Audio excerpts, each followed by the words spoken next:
Introduction.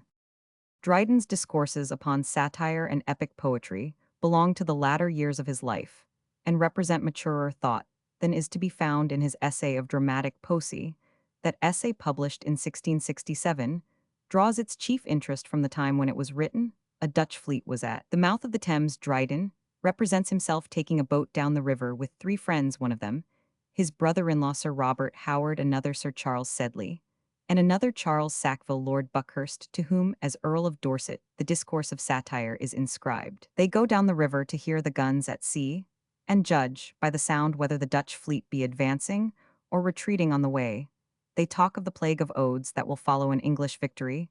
Their talk of verse proceeds to plays with particular attention to a question that had been specially argued before the public between Dryden and his brother-in-law, Sir Robert Howard. The question touched the use of blank verse in the drama. Dryden had decided against it as a worthless measure, and the chief feature of the essay, which was written in dialogue, was its support of Dryden's argument. But in that year, 1667, Paradise Lost was published, and Milton's blank verse was the death of Dryden's theories.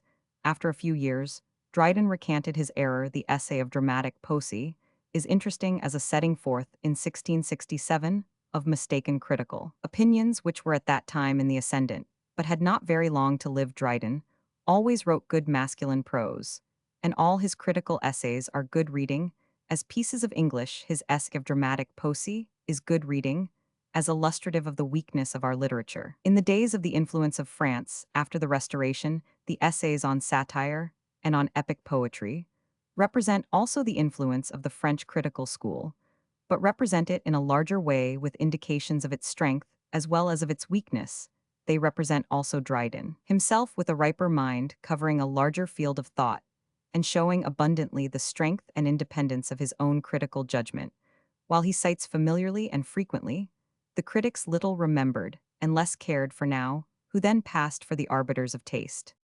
If English literature were really taught in schools, and the eldest boys had received training that brought them in their last school year to a knowledge of the changes of intellectual fashion that set their outward mark upon successive periods, there is no prose writing of Dryden that could be used by a teacher more instructively than these discourses on satire and on epic poetry.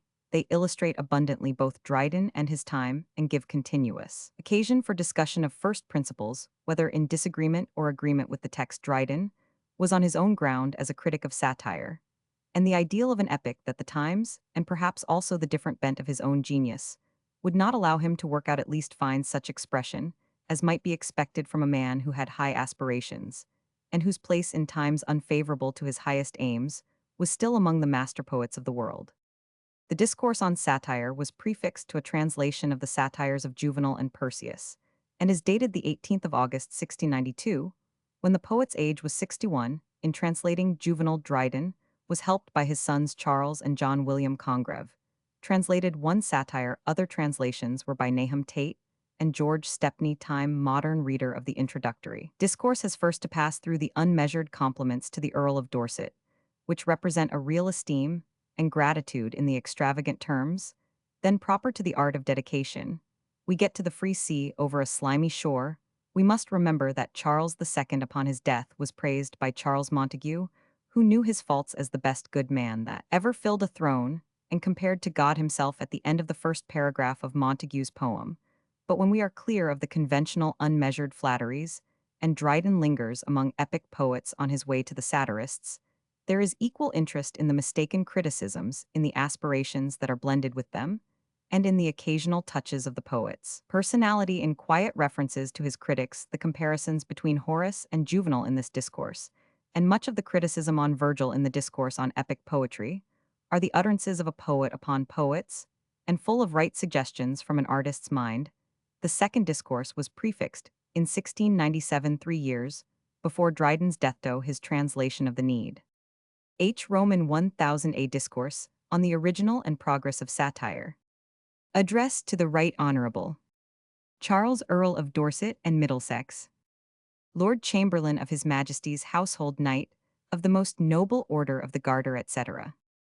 My Lord, the wishes and desires of all good men which have attended your lordship from your first appearance in the world are at length accomplished from your obtaining those honors and dignities which you have so long deserved. There are no factions, though irreconcilable to one another, that are not united in their affection to you, and the respect they pay you. They are equally pleased in your prosperity, and would be equally concerned in your afflictions. Titus Vespasian was not more the delight of human kind. The universal empire made him only more known and more powerful, but could not make him more beloved. He had greater ability of doing good, but your inclination to it is not less.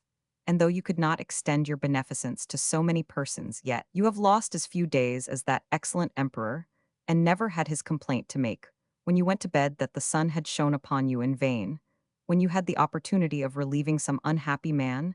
This my lord has justly acquired you as many friends as there are persons who have the honor to be known to you. Mere acquaintance you have none. You have drawn them all into a nearer line, and they who have conversed with you are forever after inviolably yours. This is a truth so generally acknowledged that it needs no proof. It is of the nature of a first principle, which is received as soon as it is proposed, and needs not the reformation which Descartes used to his. For we doubt not, neither can we properly say, we think we admire and love you above all other men. There is a certainty in the proposition, and we know it with the same assurance. I can say you neither have enemies, nor can scarce have any, for they who have never heard of you can neither love or hate you, and they who have can have no other notion of you than that which they receive from the public, that you are the best of men. After this my testimony can be of no farther use than to declare it to be daylight at high noon, and all who have the benefit of sight can look up as well and see the sun. It is true I have one privilege which is almost particular to myself, that I saw you in the east at your first arising above the hemisphere. I was as soon sensible as any man of that light, when it was but just shooting out and beginning to travel upwards to the meridian.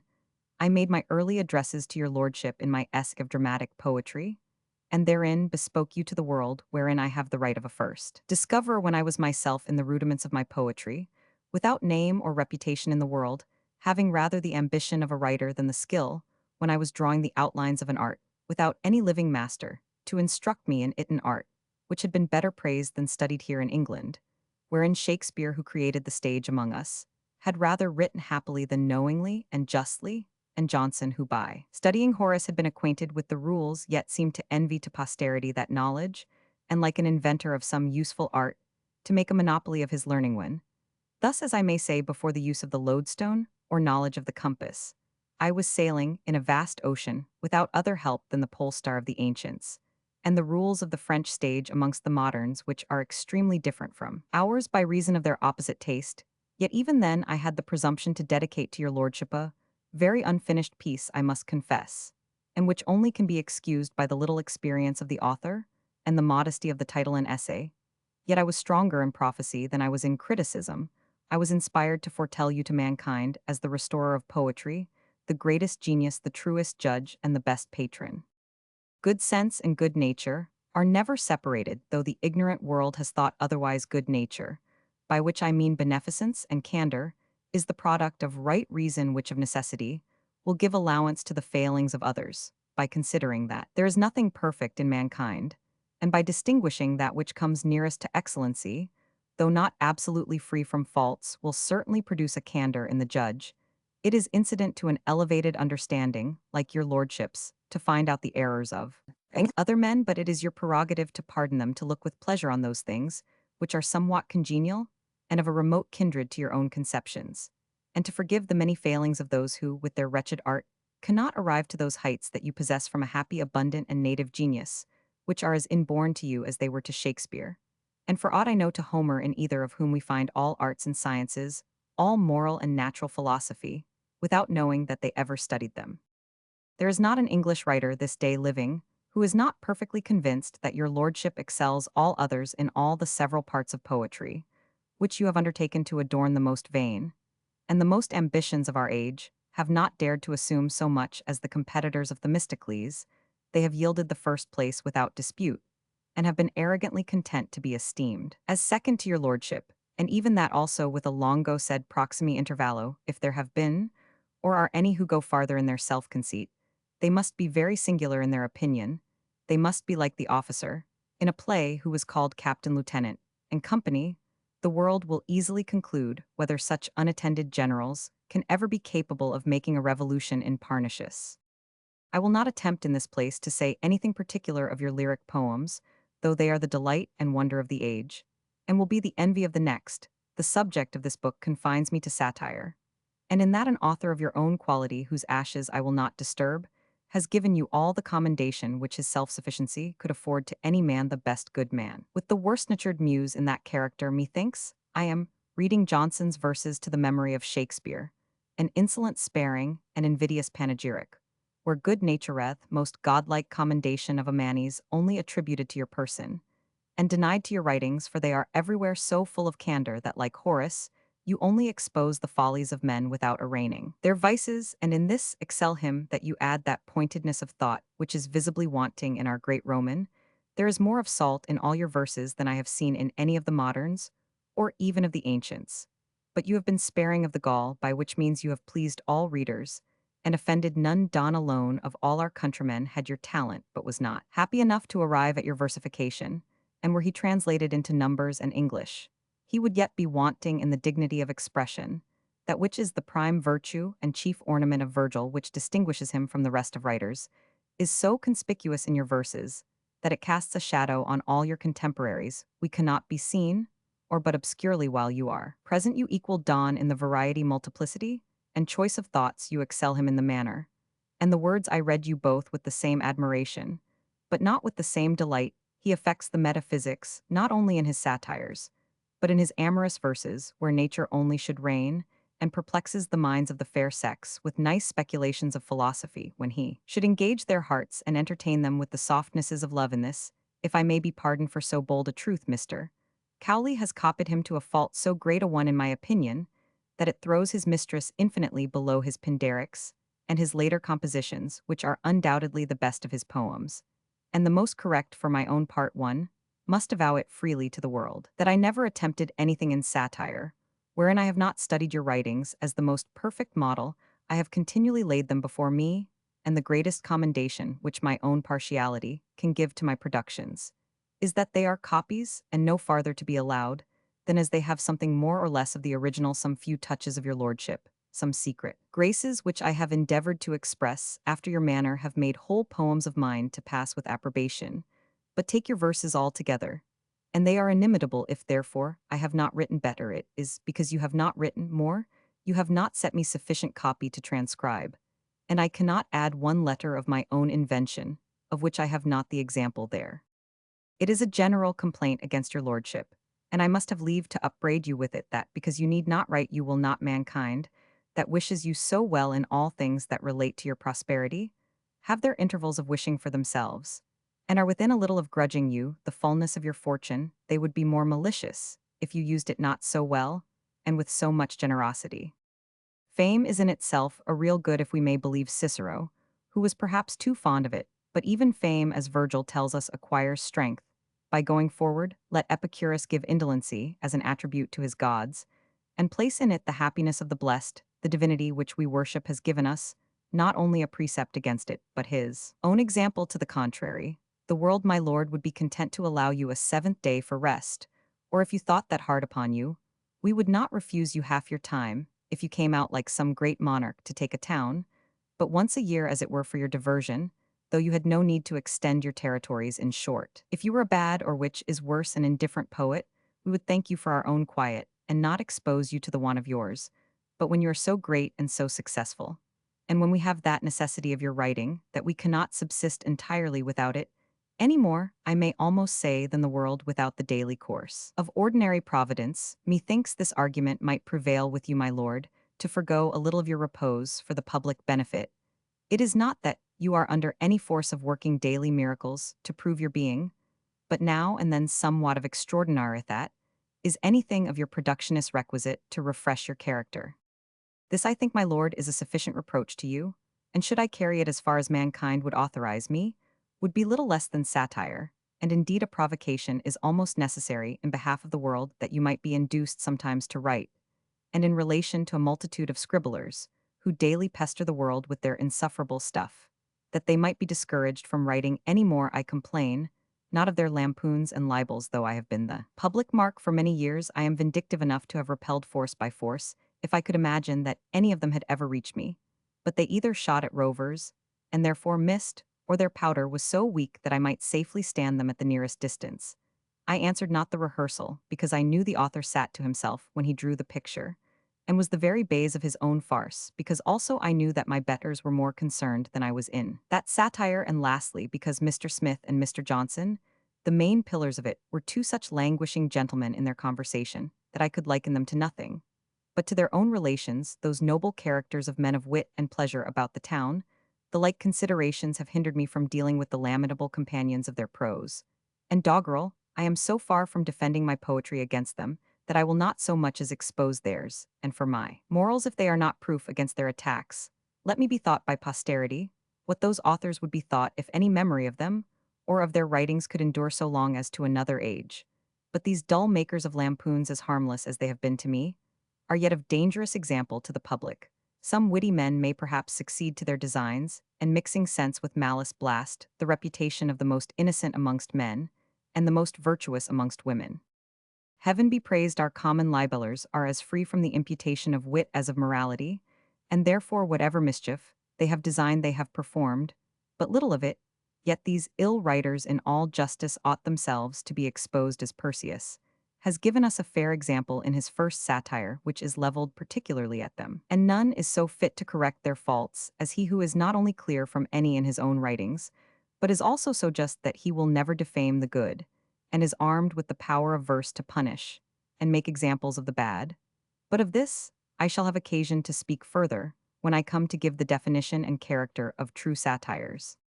In the meantime, as a counsellor bred up in the knowledge of the municipal and statute laws, may honestly inform a just prince how far his prerogative extends, so I may be allowed to tell your lordship, who by an undisputed title are the king of poets, what an extent of power you have, and how lawfully you may exercise it over the petulant scribblers of this age. As Lord Chamberlain, I know you are absolute by your office in all that belongs to the decency and good manners of the stage. You can banish from thence scurrility and profaneness, and restrain the licentious insolence of poets and their actors in all things that shock the public quiet or the reputation of private persons under the notion of humor. But I mean not the authority which is annexed to your office. I speak of that only which is inborn and inherent to your person, what is produced in you by an excellent wit, a masterly and commanding genius over all writers, whereby you are empowered when you please to give the final decision of wit, to put your stamp on all that ought to pass for current, and set a brand of reprobation on clipped poetry, and false coin. A shilling dipped in the bath may go for gold amongst the ignorant, but the scepters on the guineas show the difference. That your lordship is formed by nature for this supremacy, I could easily prove were it not already granted by the world from the distinguishing character of your writing, which is so visible to me that I never could be imposed on to receive for yours what was written by any others, or to mistake your genuine poetry for their spurious productions. I can farther add, with truth, though not without some vanity in saying it, that in the same paper, written by divers hands, whereof your lordship's was only part, I could separate your gold from their copper. And though I could not give back to every author his own brass, for there is not the same rule for distinguishing betwixt bad and bad as betwixt ill and excellently good, yet I never failed of knowing what was yours and what was not, and was absolutely certain that this or the other part was positively yours, and could not possibly be written by any other. True it is that some bad poems, though not all carry their owner's marks about them, there is some peculiar awkwardness, false grammar, imperfect sense, or at the least obscurity, some brand or other on this buttock, or that ear, that it is notorious who are the owners of the cattle, though they should not sign it with their names. But your lordship, on the contrary, is distinguished not only by the excellency of your thoughts, but by your style and manner of expressing them. A painter judging of some admirable piece may affirm with certainty that it was of Holbein or Van Dyck, but vulgar designs and common drafts are easily mistaken and misapplied. Thus, by my long study of your lordship, I am arrived at the knowledge of your particular manner in the good poems of other men like those artists. I can only say this is like the draft of such a one, or like the coloring of another. In short, I can only be sure that it is the hand of a good master. But in your performances, it is scarcely possible for me to be deceived. If you write in your strength, you stand revealed at the first view, and should you write under it, you cannot avoid some peculiar graces which only cost me a second consideration to discover you. For I may say it with all the severity of truth that every line of yours is precious. Your lordship's only fault is that you have not written more, unless I could add another, and that yet greater, but I fear for the public the accusation would not be truth that you have written, and out of a vicious modesty will not publish. Virgil has confined his works within the compass of 18,000 lines, and has not treated many subjects, yet he ever had, and ever will have the reputation of the best poet. Martial says of him, that he could have excelled Varius in tragedy and Horace in lyric poetry, but out of deference to his friends, he attempted neither. The same prevalence of genius is in your lordship, but the world cannot pardon your concealing it on the same consideration, because we have neither a living Varius, nor a Horace in whose excellences, both of poems, odes, and satires, you had equaled them, if our language had not yielded to the Roman majesty and length of time, had not added a reverence to the works of Horace. For good sense is the same in all or most ages and course of time, rather improves nature than impairs her. What has been may be again another Homer, and another Virgil may possible arise from those very causes which produced the first, though it would be impudence to affirm that any such have yet appeared. It is manifest that some particular ages have been more happy than others in the production of great men, in all sorts of arts and sciences, as that of Euripides, Sophocles, Aristophanes, and the rest for stage poetry, amongst the Greeks that of Augustus for heroic, lyric, dramatic, elegiac, and indeed all sorts of poetry in the persons of Virgil, Horace, Varius, Ovid, and many others, especially if we take into that century the latter end of the Commonwealth, wherein we find Varro, Lucretius, and Catullus, and at the same time lived Cicero and Sallust, and Caesar. A famous age in modern times for learning in every kind was that of Lorenzo de' Medici and his son Leo X, wherein painting was revived, and poetry flourished, and the Greek language was restored. Examples in all these are obvious, but what I would infer is this: that in such an age, it is possible some great genius may arise to equal any of the ancients, abating only for the language for great contemporaries wet, and cultivate each other, and mutual borrowing and commerce, makes the common riches of learning, as it does of the civil government. But suppose that Homer and Virgil were the only of their species, and that nature was so much worn out in producing them, that she is never able to hear the like again, yet the example only holds in heroic poetry and tragedy and satire. I offer myself to maintain against some of our modern critics that this age, and the last particularly in England, have excelled the ancients in both those kinds, and I would instance in Shakespeare of the former of your lordship in the latter sort. Thus I might safely confine myself to my native country, but if I would only cross the seas, I might find in France a living Horace, and a Juvenal in the person of the admirable Boileau, whose numbers are excellent, whose expressions are noble, whose thoughts are just, whose language is pure, whose satire is pointed, and whose sense is close. What he borrows from the ancients he repays with usury of his own in coin as good, and almost as universally valuable for setting prejudice and partiality apart. Though he is our enemy, the stamp of a Louis, the patron of all arts, is not much inferior to the medal of an Augustus Caesar. Let this be said, without entering into the interests of factions and parties, and relating only to the bounty of that king, to men of learning and merita praise, so just that even we who are his enemies cannot refuse it to him. Now, if it may be permitted me to go back again to the consideration of epic poetry, I have confessed that no man hitherto has reached, or so much as approached to the excellences of Homer, or of Virgil. I must farther add that Statius, the best versificator next to Virgil, knew not how to design after him, though he had the model in his eye. That Lucan is wanting both in design and subject, and is besides too full of heat and affectation, that amongst the moderns Ariosto neither designed justly nor observed any unity of action, or compass of time, or moderation, in the vastness of his draught. His style is luxurious without majesty or decency, and his adventures without the compass of nature and possibility. Tasso, whose design was regular, and who observed the roles of unity in time and place more closely than Virgil, yet was not so happy in his action, he confesses himself to have been too lyrical, that is to have written beneath the dignity of heroic, versing his episodes of Sophronia, Erminia, and Armida. His story is not so pleasing as Ariosto's. He is too flatulent sometimes, and sometimes too dry, many times unequal, and almost always forced, and besides, is full of conceits, points of epigram, and witticisms, all which are not only below the dignity of heroic verse, but contrary to its nature. Virgil and Homer have not one of them, and those who are guilty of so boyish an ambition in so grave a subject are so far from being considered as heroic poets that they ought to be turned down from Homer to the Anthology, from Virgil to Martial and Owen's epigrams, and from Spenser to Flecknoe. That is from the top to the bottom of all poetry. But to return to Tasso, he borrows from the invention of Boiado, and in his alteration of his poem, which is infinitely for the worse, imitates Homer so very servilely that, for example, he gives the king of Jerusalem 50 sons, only because Homer had bestowed the like number on King Priam. He kills the youngest in the same manner, and has provided his hero with a Patroclus under another name only to bring him back to the wars when his friend was killed. The French have performed nothing in this kind, which is not far below those two Italians, and subject to 1,000 more reflections.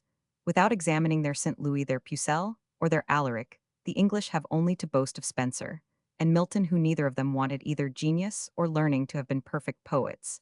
And yet both of them are liable to many censures, for there is no uniformity in the design of Spenser. He aims at the accomplishment of no one action, he raises up a hero for every one of his adventures, and endows each of them with some particular moral virtue, which renders them all equal without subordination or preference. Every one is most valiant in his own legend only.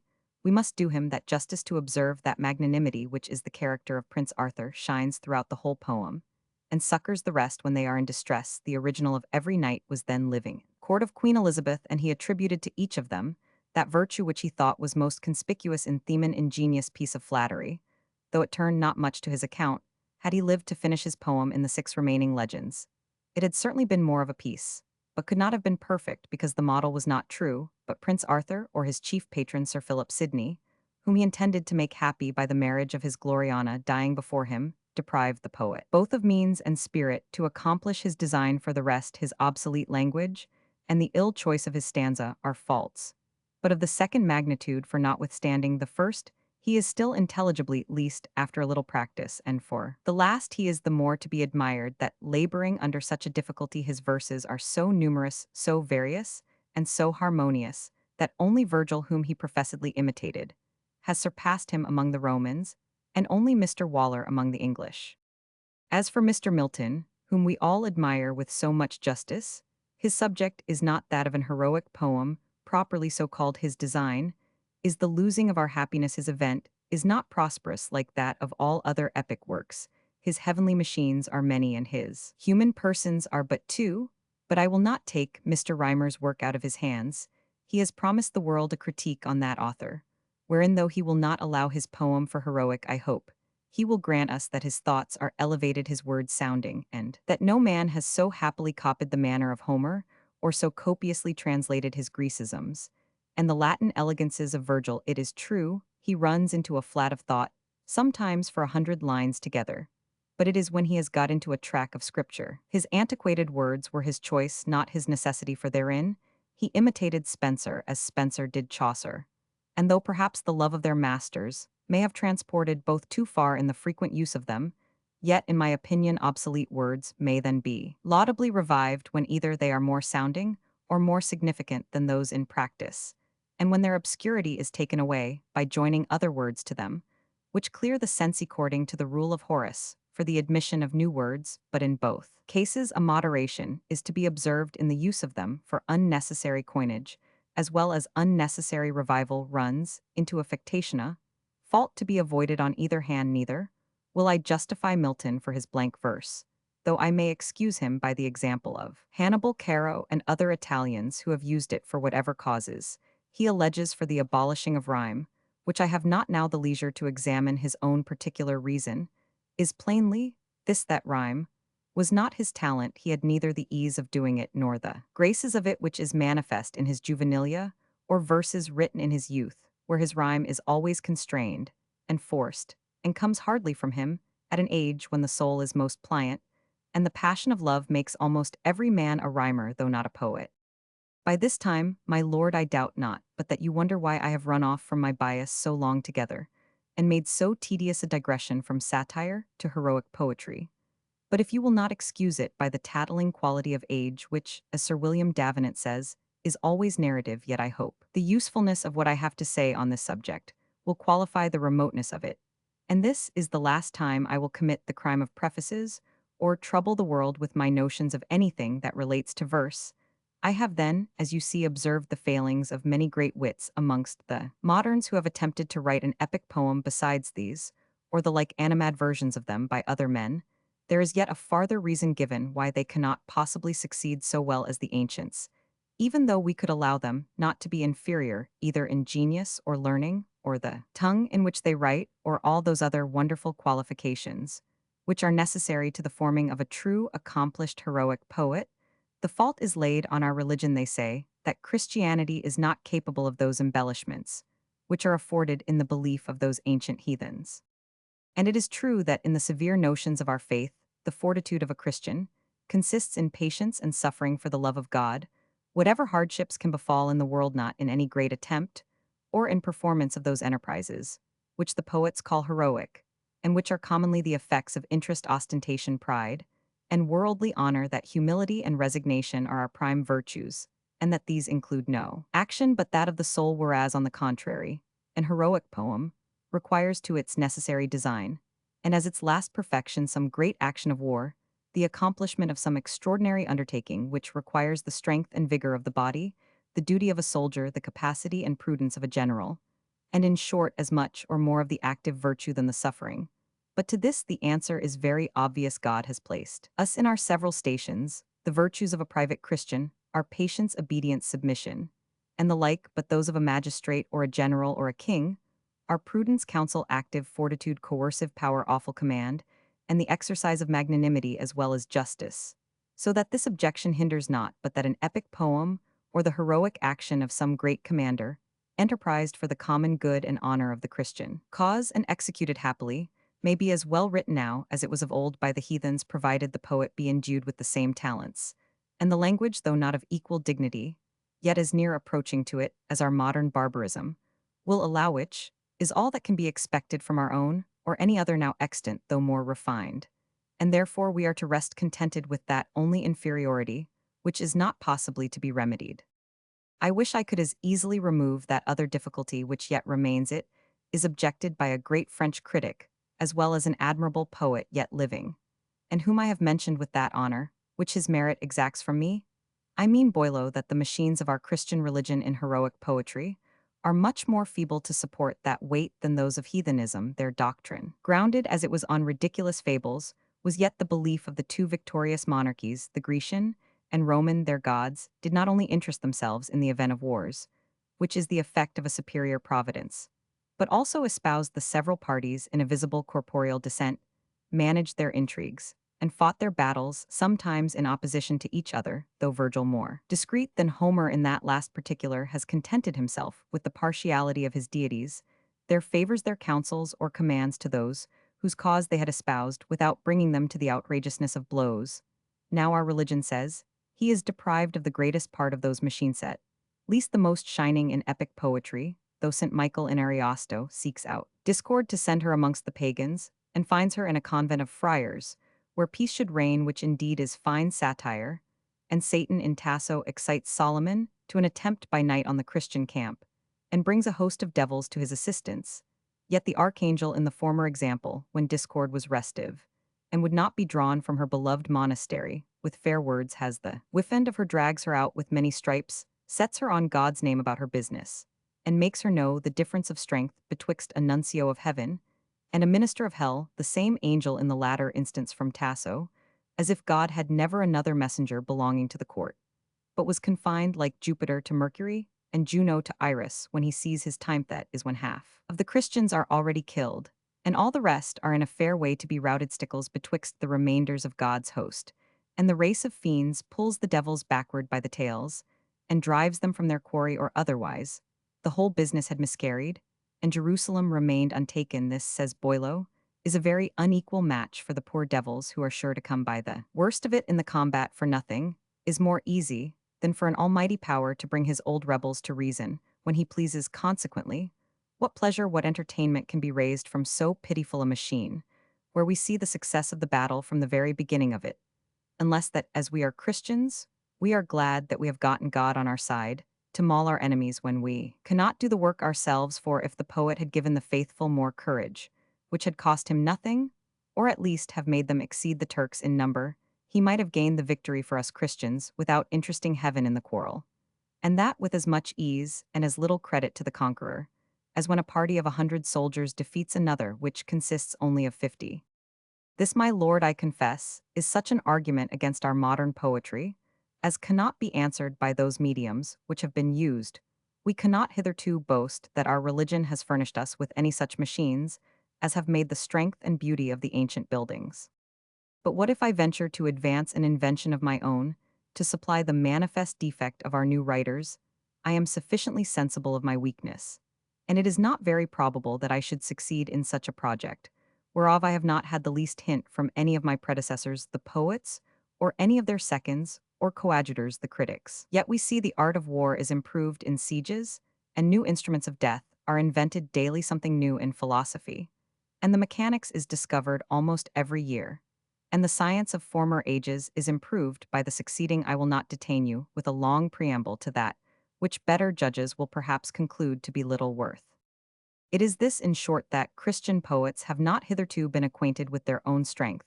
If they had searched the Old Testament, as they ought, they might there have found the machines which are proper for their work, and those more certain in their effect than it may be the New Testament is in the rules sufficient for salvation, the perusing of one chapter in the prophecy of Daniel and accommodating what there they find with the principles of Platonic philosophy, as it is now Christianized, would have made the ministry of angels as strong an engine for the working up heroic poetry in our religion, as that of the ancients has been to raise theirs by all the fables of their gods, which were only received for truths by the most ignorant and weakest of the people.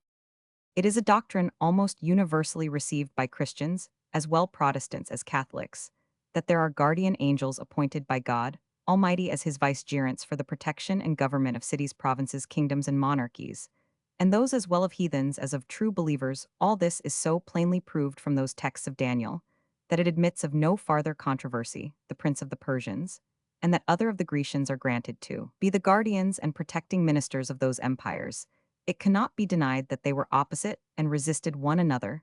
St. Michael is mentioned by his name as the patron of the Jews, and is now taken by the Christians as the protector general of our religion. These tutelar genii, who presided over the several people and regions committed to their charge, were watchful over them for good as far as their commissions could possibly extend. The general purpose and design of all was certainly the service of their great Creator, but it is an undoubted truth that for ends best known to the almighty majesty of heaven, his providential designs, for the benefit of his creatures, for the debasing and punishing of some nations, and the exaltation and temporal reward of others, were not wholly known to these his ministers. Else why those factious quarrels, controversies, and battles amongst themselves, when they were all united in the same design, the service and honor of their common master, but being instructed only in the general and zealous of the main design, and as finite beings not admitted into the secrets of government, the last resorts of providence, or capable of discovering the final purposes of God, who can work good out of evil, as he pleases, and irresistibly sways all manner of events on earth, directing them finally for the best to his creation in general,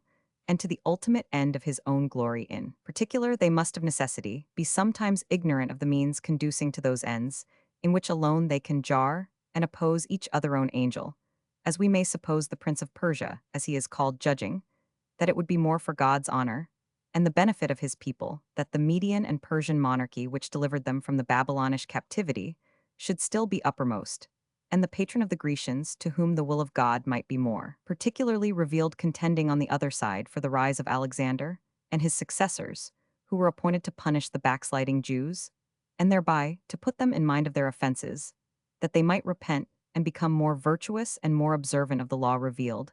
But how far these controversies and appearing enmities of those glorious creatures may be carried, how these oppositions may be best managed, and by what means conducted, is not my business to show or determine. These things must be left to the invention and judgment of the poet, if any of so happy a genius be now living, or any future age, can produce a man who, being conversant in the philosophy of Plato, as it is now accommodated to Christian use, for as Virgil gives us to understand by his example, that is the only proper of all others for an epic poem, who to his natural endowments of a large invention, a ripe judgment, and a strong memory has joined the knowledge of the liberal arts and sciences, and particularly moral philosophy, the mathematics, geography, and history, and with all these qualifications is born a poet, knows, and can practice the variety of numbers, and is master of the language in which he writes. If such a man, I say, be now arisen, or shall arise, I am vain enough to think that I have proposed a model to him, by which he may build a nobler, a more beautiful, and more perfect poem than any yet extant since the ancients.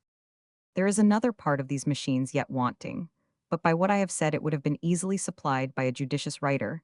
He could not have failed to add the opposition of ill spirits to the good they have also their design ever opposite to that of heaven, and this alone has hitherto been the practice of the moderns. But this imperfect system, if I may call it such which I have given, will infinitely advance and carry farther that hypothesis of the evil spirits contending with the good for being so much weaker since their fall than those blessed beings, they are yet supposed to have a permitted power from God of acting ill as from their own depraved nature. They have always the will of designing eat a great testimony of which we find in Holy Writ, when God Almighty suffered Satan to appear in the holy synod of the angels, a thing not hitherto drawn into example by any of the poets, and also gave him power over all things belonging to his servant Job, excepting only life. Now what these wicked spirits cannot compass by the vast disproportion of their forces to those of the superior beings, they may by their fraud and cunning carry farther in a seeming league confederacy or subserviency to the designs of some good angel as far as consists with his purity to suffer such an aid, the end of which may possibly be disguised and concealed from his finite knowledge.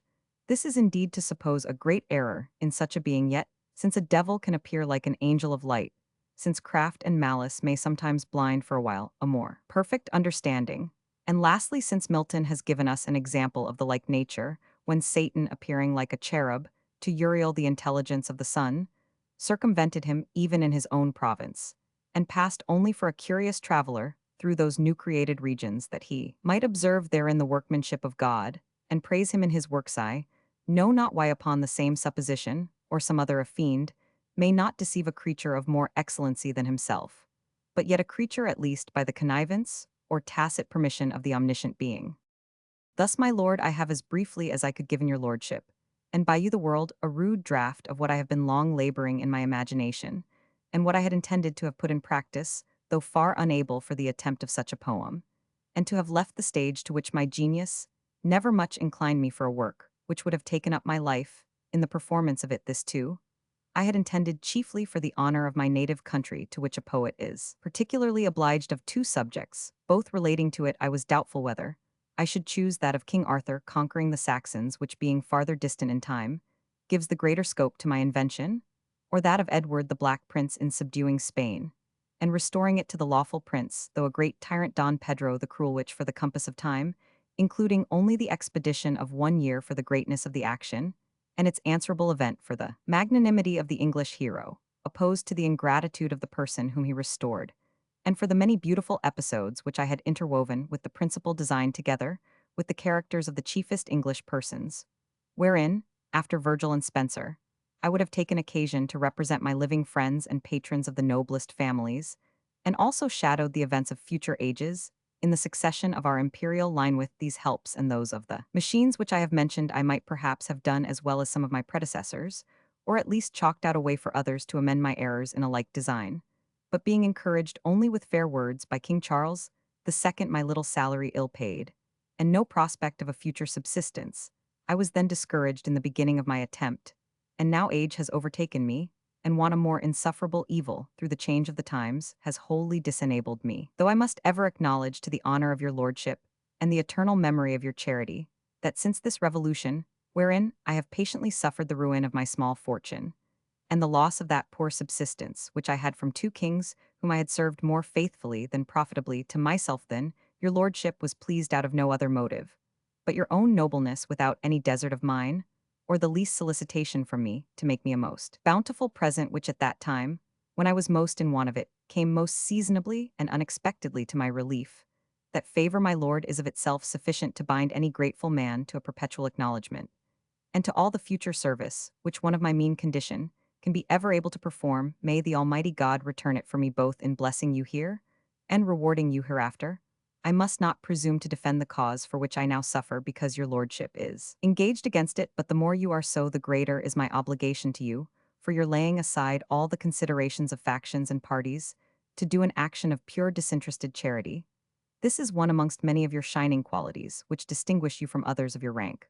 But let me add a farther truth, that, without these ties of gratitude and abstracting from them, all I have a most particular inclination to honor you, and if it were not too bold an expression to say, I love you, it is no shame to be a poet, though it is to be a bad one. Augustus Caesar of old, and Cardinal Richelieu of late, would willingly have been such, and David, and Solomon were such you who without flattery are the best of the present age in England, and would have been so had you been born in any other country, will receive more honor in future ages by that one excellency than by all those honors to which your birth has entitled you or your merits have acquired you. Ni forte pudori, sit tibi muciler solars et cantor Apollo. I have formerly said in this epistle that I could distinguish your writings from those of any others. It is now time to clear myself from any imputation of self-conceit. On that subject, I assume not to myself any particular lights in this discovery. They are such only as are obvious to every man of sense and judgment who loves poetry and understands that your thoughts are always so remote from the common way of thinking that they are, as I may say, of another species than the conceptions of other poets, yet you go not out of nature, for any of them gold is never bred upon the surface of the ground, but lies so hidden and so deep that the mines of it are seldom found, but the force of waters casts it out from the bowels of mountains, and exposes it amongst the sands of rivers, giving us of her bounty what we could not hope for by our search. This success attends your lordship's thoughts, which would look like chance if it were not perpetual and always of the same tenor. If I grant that there is care in it, it is such a care as would be ineffectual and fruitless in other men. It is the curiosa felicitas which Petronius ascribes to Horace in his odes. We have not wherewithal to imagine so strongly, so justly, and so pleasantly. In short, if we have the same knowledge, we cannot draw out of it the same quintessence, we cannot give it such a turn, such a propriety, and such a beauty. Something is deficient in the manner or the words, but more in the nobleness of our conception. Yet when you have finished all, and it appears in its full luster, when the diamond is not only found, but the roughness smoothed, when it is cut into a form, and set in gold, then we cannot but acknowledge that it is the perfect work of art and nature, and every one will be so vain to think he himself could have performed the like. Until he attempts it, it is just the description that Horace makes of such a finished piece, it appears so easy. Nut sibi quivis. Sperit idem sudit, multum frustrac laborit. Ossis idem. And besides all this, it is your lordship's particular talent to lay your thoughts so chose together, that were they closer they would be crowded, and even a due connection would be wanting. We are not kept in expectation of 2 good lines, which are to come after a long parenthesis of 20 bad, which is the April poetry of other writers, a mixture of rain and sunshine by fits. You are always bright, even almost to a fault by reason of the excess. There is continual abundance, a magazine of thought, and yet a perpetual variety of entertainment, which creates such an appetite in your reader that he is not cloyed with anything, but satisfied with all. It is that which the Romans call sine dubia, where there is such plenty, yet withal so much diversity, and so good order, that the choice is difficult betwixt one excellency and another. And yet the conclusion by a due climax is evermore the best that is, as a conclusion ought to be ever the most proper for its place. See, my lord, whether I have not studied your lordship with some application. And since you are so modest that you will not be judge and party, I appeal to the whole world if I have not drawn your picture to a great degree of likeness, though it is but in miniature, and that some of the best features are yet wanting. Yet what I have done is enough to distinguish you from any other, which is the proposition that I took upon me to demonstrate. And now, my lord, to apply what I have said to my present business, the satires of Juvenal and Persius appearing in this new English dress cannot so properly be inscribed to any man as to your lordship, who are the first of the age in that way of writing. Your lordship, amongst many other favors, has given me your permission for this address, and you have particularly encouraged me by your perusal and approbation of the 6th and 10th satires of Juvenal, as I have translated them. My fellow laborers have likewise commissioned me to perform in their behalf this office of a dedication to you, and will acknowledge with all possible respect and gratitude your acceptance of their work. Some of them have the honor to be known to your lordship already, and they who have not yet that happiness desire it now be pleased to receive our common endeavors with your wonted candor, without entitling you to the protection of our common failings in so difficult an undertaking. And allow me your patience, if it be not already tired with this long epistle, to give you from the best authors the origin, the antiquity, the growth, the change, and the completement of satire among the Romans, to describe, if not define, the nature of that poem with its several qualifications and virtues, together with the several sorts of it, to compare the excellencies of Horace, Persius, and Juvenal, and show the particular manners of their satires. And lastly, to give an account of this new way of version, which is attempted in our performance, all which, according to the weakness of my ability, and the best lights which I can get from others, shall be the subject of my following discourse. The most perfect work of poetry, says our master Aristotle, is tragedy, his reason is, because it is the most united being more severely confined within the rules of action time, and place the action is entire of a piece, and one without episodes, the time limited to a natural day, and the place circumscribed at least within the compass of one town, or city, being exactly proportioned thus and uniform, in all its parts.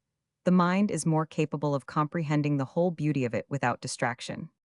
But after all these advantages, an heroic poem is certainly the greatest work of human nature. The beauties and perfections of the other are but mechanical, those of the epic are more noble, though Homer has limited his place to Troy, and the fields about it his actions to 48 natural days, whereof 12 are holidays or cessation from business during the funeral of Patroclus. To precede the action of the epic is greater, the extension of time enlarges the pleasure of the reader, and the episodes give it more ornament and more variety.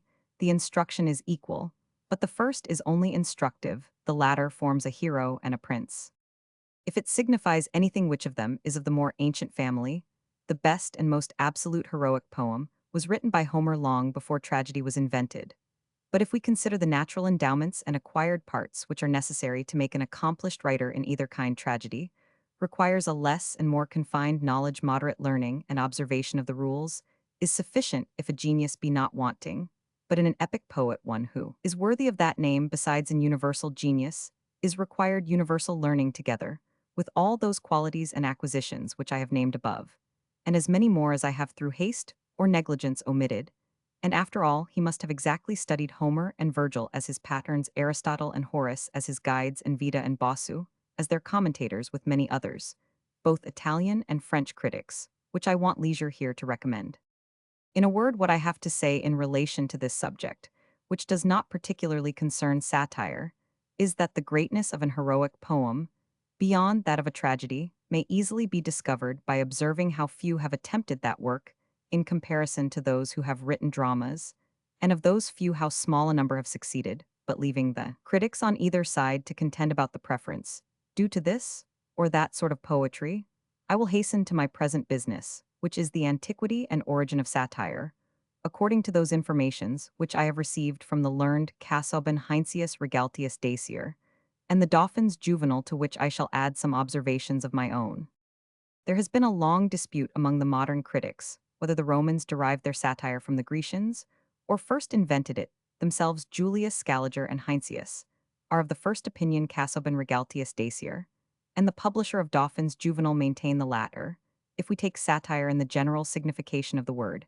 As it is used in all modern languages for an invective, it is certain that it is almost as old as verse, and though hymns which are praises of God may be allowed to have been before it, yet the defamation of others was not long after it. After God had cursed Adam and Eve in paradise, the husband and wife excused themselves by laying the blame on one another, and gave a beginning to those conjugal dialogues in prose which the poets have perfected in verse. The third chapter of Job is one of the first instances of this poem in Holy Scripture, unless we will take it higher from the latter end of the second, where his wife advises him to curse his maker. This original, I confess, is not much to the honor of satire, but here it was nature, and that depraved when it became an art it bore better fruit. Only we have learnt thus much already, that scoffs and revilings are of the growth of all nations, and consequently that neither the Greek poets borrowed from other people their art of railing, neither needed the Romans to take it from them, but considering satire as a species of poetry. Here the war begins amongst the critics. Scaliger, the father, will have it descend from Greece to Rome, and derives the word satire from satyrus, that mixed kind of animal, or as the ancients thought him, rural god made up betwixt a man and a goat, with a human head, hooked nose, pouting lips, a bunch or struma under the chin, pricked ears and upright horns, the body shagged with hair, especially from the waist, and ending in a goat with the legs and feet of that creature. But Casaubon and his followers with reason condemn this derivation, and prove that from satyrus the word satira, as it signifies a poem, cannot possibly descend, for satira is not properly a substantive, but an adjective too, which the word lanx in English, a charger or large platter, is understood, so that the Greek poem made according to the manners of a satyr, and expressing his qualities, must properly be called satirical, and not satire. And thus far it is allowed that the Grecians had such poems, but that they were wholly different in species from that to which the Romans gave the name of satire.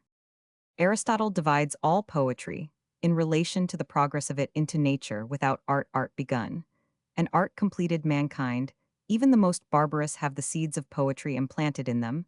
The first specimen of it was certainly shown in the praises of the deity and prayers to him, and as they are of natural obligation, so they are likewise of divine institution, which Milton observing introduces Adam and Eve every morning, adoring God in hymns and prayers. The first poetry was thus begun in the wild notes of natural poetry before the invention of feet and measures. The Grecians and Romans had no other original of their poetry festivals, and holidays soon succeeded to private worship. And we need not doubt, but they were enjoined by the true God to his own people, as they were afterwards imitated by the heathens, who by the light of reason knew they were to invoke some superior being in their necessities, and to thank him for his benefits. Thus the Grecian holidays were celebrated with offerings to Bacchus and Ceres and other deities to whose bounty they supposed they were owing for their corn and wine, and other helps of life. And the ancient Romans, as Horace tells us, paid their thanks to Mother Earth or Vesta, to Sylvanus and their genius in the same manner. But as all festivals have a double reason of their institution, first of religion, the other of recreation for the unbending of our mind, so both the Grecians and Romans agreed, after their sacrifices were performed, to spend the remainder of the day in sports and merriments amongst which songs and dances, and that which they called wit for want of knowing better, were the chiefest entertainments. The Grecians had a notion of satyrs, whom I have already described in taking them, and the silenthet is the young satyrs, and the old for the tutors, attendants, and humble companions of their Bacchus, habited themselves like those rural deities, and imitated them in their rustic dances, to which they joined songs with some sort of rude harmony, but without certain numbers, and to these they added a kind of chorus. The Romans also, as nature is the same in all places, though they knew nothing of those Grecian demigods nor had any communication with Greece, yet had certain young men who at their festivals danced and sang after their uncouth manner, to a certain kind of verse which they called Saturnian. What it was we have no certain light from antiquity to discover, but we may conclude that like the Grecian it was void of art, or at least with very feeble beginnings of it. Those ancient Romans at these holy days, which were a mixture of devotion and debauchery, had a custom of reproaching each other with their faults in a sort of extempore poetry, or rather of tunable hobbling verse, and they answered in the same kind of gross raillery, their wit and their music being of a piece. The Grecian, says Casaubon, had formerly done the same in the persons of their petulant satyrs, but I am afraid he mistakes the matter and confounds the singing and dancing of the satyrs with the rustical entertainments of the first Romans. The reason of my opinion is this, that Casaubon, finding little light from antiquity of these beginnings of poetry amongst the Grecians, but only these representations of satyrs who carried canisters and cornucopias full of several fruits in their hands, and danced with them at their public feasts, and afterwards reading Horace, who makes mention of his homely Romans jesting at one another in the same kind of solemnities, might suppose those wanton satyrs did the same, and especially because Horace possibly might seem to him to have shown the original of all poetry in general, including the Grecians as well as Romans, though it is plainly otherwise, that he only described the beginning and first rudiments of poetry in his own country. The verses are these which he cites from the first epistle of the second book, which was written to Augustus. Agricol priscae fortes parvoc bidi. Candida post fermenta levants tempor festo. Corpus et ipsum animum spi finis duraferentum. Cum sociis operum et puris et conjude fida. Tellurum porco sylvanum lacti piabint. Floribus et vino genium memorum brevis Roman 6. Fessinina per hunc inventa licentia morm. Versibus alternis opprobria rustica feudit. Our brawny clowns of old who turned the soil, content with little and inured to toil, at harvesthome with mirth and country cheer, restored their bodies for another year, refreshed their spirits and renewed their hope of such a future feast and future crop. Then with their fellow joggers of the plows, their little children and their faithful spouse, a sow they slew to Vesta's deity, and kindly milk Sylvanus poured to thee. With flowers and wine their genius they adored. A short life and a merry was the word. From flowing cups defaming rhymes ensue, and at each other homely taunts they threw. Yet since it is a hard conjecture that so great a man as Casaubon should misapply what Horace writ concerning ancient Rome to the ceremonies and manners of ancient Greece, I will not insist on this opinion, but rather judge in general that since all poetry had its original, from religion, that of the Grecians and Rome, had the same beginning, both were invented at festivals of thanksgiving, and both were prosecuted with mirth and raillery, and rudiments of verses amongst the Greeks by those who represented satyrs, and amongst the Romans by real clowns.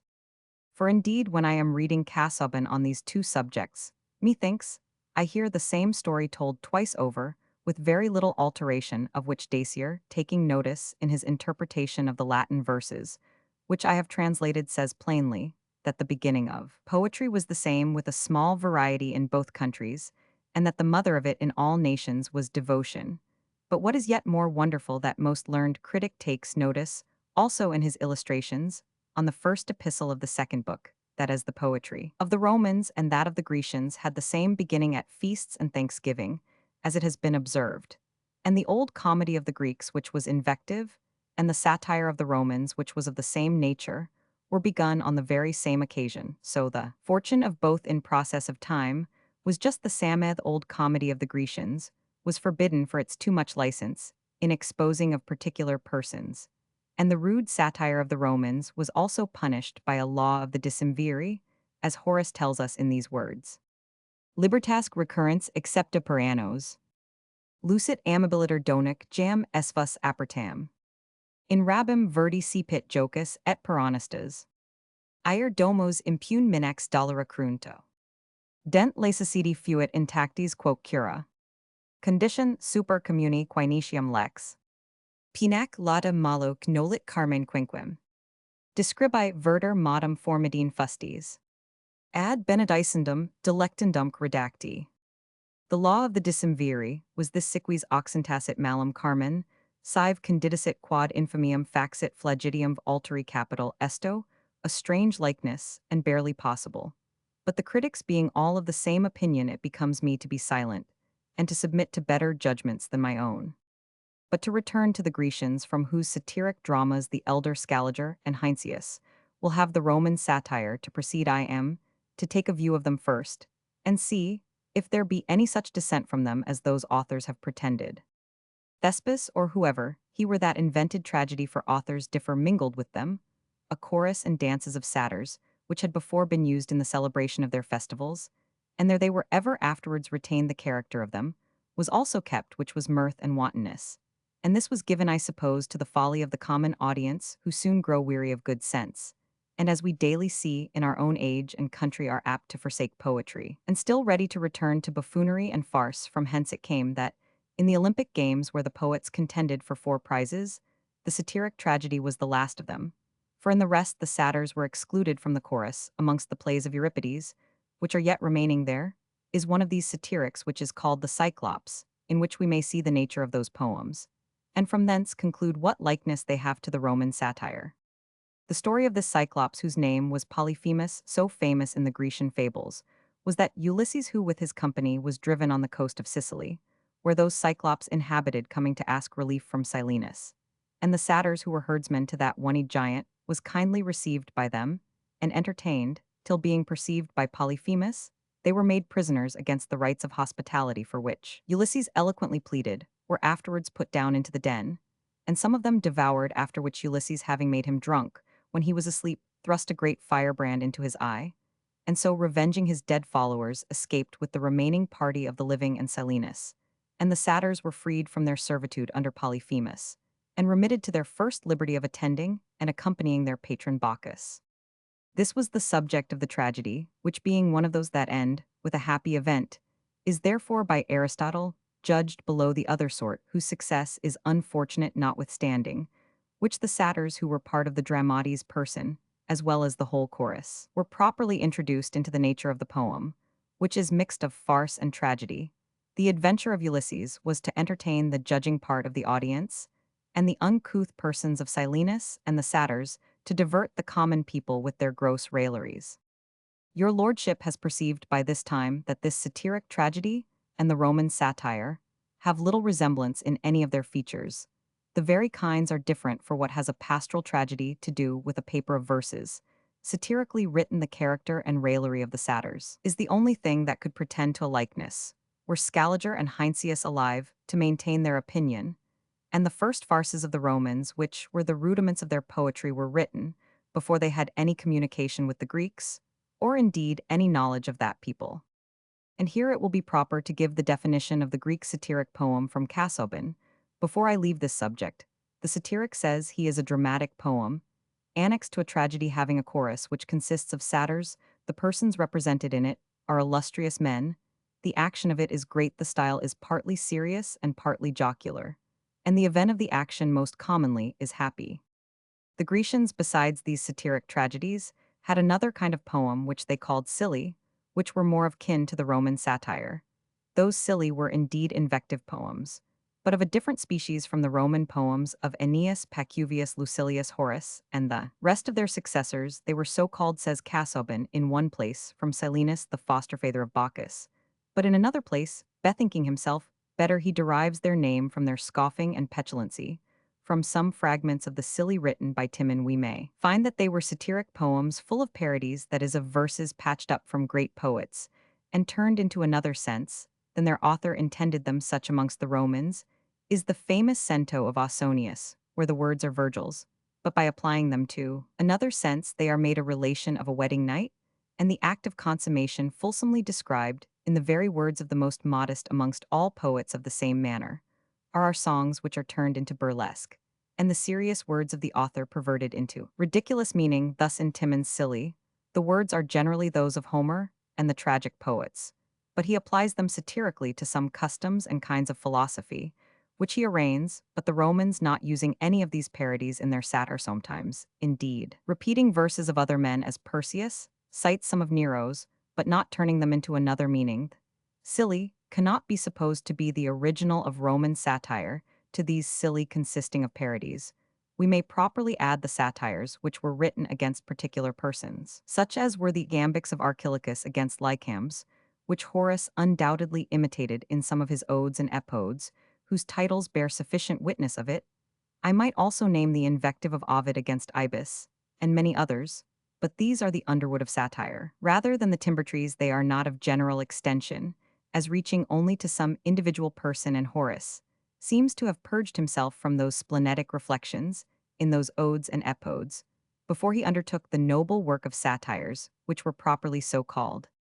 Thus, my lord, I have at length disengaged myself from those antiquities of Greece, and have proved, I hope, from the best critics that the Roman satire was not borrowed from thence, but of their own manufacture. I am now almost gotten into my depth, at least by the help of Dacier I am swimming towards it. Not that I will promise always to follow him, any more than he follows Casaubon, but to keep him in my eye as my best and truest guide, and where I think he may possibly mislead me, there to have recourse to my own lights, as I expect that others should do by me. Quintilian says in plain words, satira quidem tot a nostra est, and Horace had said the same thing before him, speaking of his predecessor, in that sort of poetry et giarsis intacti. Carmenes, auctor. Nothing can be clearer than the opinion of the poet and the orator, both the best critics of the two best ages of the Roman Empire, that satire was wholly of Latin growth, and not transplanted to Rome from Athens.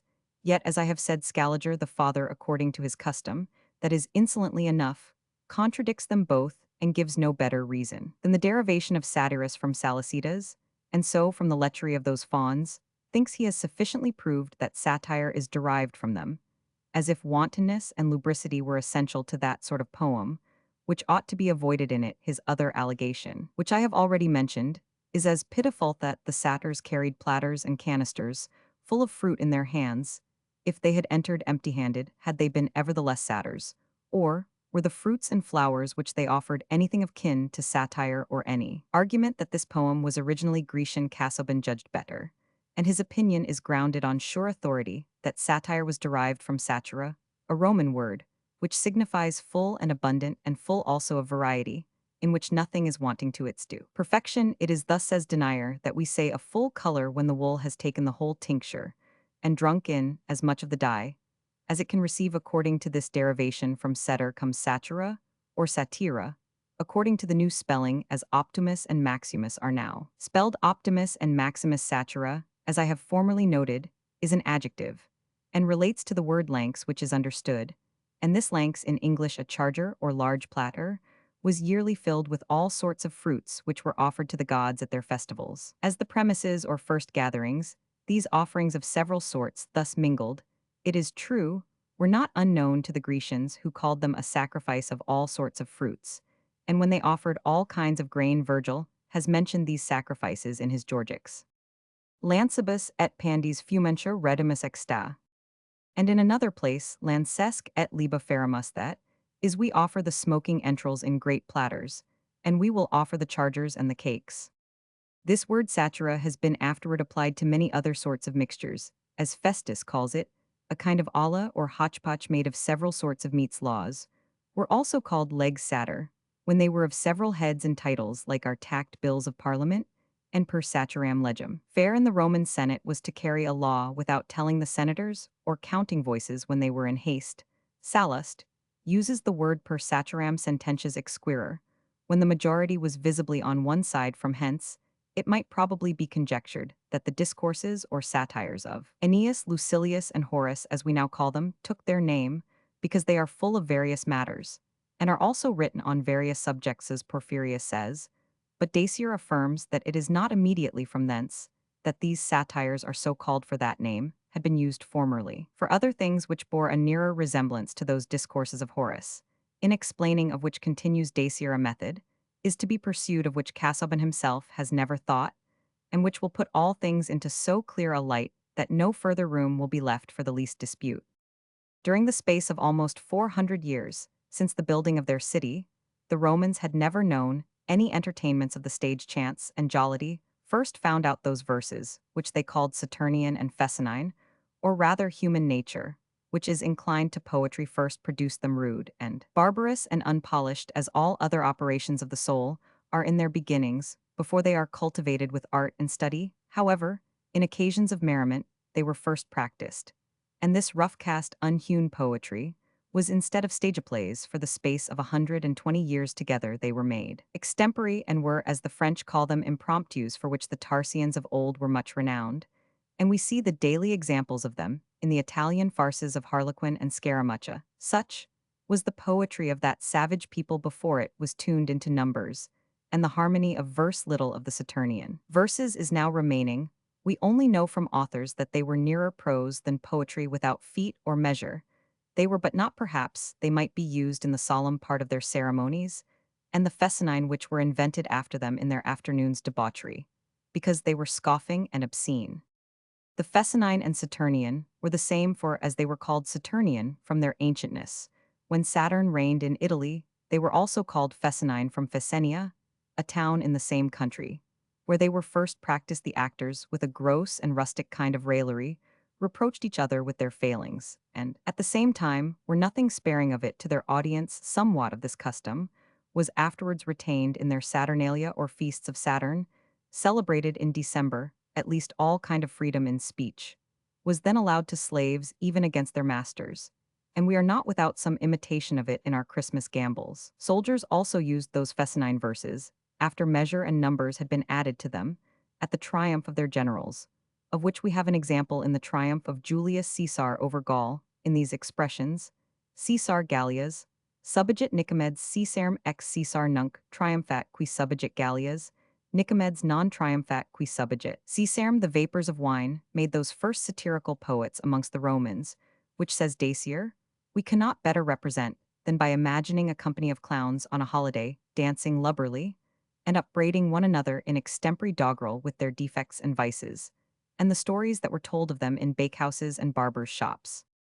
When they began to be somewhat better bred, and were entering, as I may say, into the first rudiments of civil conversation, they left these hedge-notes for another sort of poem, somewhat polished, which was also full of pleasant raillery, but without any mixture of obscenity. This sort of poetry appeared under the name of satire, because of its variety, and this satire was adorned with compositions of music, and with dances, but lascivious postures were banished from it. In the Tuscan language, says Livy, the word hister signifies a player, and therefore those actors which were first brought from Etruria to Rome on occasion of a pestilence, when the Romans were admonished to avert the anger of the gods by plays in the year ab urb Candida Roman 390, those actors, I say, were therefore called histrions, and that name has since remained not only to actors Roman born, But to all others of every nation, they played not the former extempore stuff of fescennine verses or clownish jests, but what they acted was a kind of civil, cleanly farce, with music and dances and motions that were proper to the subject.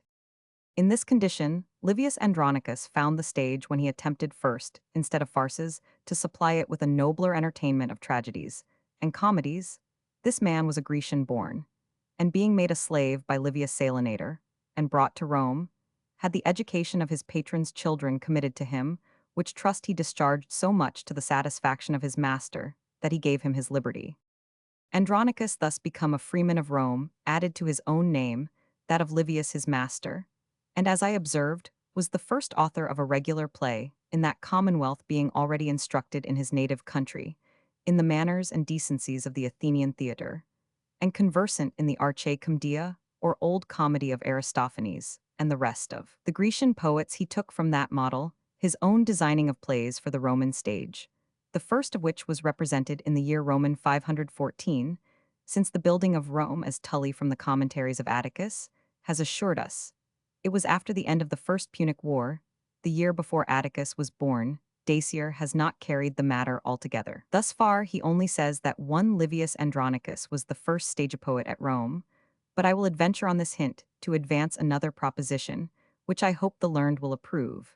And though we have not anything of Andronicus remaining to justify my conjecture, yet it is exceeding probable that having read the works of those Grecian wits his countrymen, he imitated not only the groundwork, but also the manner of their writing, and how grave soever his tragedies might be yet in his comedies, he expressed the way of Aristophanes Eupolis, and the rest, which was to call some persons by their own names, and to expose their defects to the laughter of the people, the examples of which we have in the forementioned Aristophanes, who turned the wise Socrates into ridicule, and is also very free with the management of Cleon Alcibiades and other ministers of the Athenian government. Now, if this be granted, we may easily suppose that the first hint of satirical plays on the Roman stage was given by the Greeks, not from the Satirica, for that has been reasonably exploded in the former part of this discourse, but from their old comedy, which was imitated first by Livius Andronicus, and then Quintilian and Horace must be cautiously interpreted, where they affirm that satire is wholly Roman, and a sort of verse which was not touched on by the Grecians. The reconcilement of my opinion to the standard of their judgment is not, however, very difficult, since they spoke of satire, not as in its first elements, but as it was formed into a separate work begun by Aeneas, pursued by Lucilius, and completed afterwards by Horace. The proof depends only on this postulatum that the comedies of Andronicus, which were imitations of the Greek, were also imitations of their railleries and reflections on particular persons.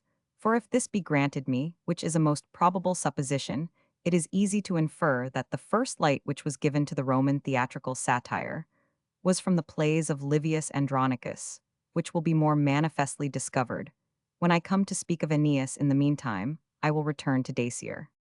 The people says he ran in crowds to these new entertainments of Andronicus, as to pieces which were more noble in their kind, and more perfect than their former satires, which for some time they neglected and abandoned, but not long after they took them up again.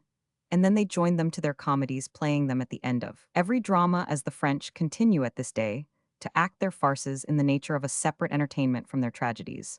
But more particularly, they were joined to the Aedolane fables, says Casaubon, which were plays invented by the Osci. Those fables, says Valerius Maximus out of Livy, were tempered with the Italian severity, and free from any note of infamy or obsceneness.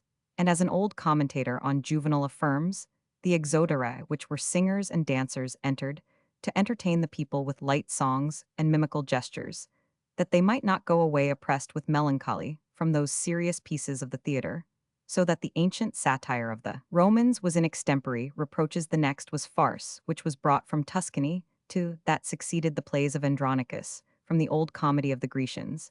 And out of all these sprang two several branches of new Roman satire, like different scions, from the same root, which I shall prove with as much brevity as the subject will allow.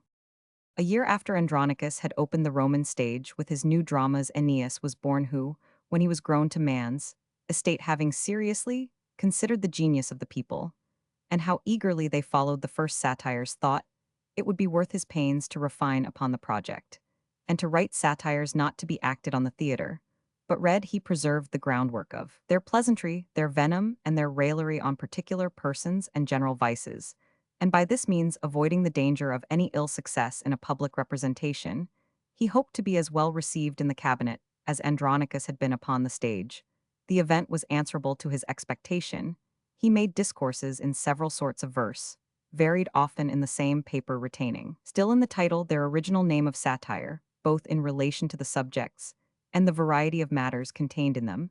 The satires of Horace are entirely like them, only Aeneas, as I said, confines not himself to one sort of verse as Horace does, but taking example from the Greeks, and even from Homer himself in his Margates, which is a kind of satire, as Scaliger observes gives himself the license when one sort of numbers comes not easily to run into another, as his fancy dictates, for he makes no difficulty to mingle hexameters with iambic trimeters, or with trochaic tetrameters, as appears by those fragments which are yet remaining of him.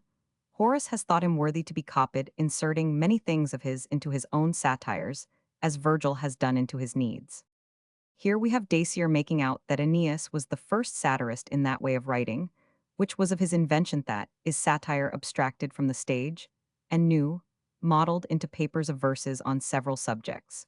But he will have Aeneas take the groundwork of satire from the first farces of the Romans, rather than from the formed plays of Livius. Andronicus, which were copied from the Grecian comedies, it may possibly be so, but Dacier knows no more of it than I do, and it seems to me the more probable opinion that he rather imitated the fine railleries of the Greeks, which he saw in the pieces of Andronicus, than the coarseness of his own countrymen in their clownish extemporary way of jeering.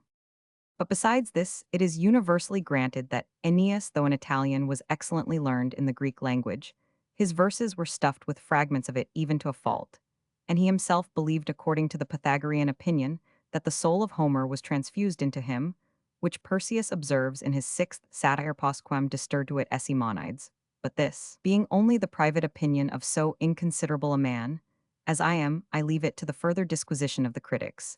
If they think it worth their notice, most evident it is that, whether he imitated the Roman farce or the Greek comedies, he is to be acknowledged for the first author of Roman satire, as it is properly so called, and distinguished from any sort of stage play.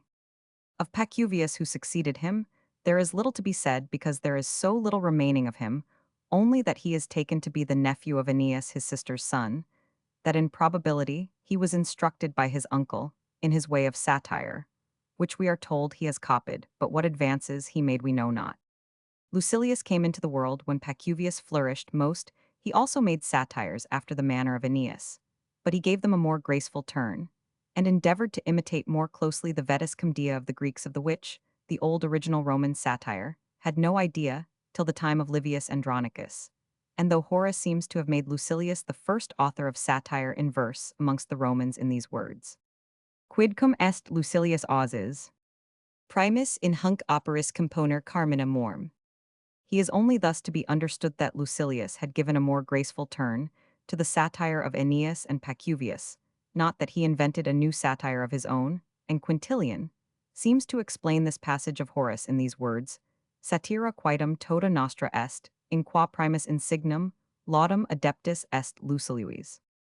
Thus both Horace and Quintilian give a kind of primacy of honor to Lucilius amongst the Latin satirists, for as the Roman language grew more refined, so much more capable it was of receiving the Grecian beauties in his time, Horace and Quintilian could mean no more than that Lucilius writ better than Aeneas and Pacuvius, and on the same account we prefer Horace to Lucilius. Both of them imitated the old Greek comedy, and so did Aeneas and Pacuvius before them. The polishing of the Latin tongue in the succession of times made the only difference, and Horace himself, in two of his satires, written purposely on this subject, thinks the Romans of his age were too partial in their commendations of Lucilius, who writ not only loosely and muddily, with little art and less care, but also in a time when the Latin tongue was not yet sufficiently purged from the dregs of barbarism, and many significant and sounding words, which the Romans wanted, were not admitted, even in the times of Lucretius and Cicero, of which both complain.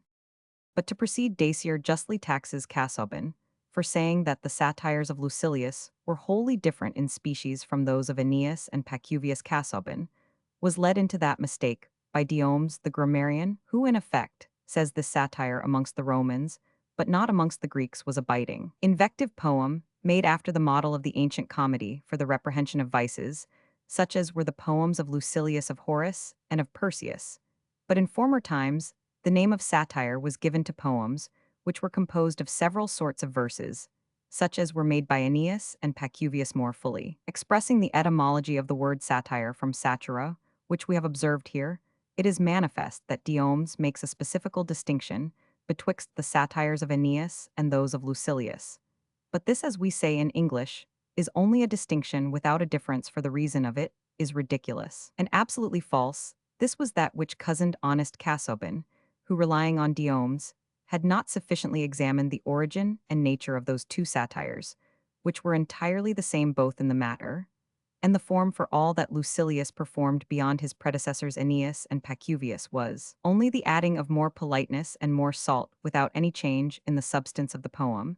And though Lucilius put not together in the same satire several sorts of verses, as Aeneas did, yet he composed several satires of several sorts of verses, and mingled them with Greek verses. One poem consisted only of hexameters, and another was entirely of iambics, a third of trochaics, as is visible by the fragments yet remaining of his works. In short, if the satires of Lucilius are therefore said to be wholly different from those of Aeneas, because he added much more of beauty and polishing to his own poems than are to be found in those before him, it will follow from hence that the satires of Horace are wholly different from those of Lucilius, because Horace has not less surpassed Lucilius in the elegancy of his writing than Lucilius surpassed Aeneas in the turn and ornament of his. This passage of Diomes has also drawn Dausa the son into the same error of Casaubon, which I say not to expose the little failings of those judicious men, but only to make it appear with how much diffidence and caution we are to read their works when they treat a subject of so much obscurity and so very ancient as is this of satire.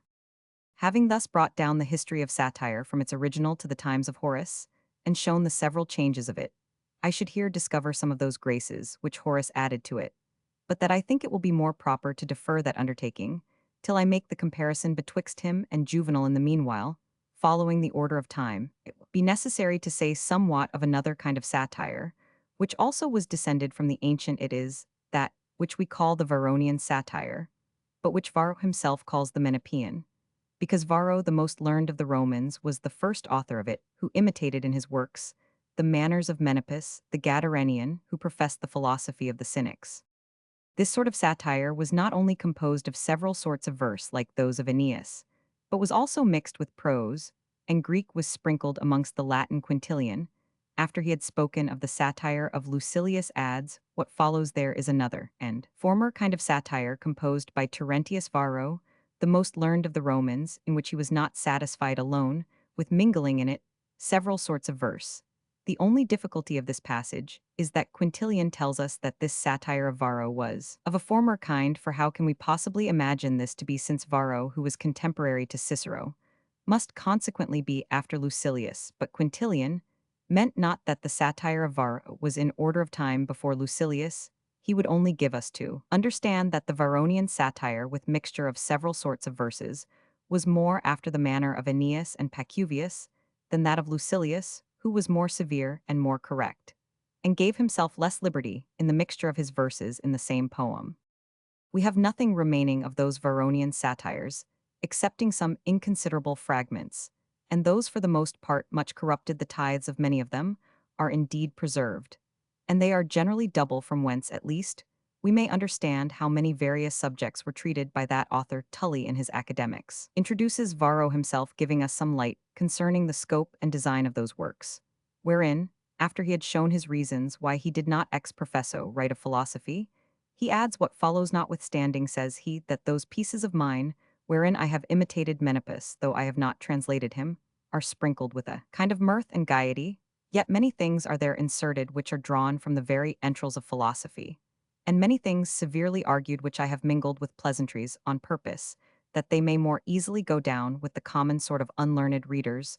The rest of the sentence is so lame that we can only make thus much out of it, that in the composition of his satires, he so tempered philology with philosophy that his work was a mixture of them both, and Tully himself confirms us in this opinion, when a little after he addresses himself to Varro in these words, and You yourself have composed a most elegant and complete poem. You have begun philosophy. In many places sufficient to incite us, though too little to instruct us. Thus it appears that Varro was one of those writers, whom they called studious of laughter, and that as learned as he was his business was more to divert his reader than to teach him, and he entitled his own satires Menippean, not that Menippus had written any. Satires for his were either dialogues or epistles, but that Varro imitated his style his manner, and his facetiousness all that we know further of Menippus, and his writings which are wholly lost, is that by some he is esteemed as amongst the rest by Varro by others, he is noted of cynical impudence and obscenity that he was much given to. Those parodies which I have already mentioned, that is, he often quoted the verses of Homer and the tragic poets, and turned their serious meaning into something that was ridiculous, whereas Varro's satires are by Tully called absolute and most elegant and various poems. Lucian, who was emulous of this Menippus, seems to have imitated both. His manners and his style in many of his dialogues, where Menippus himself is often introduced as a speaker in them, and as a perpetual buffoon particularly, his character is expressed in the beginning of that dialogue, which is called but Varro in imitating him, avoids his impudence and filthiness, and only expresses his witty pleasantry.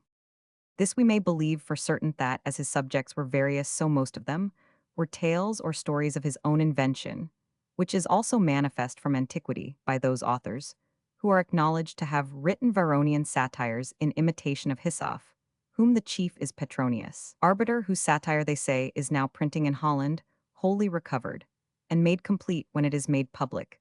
It will easily be seen by any one sentence whether it be supposititious or genuine.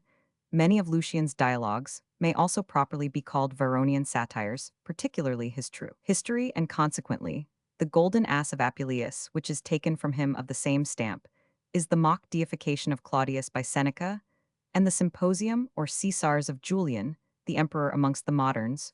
We may reckon the Encomium Mori of Erasmus Barclay's Euphormio, and a volume of German authors which my ingenious friend Mr. Charles Killigrew once lent me in the English. I remember none which are mixed with prose, as Varro's were, but of the same kind is Mother Hubbard's tale in Spenser. And if it be not too vain to mention anything of my own, the poems of Absalom and Mac Flecknoe. This is what I have to say in general of satire, only as Dacier has observed before me. We may take notice that the word satire is of a more general signification in Latin than in French or English, for amongst the Romans it was not only used for those discourses which decried vice or exposed folly, but for others also where virtue was recommended. But in our modern languages, we apply it only to invective poems, where the very name of satire is formidable to those persons who would appear to the world what they are not in themselves. For in English to say satire is to mean reflection, as we use that word in the worst sense, or as the French call it more properly medicines, in the criticism of spelling it ought to be with I, and not with Y, to distinguish its true derivation from satira, not from satirus, and if this be so, then it is false spelled throughout this book. For here it is written satyr, which having not considered at the first, I thought it not worth correcting afterwards. But the French are more nice, and never spell it any otherwise than satire. I am now arrived at the most difficult part of my undertaking, which is to compare Horace with Juvenal and Persius.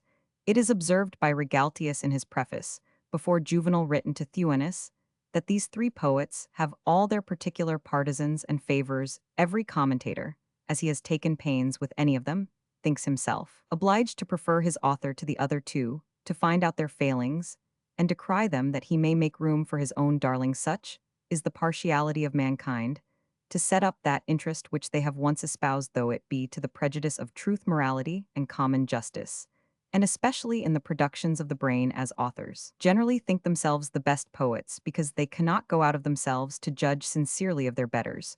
So it is with critics who, having first taken a liking to one of these poets, proceed to comment on him, and to illustrate him, after which they fall in love with their own labors to that degree of blind fondness that at length they defend and exalt their author not so much for his sake as for their own. It is a folly of the same nature with that of the Romans themselves in their games of the circus.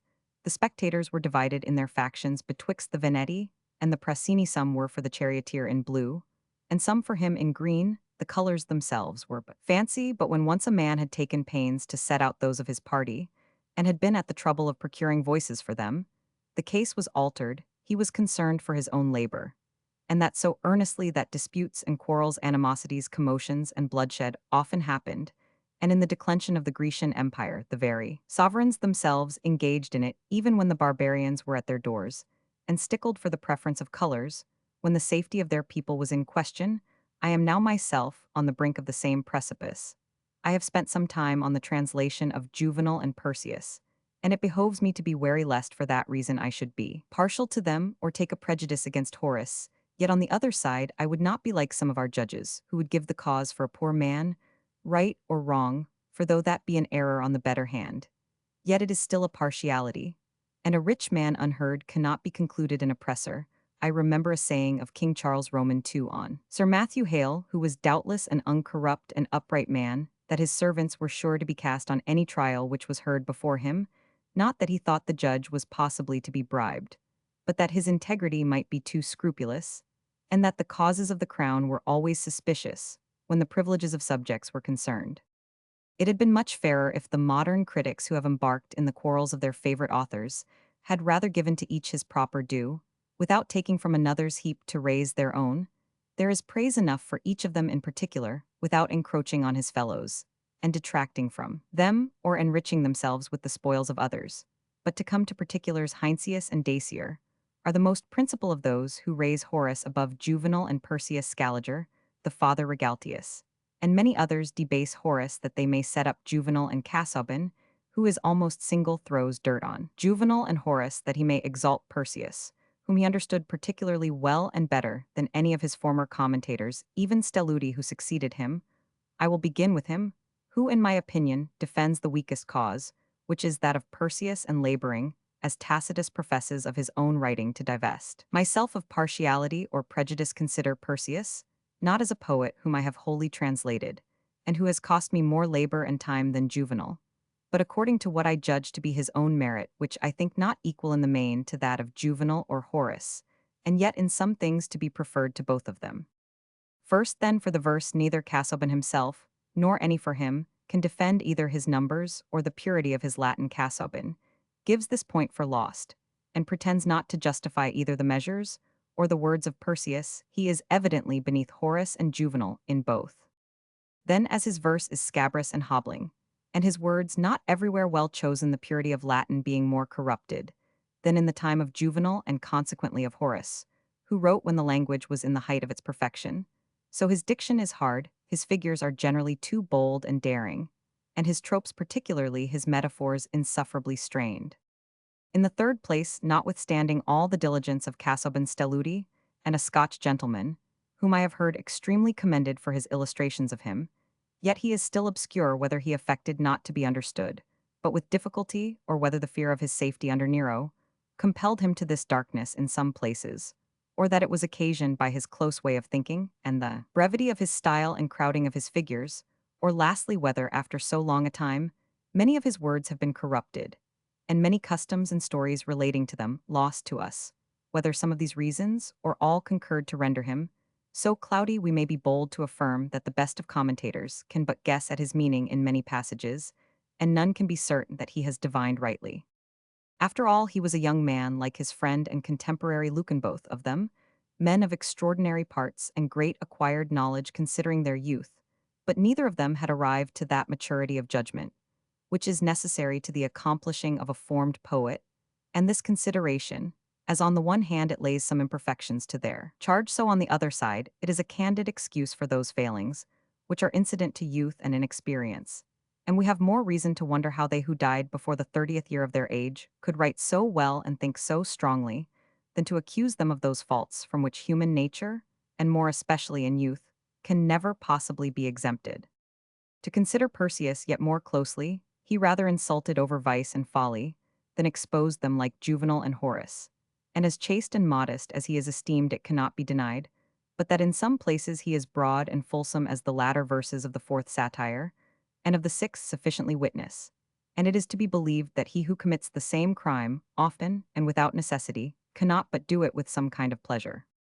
To come to a conclusion, he is manifestly below Horace, because he borrows most of his greatest beauties from him, and Casaubon is so far from denying this that he has written a treatise purposely concerning it, wherein he shows a multitude of his translations from Horace, and his imitations of him, for the credit of his author, which he calls Imitatio Horatiana. To these defects which I casually observed, while I was translating this author Scaliger has added others. He calls him in plain terms a silly writer, and a trifler full of ostentation of his learning, and after all unworthy to come into competition with Juvenal and Horace. After such terrible accusations, it is time to hear what his patron Casaubon can allege in his defense. Instead of answering, he excuses for the most part, and when he cannot accuses others of the same crimes, he deals with Scaliger as a modest scholar with a master. He compliments him with so much reverence that one would swear he feared him as much at least as he respected him. Scaliger will not allow Persius to have any wit. Casaubon interprets this in the mildest sense, and confesses his author was not good at turning things into a pleasant ridicule, or in other words, that he was not a laughable writer, that he was ineptus indeed, but that was non aptissimus adjecandum, but that he was ostentatious of his learning, that by Scaliger's good favor he denies Persius showed his learning, but was no boaster of it. He did ostendere, but not ostentare, and so he says did Scaliger where. Methinks Casaubon turns it handsomely upon that supercilious critic, and silently insinuates that he himself was sufficiently vainglorious, and a boaster of his own knowledge. All the writings of this venerable censor, continues Casaubon, which are more golden than gold itself, are everywhere smelling of that time which like a bee he has gathered from ancient authors, but far be ostentation and vainglory, from a gentleman so well born, and so nobly educated as Scaliger.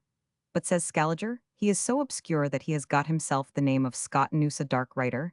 Now says Casaubon, it is a wonder to me that anything could be obscure to the divine wit of Scaliger, from which nothing could be hidden.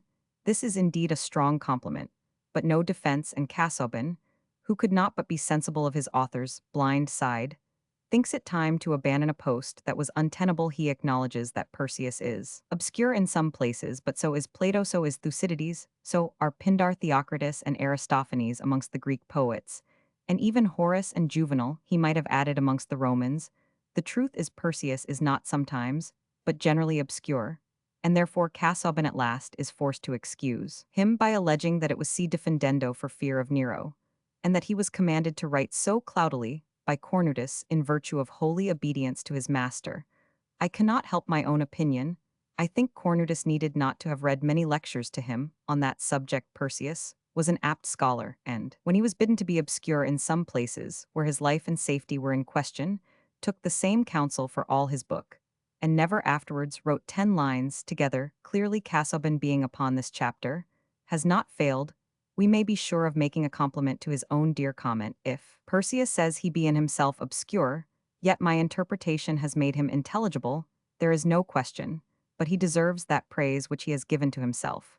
But the nature of the thing, as Lucretius says, will not admit of a perfect explanation, besides many examples which I could urge. The very last verse of his last satire, upon which he particularly values himself in his preface, is not yet sufficiently explicated. It is true Holiday has endeavored to justify his construction, but Stelludi is against it, and for my part, I can have but a very dark notion of it. As for the chastity of his thoughts, Casaubon denies not but that one particular passage in the fourth satire, at c. Unctus Cesses Roman 100, is not only the most obscure, but the most obscene of all his works. I understood it, but for that reason turned it over in defense of his boisterous metaphors. He quotes Longinus, who accounts them as instruments of the sublime, fit to move and stir up the affections, particularly in narration, to which it may be replied that, where the trope is far-fetched and hard, it is fit for nothing, but to puzzle the understanding, and may be reckoned amongst those things of Demosthenes which Scynes called not, that is, prodigies, not words. It must be granted to Casaubon that the knowledge of many things is lost in our modern ages, which were of familiar notice to the ancients, and that satire is a poem of a difficult nature in itself, and is not written to vulgar readers, and through the relation which it has to comedy, the frequent change of persons,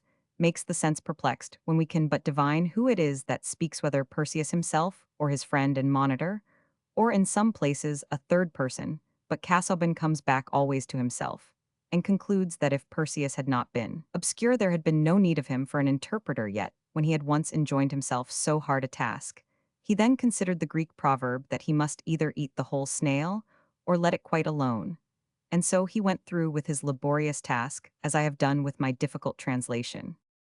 Thus far, my lord, you see, it has gone very hard with Persius.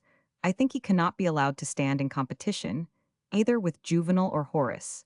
Yet for once I will venture to be so vain as to affirm that none of his hard metaphors or forced expressions are in my translation, but more of this in its proper place, where I shall say somewhat in particular of our general performance, in making these two authors English in the meantime.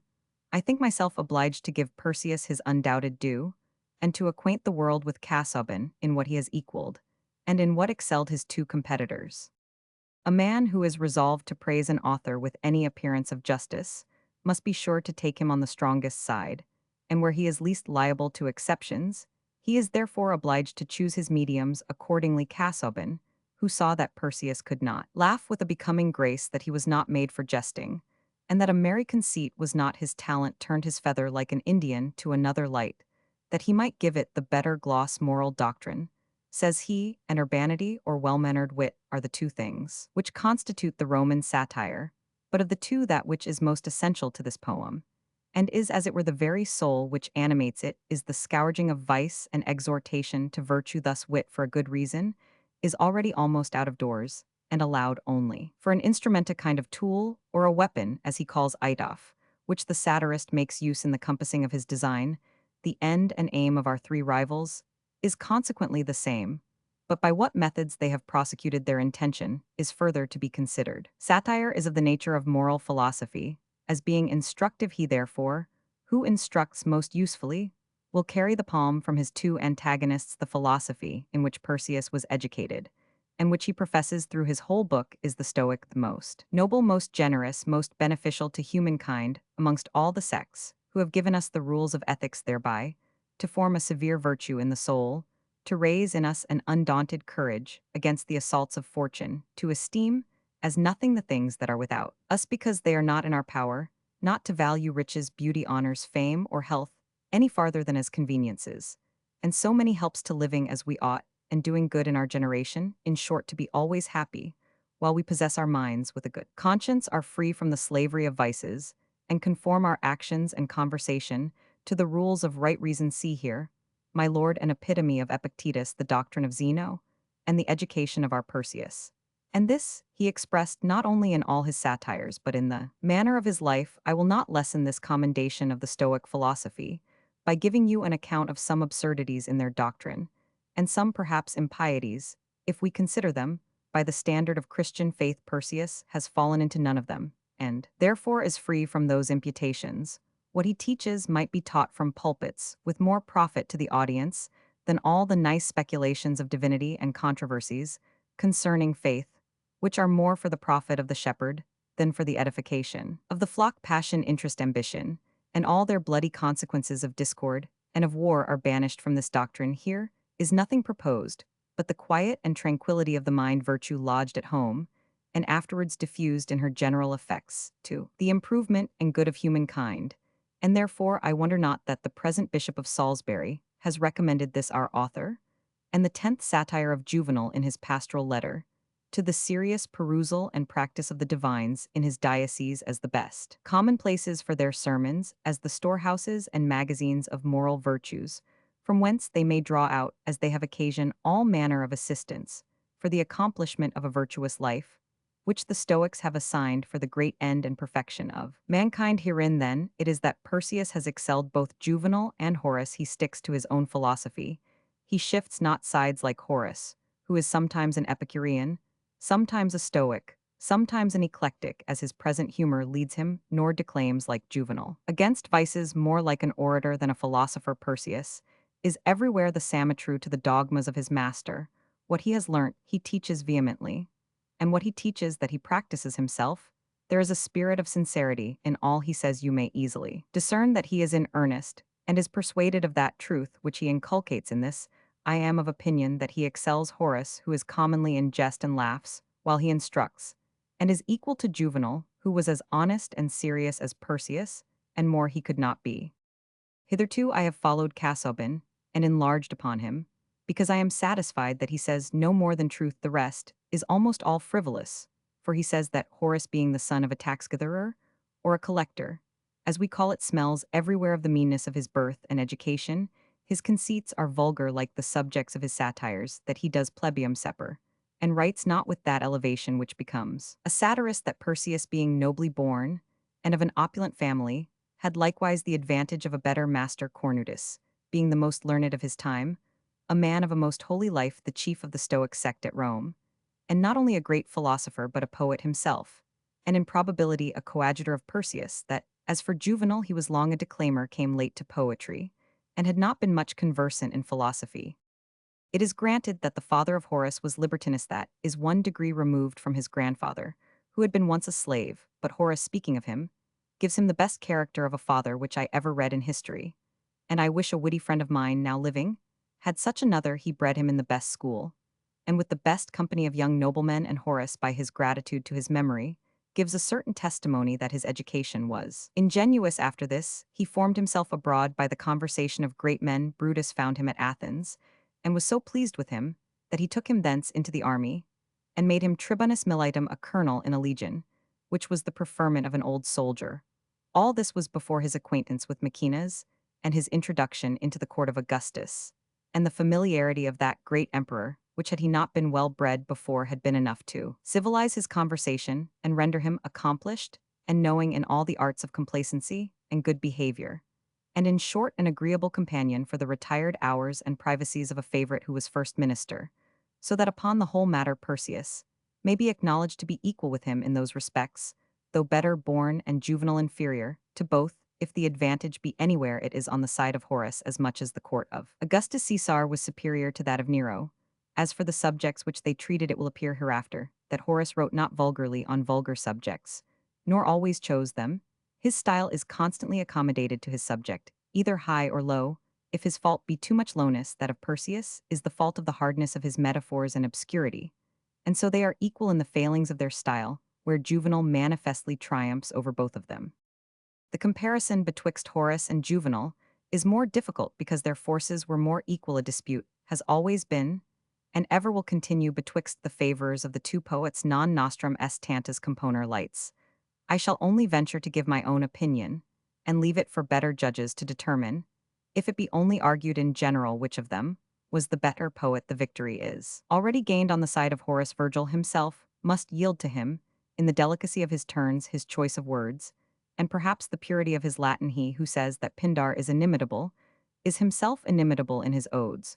But the contention betwixt these two great masters is for the prize of satire, in which controversy all the odes and epodes of Horace are to stand excluded. I say this because Horace has written many of them satirically against his private enemies, yet these, if justly considered, are somewhat of the nature of the Greek silly, which were invectives against particular sects and persons. But Horace had purged himself of this choler before he entered on those discourses, which are more properly called the Roman satire. He has not now to do with a lice, a Canidia, a Cassius, Severus, or Aminas, but is to correct the vices and the follies of his time, and to give the rules of a happy and virtuous life. In a word, that former sort of satire which is known in England by the name of lampoon is a dangerous sort of weapon, and for the most part unlawful. We have no moral right on the reputation of other men. It is taking from them what we cannot restore to them. There are only two reasons for which we may be permitted to write lampoons, and I will not promise that they can always justify us. The first is revenge, when we have been affronted in the same nature, or have been anywise notoriously abused, and can make ourselves no other reparation. And yet we know that in Christian charity all offenses are to be forgiven, as we expect the like pardon for those which we daily commit against Almighty God. And this consideration has often made me tremble when I was saying our Saviour's prayer, for the plain condition of the forgiveness which we beg is the pardoning of others the offenses which they have done to us, for which reason I have many times avoided the commission of that fault, even when I have been notoriously provoked. Let not this, my lord, pass for vanity in me, for it is truth. More libels have been written against me than almost any man now living, and I had reason on my side to have defended my own innocence. I speak not of my poetry, which I have wholly given up to the critics. Let them use it as they please. Posterity, perhaps, may be more favorable to me, for interest and passion will lie buried in another age, and partiality and prejudice be forgot. I speak of my morals, which have been sufficiently aspersed. That only sort of reputation ought to be dear to every honest man, and is to me. But let the world witness for me that I have been often wanting to myself in that particular. I have seldom answered any scurrilous lampoon, when it was in my power to have exposed my enemies, and being naturally vindicative have suffered in silence, and possessed my soul in quiet. Anything, though never so little, which a man speaks of himself in my opinion, is still too much, and therefore I will waive this subject, and proceed to give the second reason which may justify a poet when he writes against a particular person, and that is when he is become a public nuisance. All those whom Horace in his satires, and Persius and Juvenal, have mentioned in theirs with a brand of infamy, are wholly such. It is an action of virtue, to make examples of vicious men. They may, and ought to be upbraided with their crimes and follies both for their own amendment if they are not yet incorrigible, and for the terror of others to hinder them from falling into those enormities which they see are so severely punished in the persons of others. The first reason was only an excuse for revenge, but this second is absolutely of a poet's office to perform. But how few lampooners are there now living who are capable of this duty? When they come in my way, it is impossible sometimes to avoid reading them. But good God, how remote they are in common justice from the choice of such persons as are the proper subject of satire, and how little wit they bring for the support of their injustice. The weaker sex is their most ordinary theme, and the best and fairest are sure to be the most severely handled amongst men. Those who are prosperously unjust are entitled to a panegyric, but afflicted virtue is insolently stabbed with all manner of reproaches. No decency is considered, no fulsomeness omitted, no venom is wanting as far as dullness can supply it, for there is a perpetual dearth of wit, a barrenness of good sense and entertainment.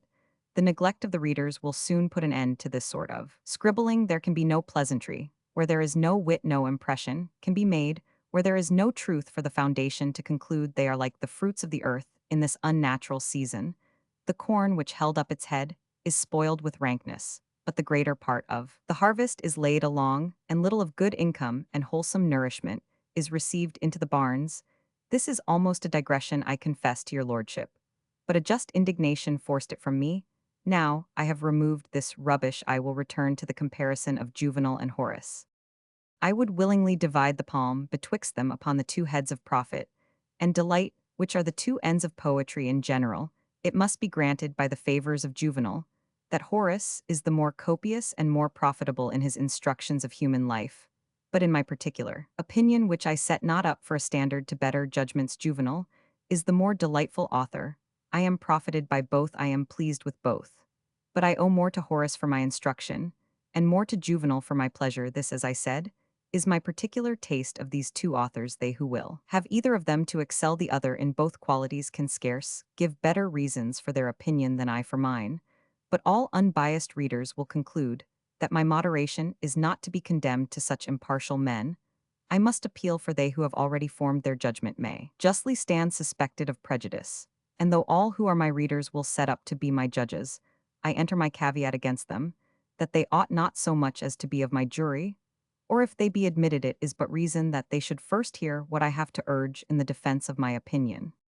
That Horace is somewhat the better instructor of the two is proved from hence that his instructions are more general, Juvenal's more limited, so that granting that the counsels which they give are equally good for moral use, Horace, who gives the most various advice and most applicable to all occasions which can occur to us in the course of our lives, including in his Discourses, not only all the rules of morality, but also of civil conversation, is undoubtedly to be preferred to him who is more circumscribed in his instructions, makes them to fewer people, and on fewer occasions than the other. I may be pardoned for using an old saying, since it is true, and to the purpose. Bonum quo communius e Aemilius Juvenal, excepting only his first satire, is in all the rest confined to the exposing of some particular vice that he lashes, and there he sticks. His sentences are truly shining and instructive, but they are sprinkled here, and there Horace is teaching us in every line, and is perpetually moral. He had found out the skill of Virgil to hide his sentences, to give you the virtue of them, without showing them in their full extent, which is the ostentation of a poet, and not his art. And this Petronius charges on the authors of his time, as a vice of writing, which was then growing on the aged Nicententi. Extra corpus orationis eminent, he would have them weaved into the body of the work, and not appear embossed upon it, and striking directly on the reader's view. Folly was the proper quarry of Horace, and not vice, And as there are but few notoriously wicked men in comparison with a shoal of fools and fops, so it is a harder thing to make a man wise than to make him honest, for the will is only to be reclaimed in the one, but the understanding is to be informed in the other. There are blind sides and follies even in the professors of moral philosophy, and there is not any one sect of them that Horace has not exposed which, as it was not the design of Juvenal, who was wholly employed in lashing vices some of them, the most enormous that can be imagined, so perhaps it was not so much his talent. Omni vefer vitium ridenti, flacus amico. Tangit et admissus circum PR cordia ludit.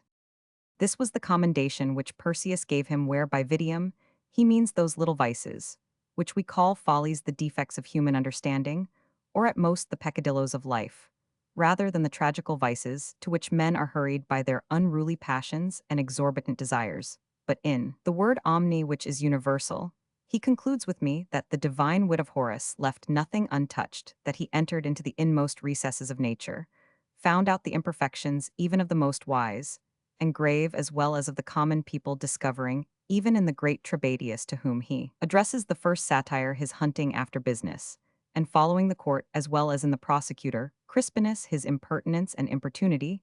It is true, he exposes Crispinus openly as a common nuisance, but he rallies the other as a friend. More finely, the exhortations of Persius are confined to noblemen, and the Stoic philosophy is that alone which he recommends to them. Juvenal exhorts to particular virtues, as they are opposed to those vices, against which he declaims, but Horace laughs to shame all follies and insinuates virtue rather by familiar examples than by the severity of precepts.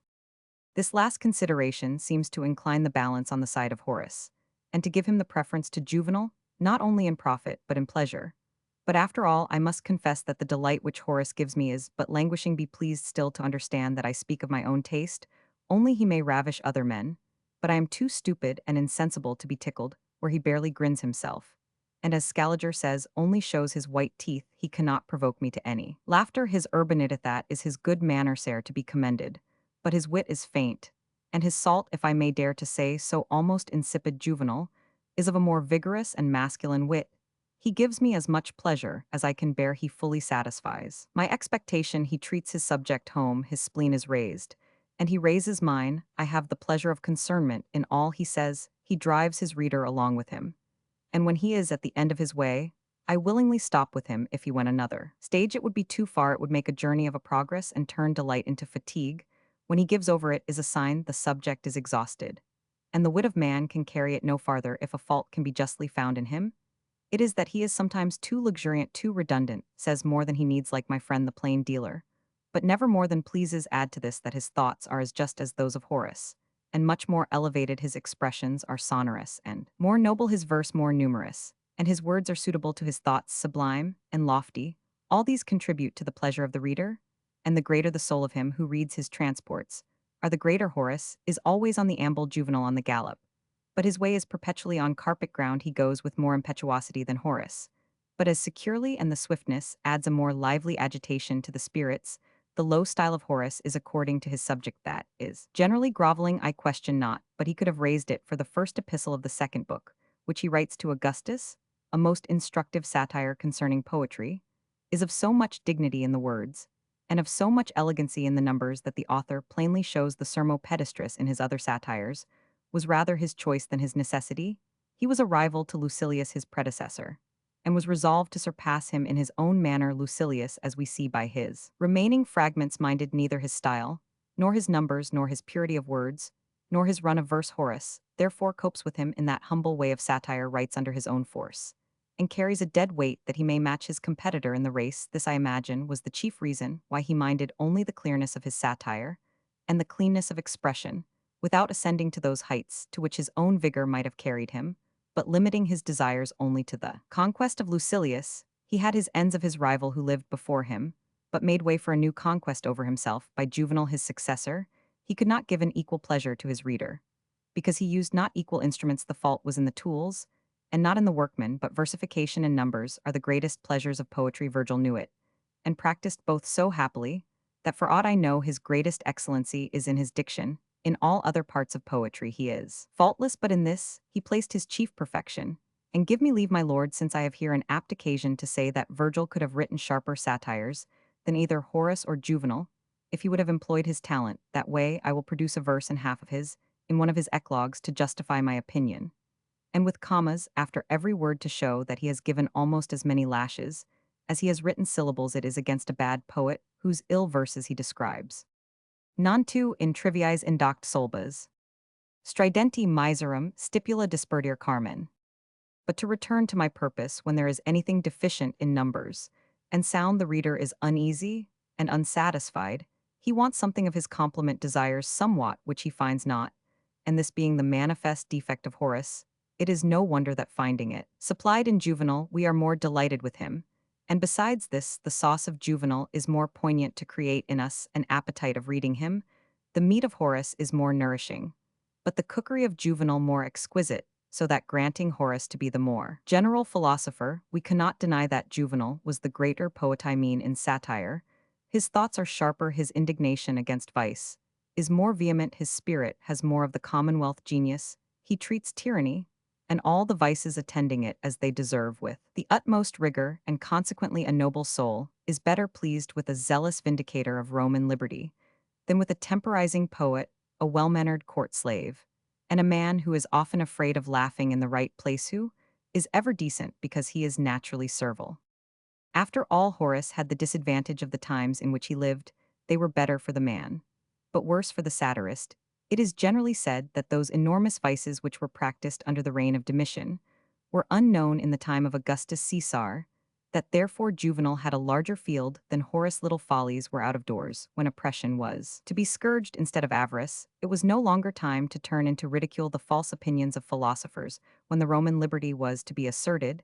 There was more need of a Brutus in Domitian's days to redeem or mend than of a Horace, if he had then been living to laugh at a flycatcher.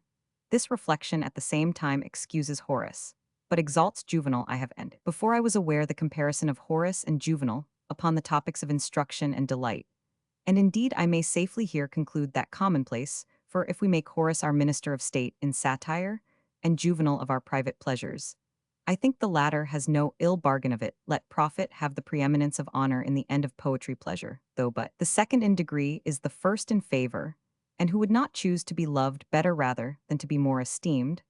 But I am entered already upon another topic, which concerns the particular merits of these two satirists. However, I will pursue my business where I left it, and carry it farther than that common observation of the several ages in which these authors flourished. When Horace writ his satires, the monarchy of his Caesar was in its newness, and the government, but just made easy to the conquered people. They could not possibly have forgotten the usurpation of that prince upon their freedom, nor the violent methods which he had used in the compassing of that vast design. They yet remembered his proscriptions, and the slaughter of so many noble Romans there. Defender amongst the rest that horrible action of his, when he forced Livia from the arms of her husband, who was constrained to see her married, as Dion relates the story in Big with Child, as she was conveyed to the bed of his insulting rival. The same Dion Cassius gives us another instance of the crime, before mentioned, that Cornelius Caecina, being reproached in full senate with the licentious conduct of his wife, returned this answer, that he had married her by the counsel of Augustus, intimating, says my author, that Augustus had obliged him to that marriage, that he might under that covert have the more free access to her. His adulteries were still before their eyes, but they must be patient, where they had not power in other things. That emperor was moderate enough, propriety was generally secured, and the people entertained with public shows and donatives, to make them more easily digest their lost liberty. But Augustus, who was conscious to himself of so many crimes, which he had committed, thought, in the first place, to provide for his own reputation, by making an edict against lampoons and satires, and the authors of those defamatory writings which my author Tacitus from the Laudarum calls famosos libellos. In the first book of his Annals, he gives the following account of it in these words: Primus Augustus cognitionem de famosis, libellis specie leges, ejus tractivit commodus Cassii severi libidine, quaviros F. Minesque illusters processibus scriptis diffamavarat. Thus in English Augustus was the first who, under the color of that law, took cognizance of lampoons, being provoked to it by the petulancy of Cassius Severus, who had defamed many illustrious persons of both sexes in his writings. The law to which Tacitus refers was lex ls majestatis, commonly called for the sake of brevity majestas, or as we say hydreason, he means not that this law had not been enacted formerly, for it had been made by the decemviri and was inscribed amongst the rest in the 12 tables to prevent the aspersion of the Roman majesty, either of the people themselves, or their religion, or their magistrates.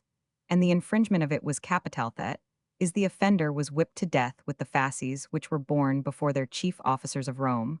But Augustus was the first who restored that intermitted law by the words under color of that law. He insinuates that Augustus caused it to be executed on pretense of those libels, which were written by Cassius Severus against the nobility.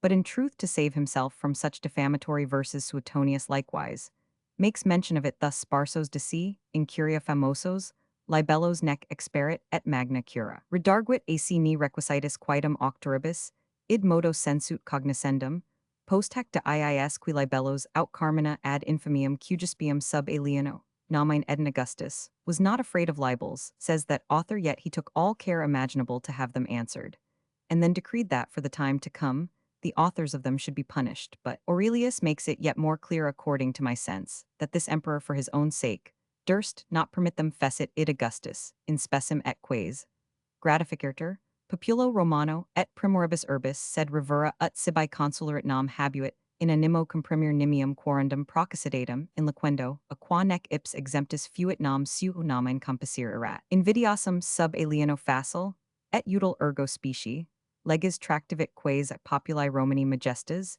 Infameritor, this I think is a sufficient comment on that passage of Tacitus. I will add only by the way that the whole family of the Caesars and all their relations were included in the law, because the majesty of the Romans in the time of the empire was wholly in that house omnia Caesar erat, they were all accounted sacred, who belonged to him. As for Cassius Severus, he was contemporary with Horace, and was the same poet against whom he writes in his epodes under this title, in Cassium Severum, maledicum pactum perhaps, intending to kill two crows according to our proverb with one stone, and revenge both himself and his emperor together. From hence I may reasonably conclude that Augustus, who was not altogether so good as he was wise, had some byrespect in the enacting of this law, for to do anything for nothing was not his maxim. Horace, as he was a courtier, complied with the interest of his master, and avoiding the lashing of greater crimes, confined himself to the ridiculing of petty vices and common follies, excepting only some reserved cases in his odes and epodes of his own particular quarrels, which either with permission of the magistrate, or without it every man will revenge, though I say not that he should for prior, else it is a good excuse in the civil law. If Christianity had not taught us to forgive, however, he was not the proper man to arraign great vices, at least if the stories which we hear of him are true that he practiced some which I will not here mention out of honor to him. It was not for a Clodius to accuse adulterers, especially when Augustus was of that number, so that though his age was not exempted from the worst of villainies, there was no freedom left to reprehend them by reason of the edict, and our poet was not fit to represent them in an odious character, because himself was dipped in the same actions upon this account, without further insisting on the different tempers of Juvenal and Horace. I conclude that the subjects which Horace chose for satire are of a lower nature than those of which Juvenal has written. Thus I have treated in a new method the comparison betwixt Horace Juvenal and Persius, somewhat of their particular manner belonging to all of them, is yet remaining to be considered. Persius was grave, and particularly opposed his gravity to lewdness, which was the predominant vice in Nero's court at the time when he published his satires, which was, before that emperor fell into the excess of cruelty. Horace was a mild admonisher, a court satirist fit for the gentle times of Augustus, and more fit for the reasons which I have already given. Juvenal was as proper for his times as they for theirs. His was an age that deserved a more severe chastisement. Vices were more gross, and open more flagitious, more encouraged by the example of a tyrant and more protected by his authority. Therefore, wheresoever Juvenal mentions Nero, he means Domitian, whom he dares not attack in his own person, but scourges him by proxy. Heinsius urges, in praise of Horace, that according to the ancient art and law of satire, it should be nearer to comedy than to tragedy, not declaiming against vice, but only laughing at it. Neither Persius nor Juvenal was ignorant of this, for they had both studied Horace, and the thing itself is plainly true. But as they had read Horace, they had likewise read Lucilius, of whom Persius says secuit urbum et genuinum fregit in Illes, meaning Mutius and Lupus, and Juvenal also mentions him in these words. En se velit stricto quadis Lucilius ardens. Infremuit rubit auditor cui frigida mens est. Criminibus tacita sulant piarcordia culpa. So that they thought the imitation of Lucilius was more proper to their purpose than that of Horace, they changed satire, says Holiday. But they changed it for the better, for the business being to reform great vices, chastisement goes farther than admonition, whereas a perpetual grin, like that of Horace, does rather anger than amend a man.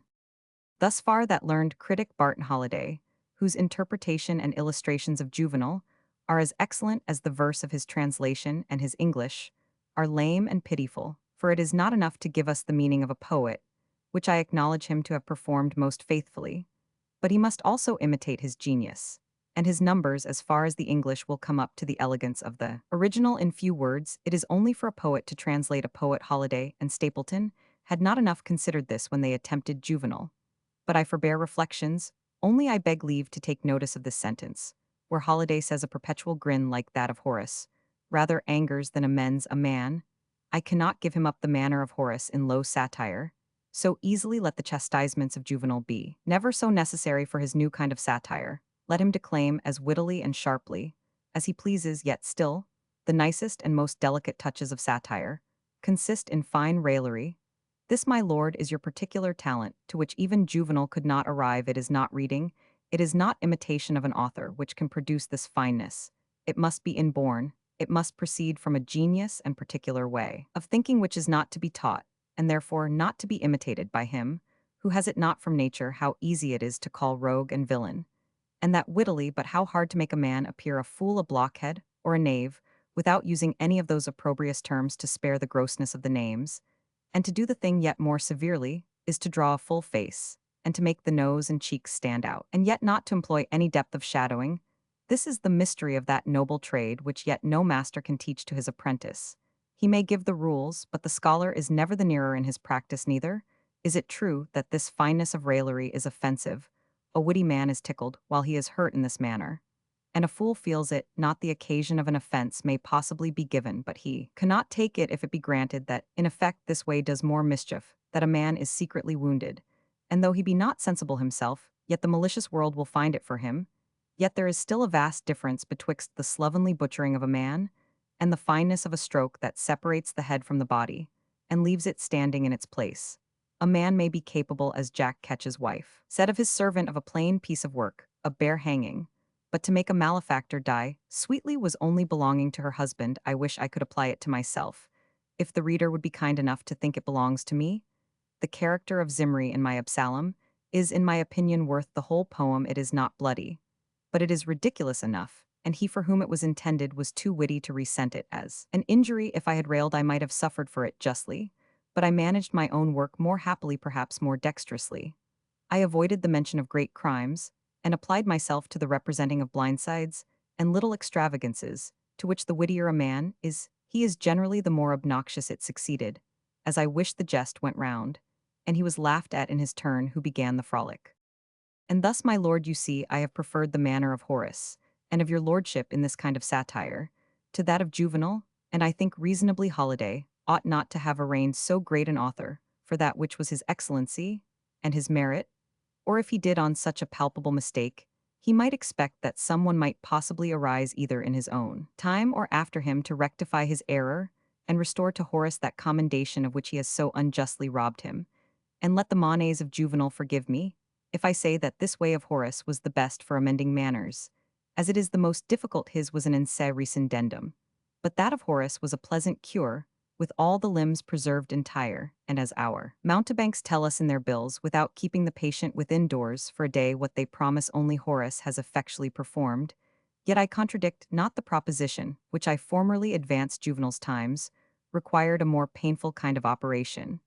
But if he had lived in the age of Horace, I must needs affirm that he had it not about him. He took the method which was prescribed him by his own genius, which was sharp and eager. He could not rail, but he could declaim, and as his provocations were great, he has revenged them tragically.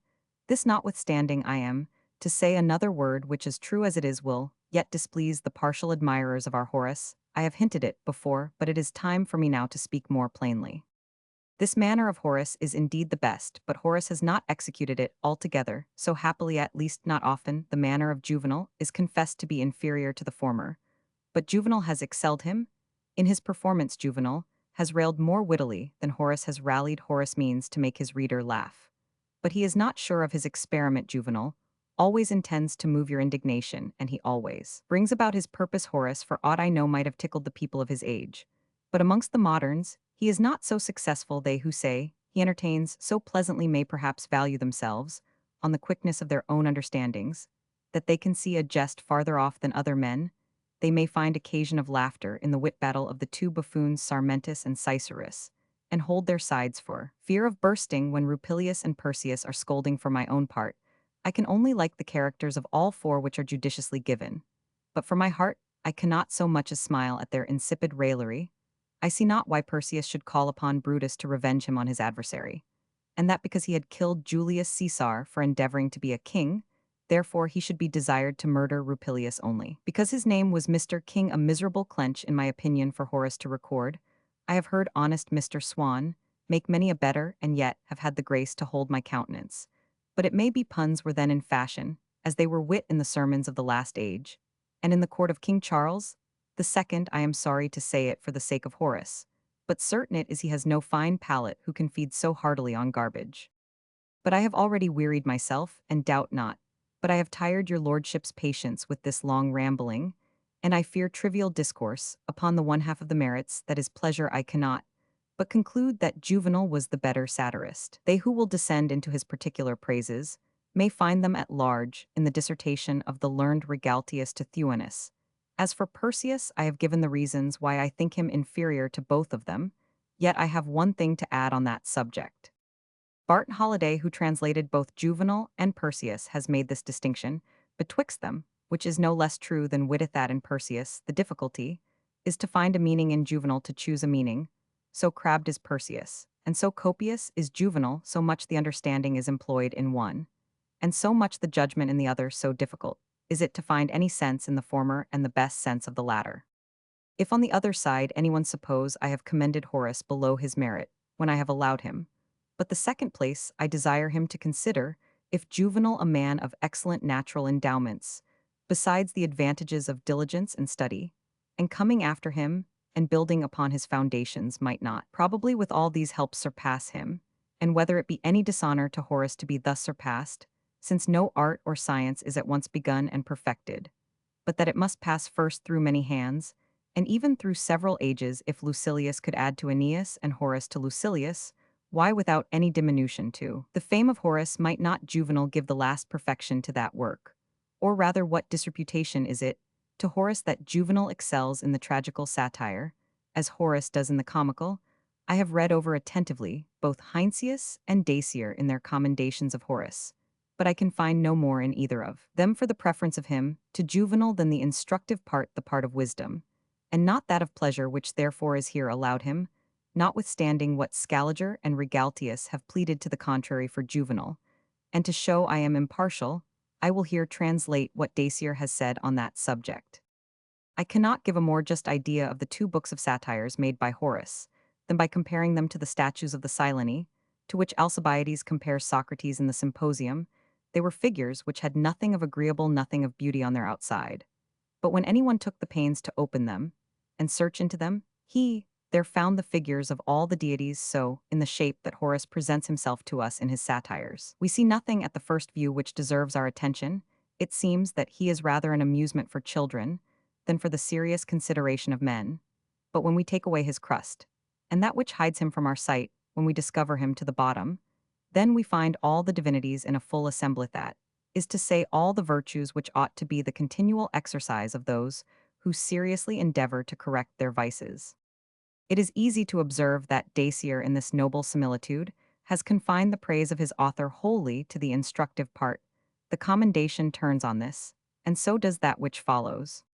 In these two books of satire, it is the business of Horace to instruct us how to combat our vices, to regulate our passions, to follow nature, to give bounds to our desires, to distinguish betwixt truth and falsehood, and betwixt our conceptions of things and things themselves, to come back from our prejudicate opinions, to understand exactly the principles and motives of all our actions, and to avoid the ridicule into which all men necessarily fall who are intoxicated with those notions which they have received from their masters.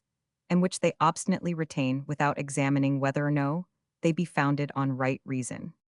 In a word, he labors to render us happy in relation, to ourselves agreeable and faithful to our friends, and discreet, serviceable, and well-bred, in relation to those with whom we are obliged to live, and to converse to make his figures intelligible to conduct his readers through the labyrinth of some perplexed sentence or obscure parenthesis, is no great matter. And as Epictetus says, there is nothing of beauty in all this, or what is worthy of a prudent man the principal business, and which is of most importance to us, is to show the use the reason and the proof of his precepts. They who endeavor not to correct themselves according to so exact a model are just like the patients who have opened before them a book of admirable receipts for their diseases and please themselves with reading it, without comprehending the nature of the remedies or how to apply them to their cure. Let Horace go off with these encomiums, which he has so well deserved. To conclude the contention betwixt our three poets, I will use the words of Virgil in his fifth need, where Nies proposes the rewards of the foot race to the three first, who should reach the goal. Tres para mia primi. Accipient floec caput nectenter oliva.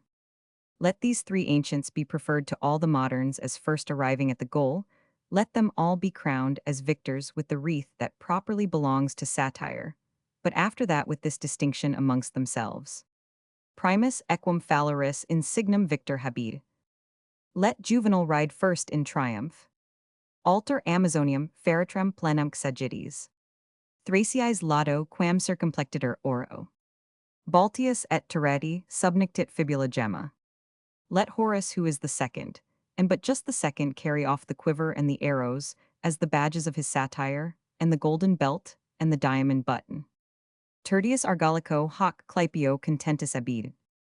And let Perseus, the last of the first three worthies, be contented with this Grecian shield, and with Victorinat only over all the Grecians, who were ignorant of the Roman satire, but over all the moderns in succeeding ages, excepting Boilo and your lordship. And thus I have given the history of satire, and derived it as far as from Aeneas to your lordship, that is from its first rudiments of barbarity to its last polishing and perfection, which is with Virgil in his address to Augustus. Nomen fama tot fair per annos. Tithoni prima quat abest ab origin Caesar. I said only from Aeneas, but I may safely carry it higher as far as Livius Andronicus, who, as I have said, formerly taught the first play at Rome, in the year ab urb candida Roman 514. I have since desired my learned friend Mr. Madewell to compute the difference of times betwixt Aristophanes and Livius Andronicus, and he assures me from the best chronologers that Plutus, the last of Aristophanes' plays, was represented at Athens in the year of the 97th Olympiad, which agrees with the year Urbis Condit Roman 364, so that the difference of years betwixt Aristophanes and Andronicus is 150, from whence I have probably deduced that Livius Andronicus, who was a Grecian, had read the plays of the Old Comedy, which were satirical, and also of the New for Menander, was 50 years before him, which must needs be a great light to him in his own plays, that were of the satirical nature that the Romans had farces before this, it is true, but then they had no communication with Greece, so that Andronicus was the first who wrote after the manner of the Old Comedy in his plays. He was imitated by Aeneas about 30 years afterwards. Though the former writ fables, the latter, speaking properly, began the Roman satire, according to that description, which Juvenal gives of it in his first. Quicquid agunt homines vadum timor era voluptas. Gaudia discurses nostri est farrago libelli. This is that in which I have made hold to differ from Casaubon Regaltius Dacier, and indeed from all the modern critics, that not Aeneas, but Andronicus was the first who, by the Arche Commedia of the Greeks, added many beauties to the first rude and barbarous Roman satire, which sort of poem, though we had not derived from Rome, yet nature teaches it mankind in all ages and in every country.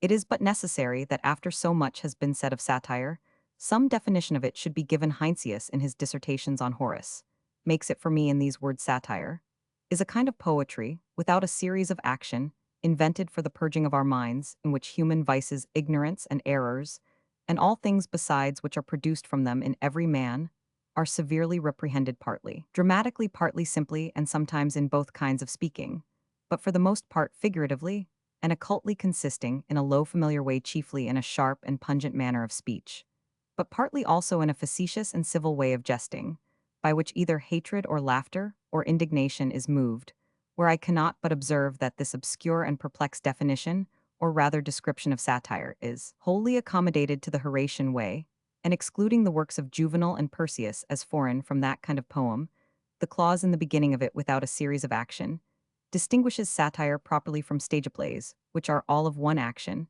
and one continued series of action, the end or scope of satire, is to purge the passions, so far it is common to the satires of Juvenal and Persius the rest. Which follows is also generally belonging to all three, till he comes upon us with the excluding clause, consisting in a low familiar way of speech, which is the proper character of Horace, and from which the other two, for their honor be it spoken, are far distant. But how come lowness of style, and the familiarity of words to be so much the propriety of satire, that without them, a poet can be no more a satirist than, without risibility, he can be a man? Is the fault of Horace to be made the virtue and standing rule of this poem? Is the grand sophos of Persius, and the sublimity of Juvenal to be circumscribed with the meanness of words and vulgarity of expression, if Horace refused the pains of numbers? And the loftiness of figures, are they bound to follow so ill a precedent? Let him walk afoot with his pad in his hand, for his own pleasure, but let not them be accounted no poets who choose to mount and show their horsemanship holiday, is not afraid to say that there was never such a fall as from his odes to his satires, and that he injuriously to himself untuned his harp. The majestic way of Persius and Juvenal was new when they began it, but it is old to us, and what poems have not with time received an alteration in their fashion, which alteration, says Holiday, is to aftertimes as good a warrant as the first. Has not Virgil changed the manners of Homer's heroes in his knees? Certainly he has, and for the better, for Virgil's age was more civilized and better bred, and he writ according to the politeness of Rome, under the reign of Augustus Caesar, not to the rudeness of Agamemnon's age or the times of Homer. Why should we offer to confine free spirits to one form, when we cannot so much as confine our bodies to one fashion of apparel? Would not Don's satires, which abound with so much wit, appear more charming, if he had taken care of his words, and of his numbers?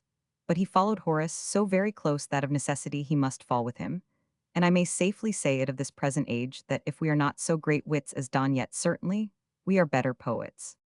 But I have said enough, and it may be too much on this subject.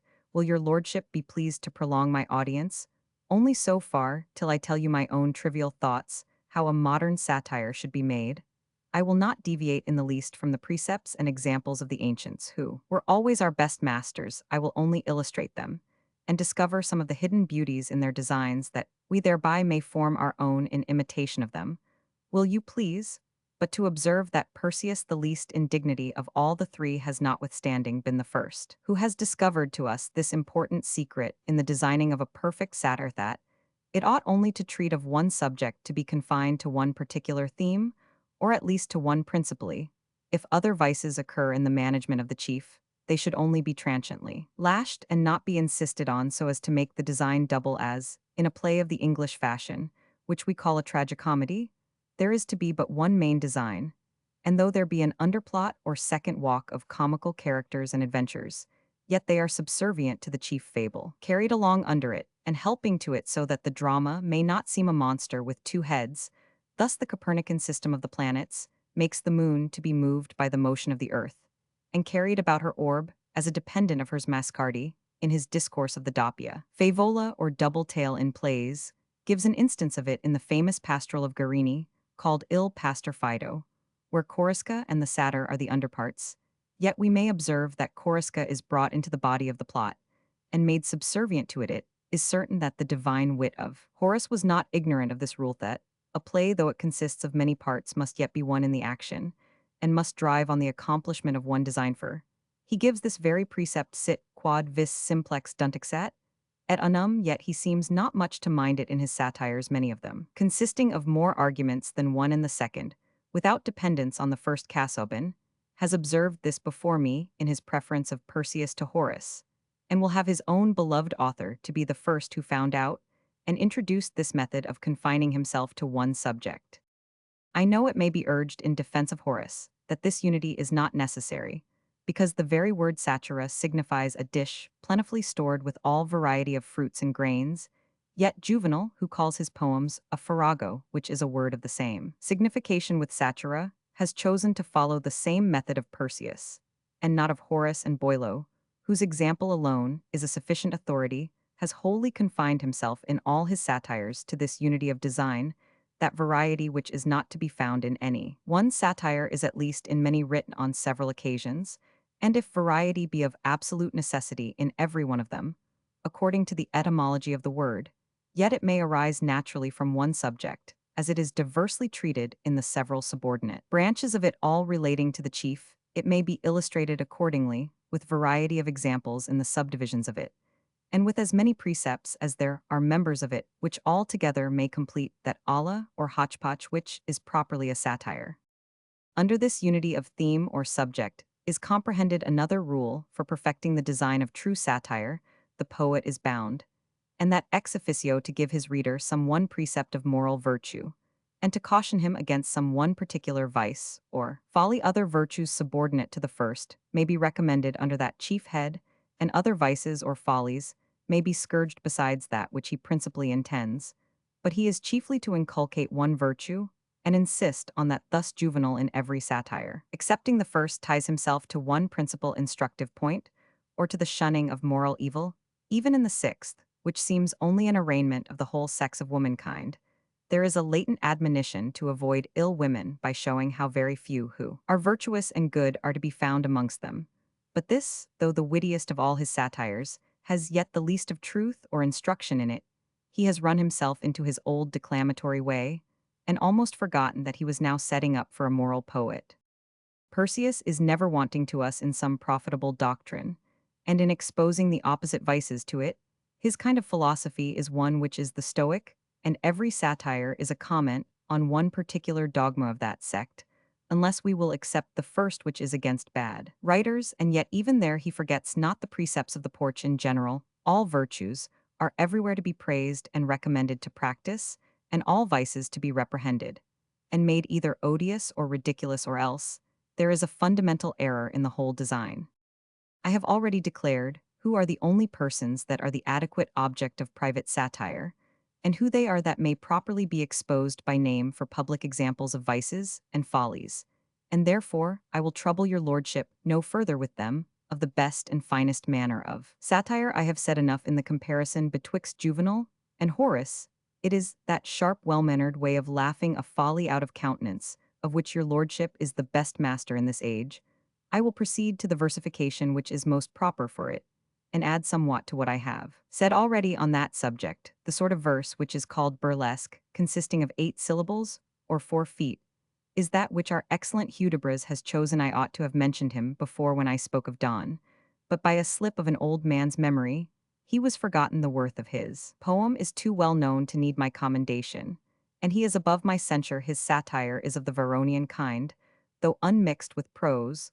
The choice of his numbers is suitable enough to his design, as he has managed it, but in any other hand the shortness of his verse, and the quick returns of rhyme, had debased the dignity of style, and besides the double rhyme, a necessary companion of burlesque writing, is not so proper for manly satire, for it turns earnest too much to jest, and gives us a boyish kind of pleasure. It tickles awkwardly with a kind of pain to the best sort of readers. We are pleased ungratefully, and if I may say so against our liking, we thank him not for giving us that unseasonable delight, when we know he could have given us a better and more solid.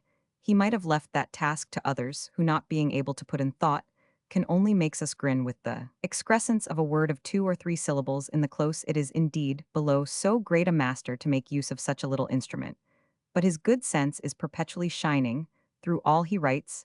It affords us not the time of finding faults. We pass through the levity of his rhyme, and are immediately carried into some admirable useful thought. After all, he has chosen this kind of verse, and has written the best in it, and had he taken another, he would always have excelled, as we say of a court favorite, that whatsoever his office be, he still makes it uppermost, and most beneficial to himself. The quickness of your imagination, my lord, has already prevented me, and you know beforehand that I would prefer the verse of 10 syllables, which we call the English heroic, to that of 8. This is truly my opinion for this sort of number. Is more roomy? The thought can turn itself with greater ease in a larger compass. When the rhyme comes too thick upon us, it straightens the expression. We are thinking of the close, when we should be employed in adorning the thought. It makes a poet giddy with turning. In a space too narrow for his imagination, he loses many beauties, without gaining one advantage. For a burlesque rhyme, I have already concluded to be none, or if it is more easily purchased in 10 syllables. Then an 8 in both occasions, it is as in a tennis court when the strokes of greater force are given, when we strike out and play at length. Tassoni and Boileau have left us the best examples of this way in the Sequia Rapida, and the Lutrin and next them Merlin Coccius in his Baldus. We'll speak only of the two former, because the last is written in Latin verse. The Sequia Rapida is an Italian poem, a satire of the Varronian kind. It is written in the stanza of 8, which is their measure for heroic verse. The words are stately, the numbers smooth, the turn, both of thoughts and words, is happy. The first 6 lines of the stanza seem majestical and severe, but the 2 last turn them all into a pleasant ridicule. Boileau, if I am not much deceived, has modeled from hence his famous Lutrin. He had read the burlesque poetry of Scarron with some kind of indignation, as witty as it was, and found nothing in France that was worthy of his imitation. But he copied the Italian so well that his own may pass for an original. He writes it in the French heroic verse and calls it an heroic poem. His subject is trivial, but his verse is noble, I doubt not, but he had Virgil in his eye, for we find many admirable imitations of him, and some parodies, as particularly this passage in the 4th of the Needs. Nec tibi diva parens generis, nec Dardanus octor. Perfide sed duris genuit t caudibus horens. Caucasus hircanc admorant ubera to graze. Which he thus translates, keeping to the words, but altering the sense. Non tun pier a Paris ni fut point Boulanger. Et tu nes point du sang de Gervais l'horloger. Ta mir ni fut point la maîtresse Duncach. Caucase dans says flanks t forma dunrach. Un tigress a frus en quelque anter ecart. T fit avec son late succor sa cruot. And as Virgil in his 4th Georgic of the Bees perpetually raises the lowness of his subject by the loftiness of his words, and ennobles it by comparisons drawn from empires and from monarchs. Ad Miranda tibi levium spectacula rerum. Magnanimasque duces todiusque ordine gentes. Mores et studia et populos et piarlia dicem. And again, et genus immortal manit multasque per annos. Stat fortuna domus et avi numeranter avorum. We see Boileau pursuing him in the same flights and scarcely yielding to his master. This, I think, my lord, to be the most beautiful and most noble kind of satire. Here is the majesty of the heroic finely mixed with the venom of the other, and raising the delight which otherwise would be flat and vulgar. By the sublimity of the expression, I could say somewhat more of the delicacy of this, and some other of his satires, but it might turn to his prejudice if it were carried back to France. I have given your lordship but this bare hint in what verse, and in what manner this sort of satire may be best managed. Had I time, I could enlarge on the beautiful turns of words and thoughts, which are as requisite in this as in heroic poetry itself, of which the satire is undoubtedly a species. With these beautiful turns I confess myself to have been unacquainted till about 20 years ago in a conversation which I had with that noble wit of Scotland, Sir George Mackenzie. He asked me why I did not imitate in my verses the turns of Mr. Waller and Sir John Denham, of which he repeated many to me. I had often read with pleasure, and with some profit, those 2 fathers of our English poetry, but had not seriously enough considered those beauties, which give the last perfection to their works. Some sprinklings of this kind I had also formerly in my plays, but they were casual and not designed. But this hint, thus seasonably given me first, made me sensible of my own wants and brought me afterwards to seek for the supply of them in other English authors. I looked over the darling of my youth, the famous Cowley. There I found instead of them the points of wit and quirks of epigram, even in the Davidize, an heroic poem, which is of an opposite nature to those puerilities, but no elegant turns either on the word or on the thought. Then I consulted a greater genius, without offense to the manes of that noble author, I mean Milton, but as he endeavors everywhere to express Homer, whose age had not arrived to that fineness, I found in him a true sublimity, lofty thoughts which were clothed with admirable Grecisms, and ancient words which he had been digging from the minds of Chaucer and Spenser, and which with all their rusticity had somewhat of venerable in them.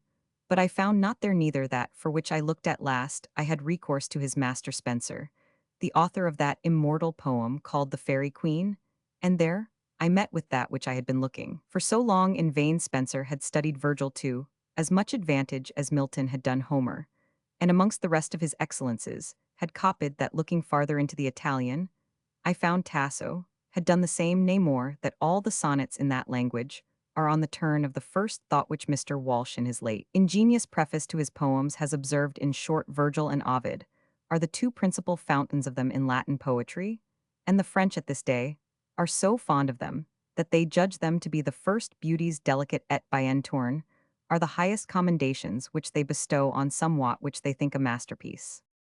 An example of the turn of words amongst 1,000 others is that, in the last book of Ovid's Metamorphoses, Heu quantum celis est in viscera condi, congestoque avidum pincere corpor corpus, ulteriusque animantum animantes viver lito.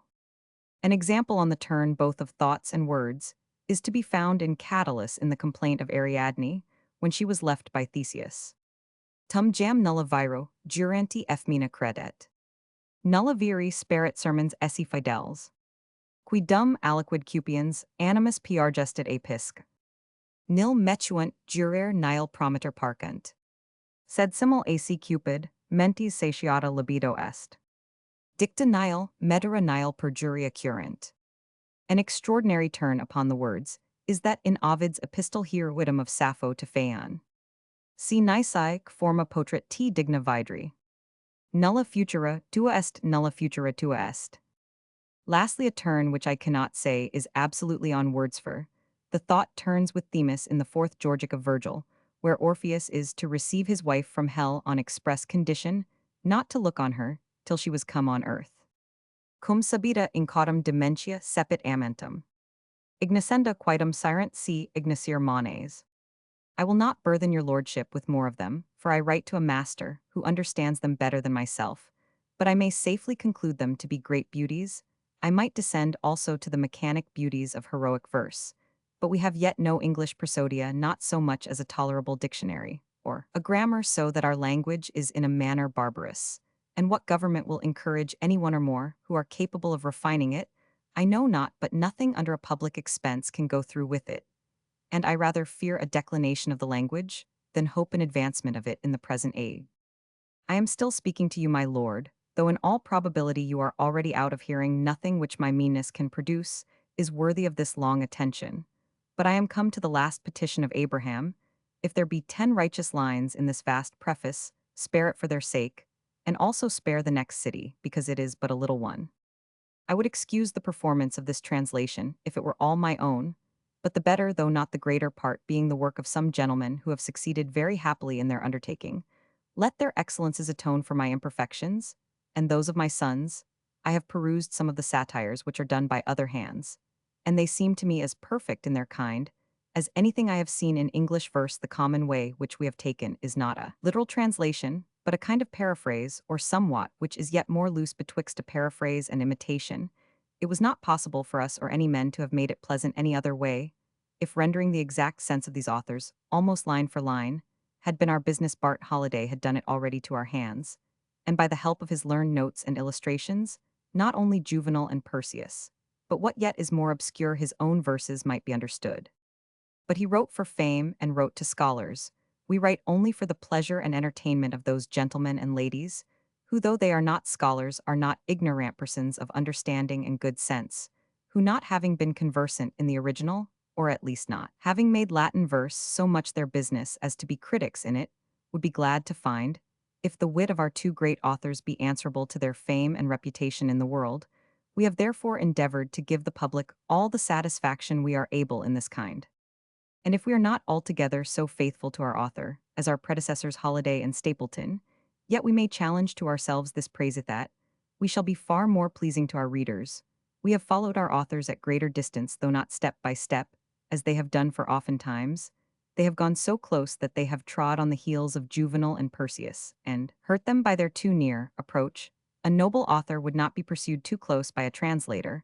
We lose his spirit when we think to take his body, the grosser part remains with us, but the soul is flown away in some noble expression, or some delicate turn of words, or thought. Thus Holiday, who made this way his choice, seized the meaning of Juvenal, but the poetry has always escaped him. They who will not grant me that pleasure is one of the ends of poetry, but that it is only a means of compassing the only end, which is instruction, must yet allow that, without the means of pleasure, the instruction is but a bare and dry philosophy, a crude preparation of morals which we may have from Aristotle and Epictetus with more profit than from any poet. Neither Holiday nor Stapleton have imitated Juvenal in the poetical part of him. his diction, and his elocution, nor had they been poets as neither of them were, yet in the way they took it was impossible for them to have succeeded in the poetic part. The English verse, which we call heroic, consists of no more than 10 syllables. The Latin hexameter sometimes rises to 17, as for example this verse in Virgil. Pulverulenta putrum sonitu quadit ungula campum. Here is the difference of no less than 7 syllables in a line betwixt the English and the Latin now. The medium of these is about 14 syllables. Because the dactyl is a more frequent foot in hexameters than the spondee, but Holiday, without considering that he writ with the disadvantage of 4 syllables, less in every verse endeavors to make one of his lines to comprehend the sense of one of Juvenal's according to the falsity of the proposition, was the success he was forced to crowd his verse with ill-sounding monosyllables of which our barbarous language affords him a wild plenty, and by that means he arrived at his pedantic end, which was to make a literal translation.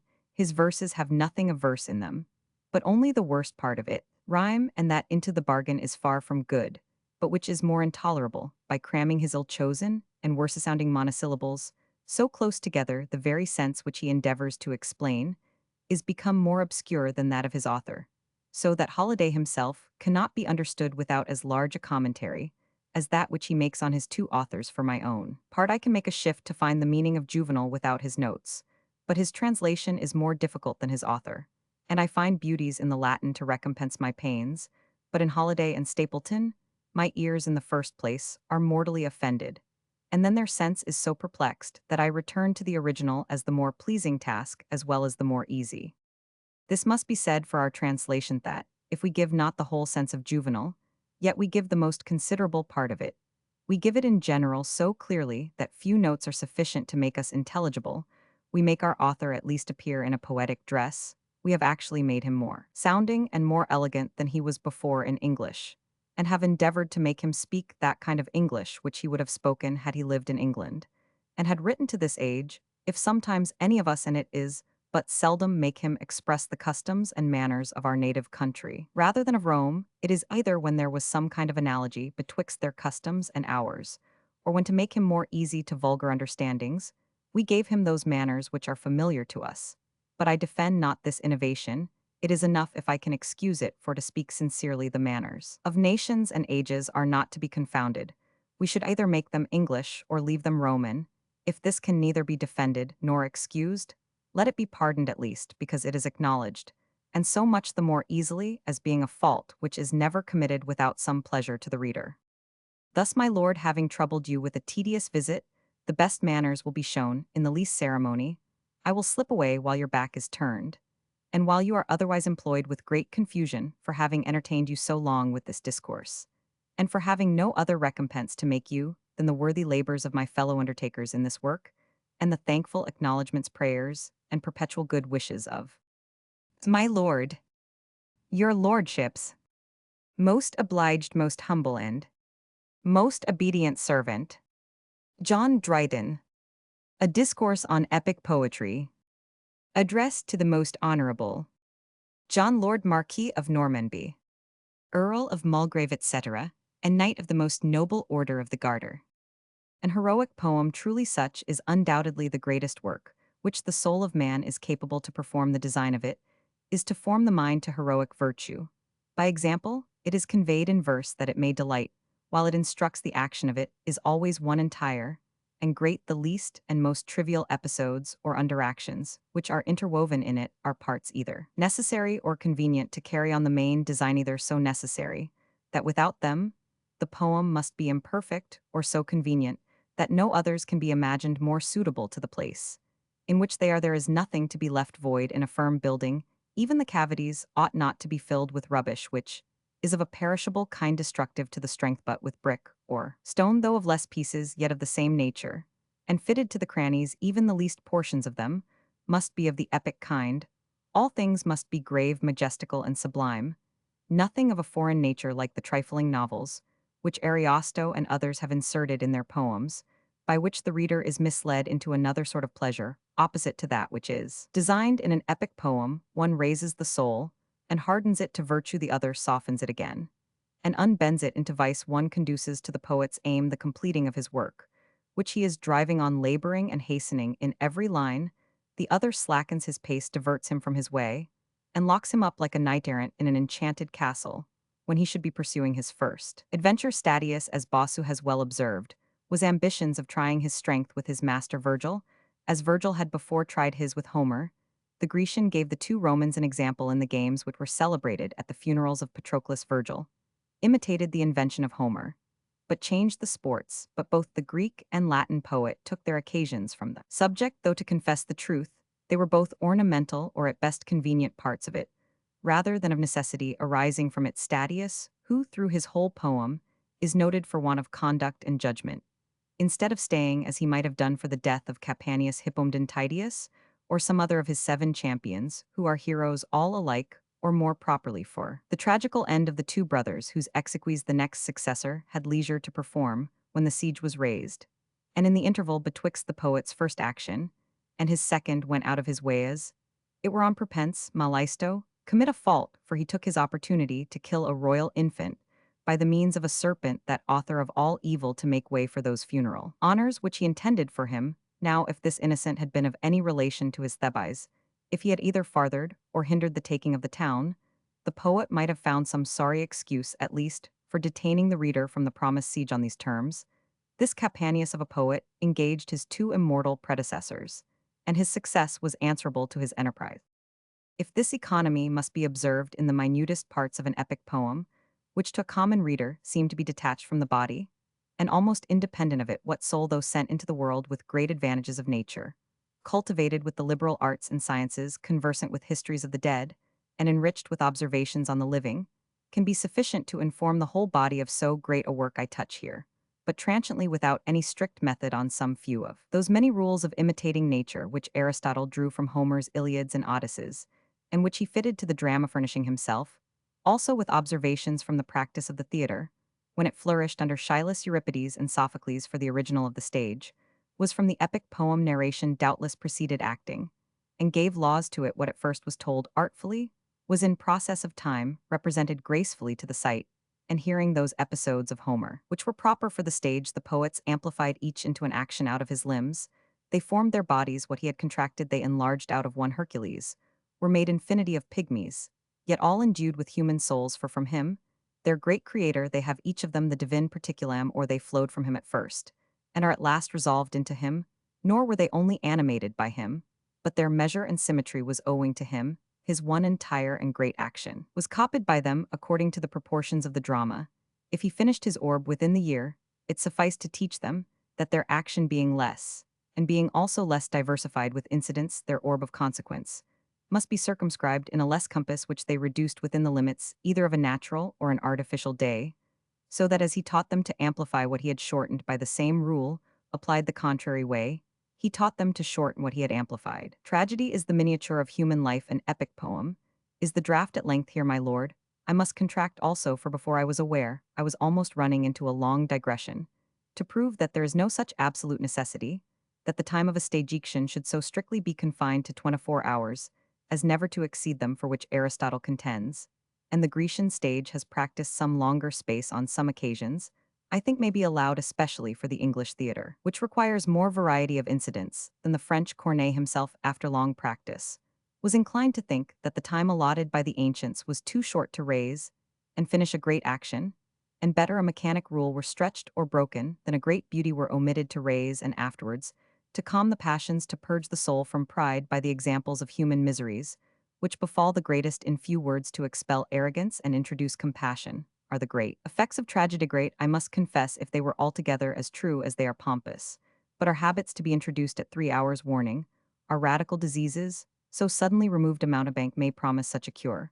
But a skillful physician will not undertake it. An epic poem is not in so much haste, it works leisurely. The changes which it makes are slow, but the cure is likely to be more perfect. The effects of tragedy, as I said, are too violent to be lasting if it be answered that for this reason tragedies are often to be seen, and the dose to be repeated. This is tacitly to confess that there is more virtue in one heroic poem than in many tragedies. A man is humbled one day, and his pride returns. The next chemical medicines are observed to relieve oftener than to cure, for it is the nature of spirits to make swift impressions, but not deep galenical decoctions, to which I may properly compare an epic poem, have more of body in them, they work by their substance and their weight. It is one reason of Aristotle's to prove that tragedy is the more noble, because it turns in a shorter compassed whole action, being circumscribed within the space of 24 hours. He might prove as well that a mushroom is to be preferred before a peach, because it shoots up in the compass of a night. A chariot may be driven round the pillar in less space than a large machine. Because the bulk is not so great, is the moon a more noble planet than Saturn? Because she makes her revolution in less than 30 days, and he in little less than 30 years, both their orbs are in proportion to their several magnitudes, and consequently the quickness or slowness of their motion, and the time of their circumvolutions, is no argument of the greater or less perfection. And besides, what virtue is there in a tragedy which is not contained in an epic poem, where pride is humbled, virtue rewarded, and vice punished, and those, more amply treated than the narrowness of the drama, can admit the shining quality of an epic hero, his magnanimity, his constancy, his patience, his piety, or whatever characteristical virtue his poet gives him raises first our admiration. We are naturally prone to imitate what we admire, and frequent acts produce a habit, if the hero's chief quality be viciouses. For example, the choler and obstinate desire of vengeance in Achillesiad. The moral is instructive, and besides, we are informed in the very proposition of the Iliads that this anger was pernicious, that it brought 1,000 ills on the Grecian camp. The courage of Achilles is proposed to imitation, not his pride and disobedience to his general, nor his brutal cruelty to his dead enemy, nor the selling his body to his father. We abhor these actions while we read them, and what we abhor we never imitate. The poet only shows them like rocks or quicksands to be shunned. By this example, the critics have concluded that it is not necessary the manners of the hero should be virtuous. They are poetically good if they are of a piece, though where a character of perfect virtue is set before us, it is more lovely for there the whole hero is to be imitated. This is the needs of our author. This is that idea of perfection in an epic poem which painters and statuaries have only in their minds, and which no hands are able to express. These are the beauties of a god. Human body, when the picture of Achilles is drawn in tragedy, he is taken with those warts and moles and hard features by those who represent him on the stage, or he is no more Achilles, for his creator Homer has so described him. Yet even thus he appears a perfect hero, though an imperfect character of virtue. Horace paints him after Homer, and delivers him to be copied on the stage with all those imperfections. Therefore they are either not faults in an heroic poem, or faults common to the drama. After all, on the whole merits of the cause, it must be acknowledged that the epic poem is more for the manners, and tragedy for the passions. The passions, as I have said, are violent and acute distempers, require medicines of a strong and speedy operation. Ill habits of the mind are like chronical diseases, to be corrected by degrees and cured by alteratives, wherein though purges are sometimes necessary, yet diet, good air, and moderate exercise have the greatest part. The matter being thus stated, it will appear that both sorts of poetry are of use for their proper ends. The stage is more active, the epic poem works at greater leisure, yet is active too, when need requires for dialogue, is imitated by the drama from the more active parts of it. One puts off a fit like the quinquina, and relieves us only. For a time the other roots out the distemper, and gives a healthful habit. The sun enlightens, and cheers us, dispels fogs, and warms the ground with his daily beams. But the corn is sowed, increases, is ripened, and is reaped for use in process of time, and in its proper season. I proceed from the greatness of the action to the dignity of the actor's eye, mean to the persons employed in both poems. There likewise tragedy will be seen to borrow from the epopee, and that which borrows is always of less dignity, because it has not of its own a subject. It is true may lend to his sovereign, but the act of borrowing makes the king inferior, because he wants, and the subject supplies. And suppose the persons of the drama wholly fabulous, or of the poet's invention, yet heroic poetry gave him the examples of that invention, because it was first, and Homer the common father of the stage. I know not of any one advantage which tragedy can boast above heroic poetry, but that it is represented to the view as well as read and instructs in the closet as well as on the theatre. This is an uncontended excellence, and a chief branch of its prerogative. Yet I may be allowed to say without partiality that herein the actors share the poet's praise. Your lordship knows some modern tragedies which are beautiful on the stage, and yet I am confident you would not read them. Tryphon the stationer complains they are seldom asked for in his shop. The poet who flourished in the scene is damned in the rule. Nay, more, he is not esteemed a good poet by those who see and hear his extravagances with delight. They are a sort of stately fustian and lofty childishness. Nothing but nature can give a sincere pleasure where that is not imitated. It is grotesque painting. The fine woman ends in a fish's tail. I might also add that many things which not only please, but are real beauties in the reading, would appear absurd upon the stage. And those not only the speciosa miracula as Horace calls them of transformations of Scylla anaphates, and the elstrigons which cannot be represented even in operas, but the prowess of Achilles or Knees would appear ridiculous in our dwarf heroes of the theatre. We can believe they routed armies in Homer or in Virgil, but ni Hercules contra duos in the drama. Forbear to instance in many things which the stage cannot or ought not to represent, for I have said already more than I intended on this subject. And should fear it might be turned against me, that I plead for the preeminence of epic poetry, because I have taken some pains in translating Virgil, if this were the first time that I had delivered my opinion in this dispute. But I have more than once already maintained the rights of my two masters against their rivals of the scene even while I wrote tragedies myself, and had no thoughts of this present undertaking. I submit my opinion to your judgment, who are better qualified than any man I know to decide this controversy. You come, my lord, instructed in the cause, and needed not that I should open at your essay of poetry, which was published without a name, and of which I was not honored with the confidence I read over and over with much delight, and as much instruction, and without flattering you, or making myself more moral, then I am not without some envy. I was loth to be informed how an epic poem should be written, or how a tragedy should be contrived and managed in better verse, and with more judgment than I could teach others. A native of Parnassus, and bred up in the studies of its fundamental laws, may receive new lights from his contemporaries. But it is a grudging kind of praise, which he gives his benefactors. He is more obliged than he is willing to acknowledge there is a tincture of malice in his commendations. For where I own I am taught, I confess, my want of knowledge a judge upon the bench may out of good nature, or at least interest, encourage the pleadings of a puny counselor. But he does not willingly commend his brother Sergeant at the bar, especially when he controls his law, and exposes that ignorance which is made sacred by his place. I gave the unknown author his due commendation, I must confess, but who can answer for me, and for the rest of the poets who heard me read the poem, whether we should not have been better pleased to have seen our own names at the bottom of the title page? Perhaps we commended it the more that we might seem to be above the censure. We are naturally displeased with an unknown critic, as the ladies are with a lampooner, because we are bitten in the dark, and know not where to fasten our revenge, but great excellences will work their way through all sorts of opposition. I applauded, rather out of decency than affection, and was ambitious as some yet can witness to be acquainted with a man with whom I had the honor to converse, and that almost daily for so many years together. Heaven knows, if I have heartily forgiven you this deceit, you extorted a praise which I should willingly have given had I known you nothing had been more easy than to commend a patron of a long standing. The world would join with me if the encomiums were just, and if unjust would excuse a grateful flatterer. But to come anonymous upon me, and force me to commend you against my interest, was not altogether so fair. Give me leave to say, as it was politic, for, by concealing your quality, you might clearly understand how your work succeeded, and that the general approbation was given to your merit, not your titles. Thus like Apelles, you stood unseen behind your own Venus, and received the praises of the passing multitude. The work was commended, not the author, and I doubt not this was one of the most pleasing adventures of your life. I have detained your lordship longer than I intended in this dispute of preference betwixt the epic poem and the drama, and yet have not formally answered any of the arguments which are brought by Aristotle on the other side, and set in the fairest light by Dacier.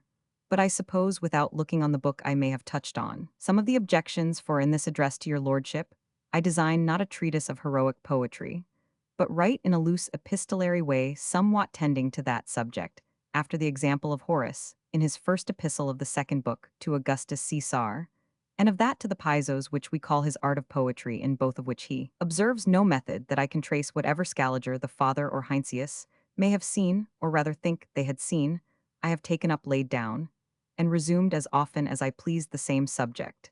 And this loose proceeding I shall use through all this prefatory dedication, yet all this while I have been sailing with some sidewind or other toward the point I proposed in the beginning, the greatness and excellence of an heroic poem, with some of the difficulties which attend that work. The comparison, therefore, which I made betwixt the epopee and the tragedy was not altogether a digression, for it is concluded on all hands that they are both the masterpieces of human wit.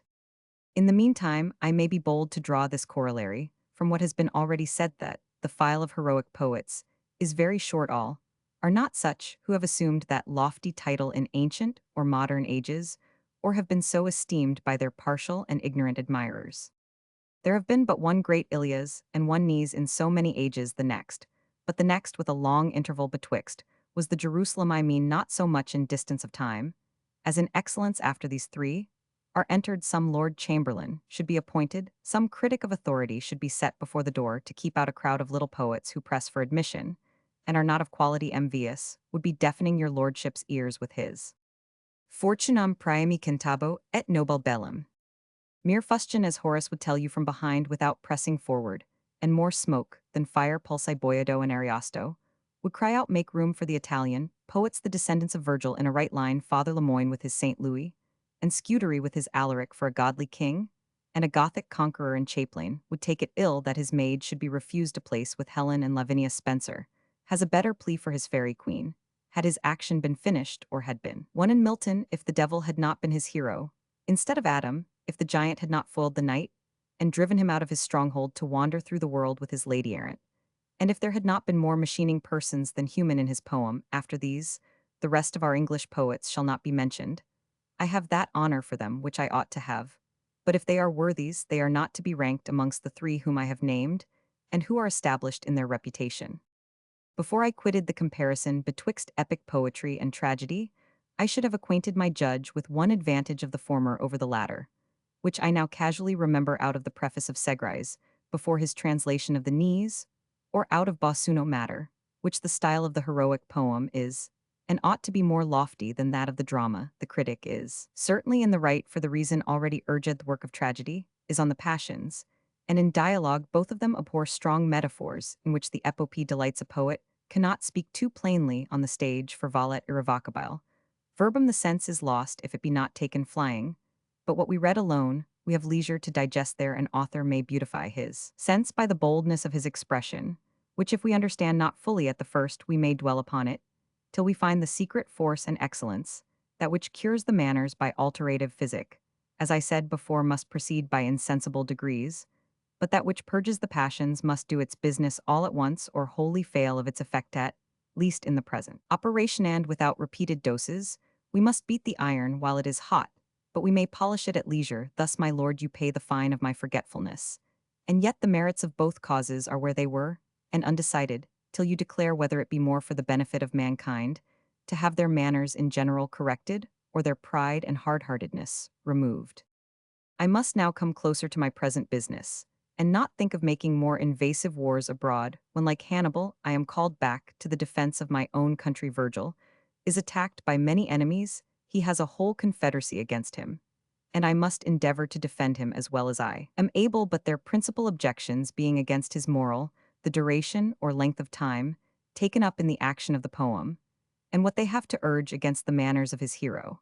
I shall omit the rest as mere cavils of grammarianset, the worst but casual slips of a great man's pen, or inconsiderable faults of an admirable poem, which the author had not leisure to review before his death. Macrobius has answered what the ancients could urge against him, and some things I have lately read in Taniguy Lefebvre Valois, and another whom I name not, which are scarce worth answering. They begin with the moral of his poem, which I have elsewhere confessed, and still must own, not to be so noble as that of Homer. But let both be fairly stated, and without contradicting my first opinion, I can show that Virgil's was as useful to the Romans of his age as Homer's was to the Grecians of his. In what time soever he may be supposed to have lived and flourished, Homer's moral was to urge the necessity of union, and of a good understanding betwixt confederate states and princes engaged in a war with a mighty monarch, as also of discipline in an army, and obedience in the several chiefs to the supreme commander of the joint forces. To inculcate this, he sets forth the ruinous effects of discord in the camp of those allies occasioned by the quarrel betwixt the general and one of the next in office under him. Agamemnon gives the provocation, and Achilles resents the injury. Both parties are faulty in the quarrel, and accordingly they are both punished. The aggressor is forced to sue for peace to his inferior on dishonorable conditions. The deserter refuses the satisfaction offered, and his obstinacy costs him his best friend. This works the natural effect of choler, and turns his rage against him by whom he was last affronted, and most sensibly, the greater anger expels the less. But his character is still preserved. In the meantime, the Grecian army receives loss on loss, and is half destroyed by a pestilence into the bargain. Quicquid deluerant reges plectuntur a chivi. As the poet in the first part of the example had shown the bad effects of discord, so, after the reconcilement, He gives the good effects of unity for Hector is slain, and then Troy must fall by this. It is probable that Homer lived when the Median monarchy was grown formidable to the Grecians, and that the joint endeavors of his countrymen were little enough to preserve their common freedom from an encroaching enemy. Such was his moral, which all critics have allowed to be more noble than that of Virgil, though not adapted to the times, in which the Roman poet lived had Virgil flourished in the age of Aeneas, and addressed to Scipio he had probably taken the same moral, or some other not unlike it. For then the Romans were in as much danger from the Carthaginian commonwealth as the Grecians were from the Assyrian or Median monarchy, but we are to consider him as writing his poem in a time when the old form of government was subverted and a new one just established by Octavius Caesar in effect by force of arms, but seemingly by the consent of the Roman people. The Commonwealth had received a deadly wound in the former civil wars betwixt Marius and Sylla. The commons, while the first prevailed, had almost shaken off the yoke of the nobility, and Marius and Cinna, like the captains of the mob, under the specious pretense of the public good, and of doing justice on the oppressors of their liberty, revenged themselves without form of law on their private enemies. Sylla, in his turn, proscribed the heads of the adverse party.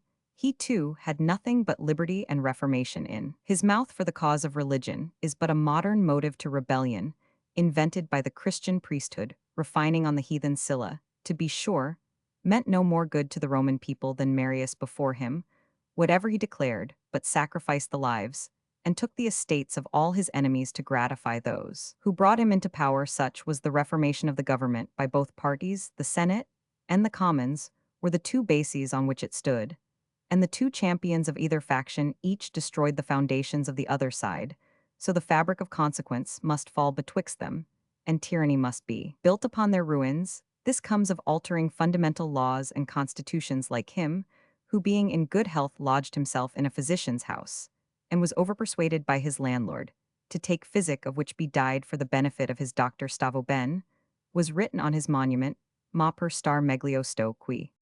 After the death of those two usurpers, the Commonwealth seemed to recover, and held up its head for a little time, but it was all the while in a deep consumption, which is a flattering disease. Pompey, Crassus, and Caesar had found the sweets of arbitrary power, and each being a check to the other's growth, struck up a false friendship amongst themselves, and divided the government betwixt them, which none of them was able to assume alone.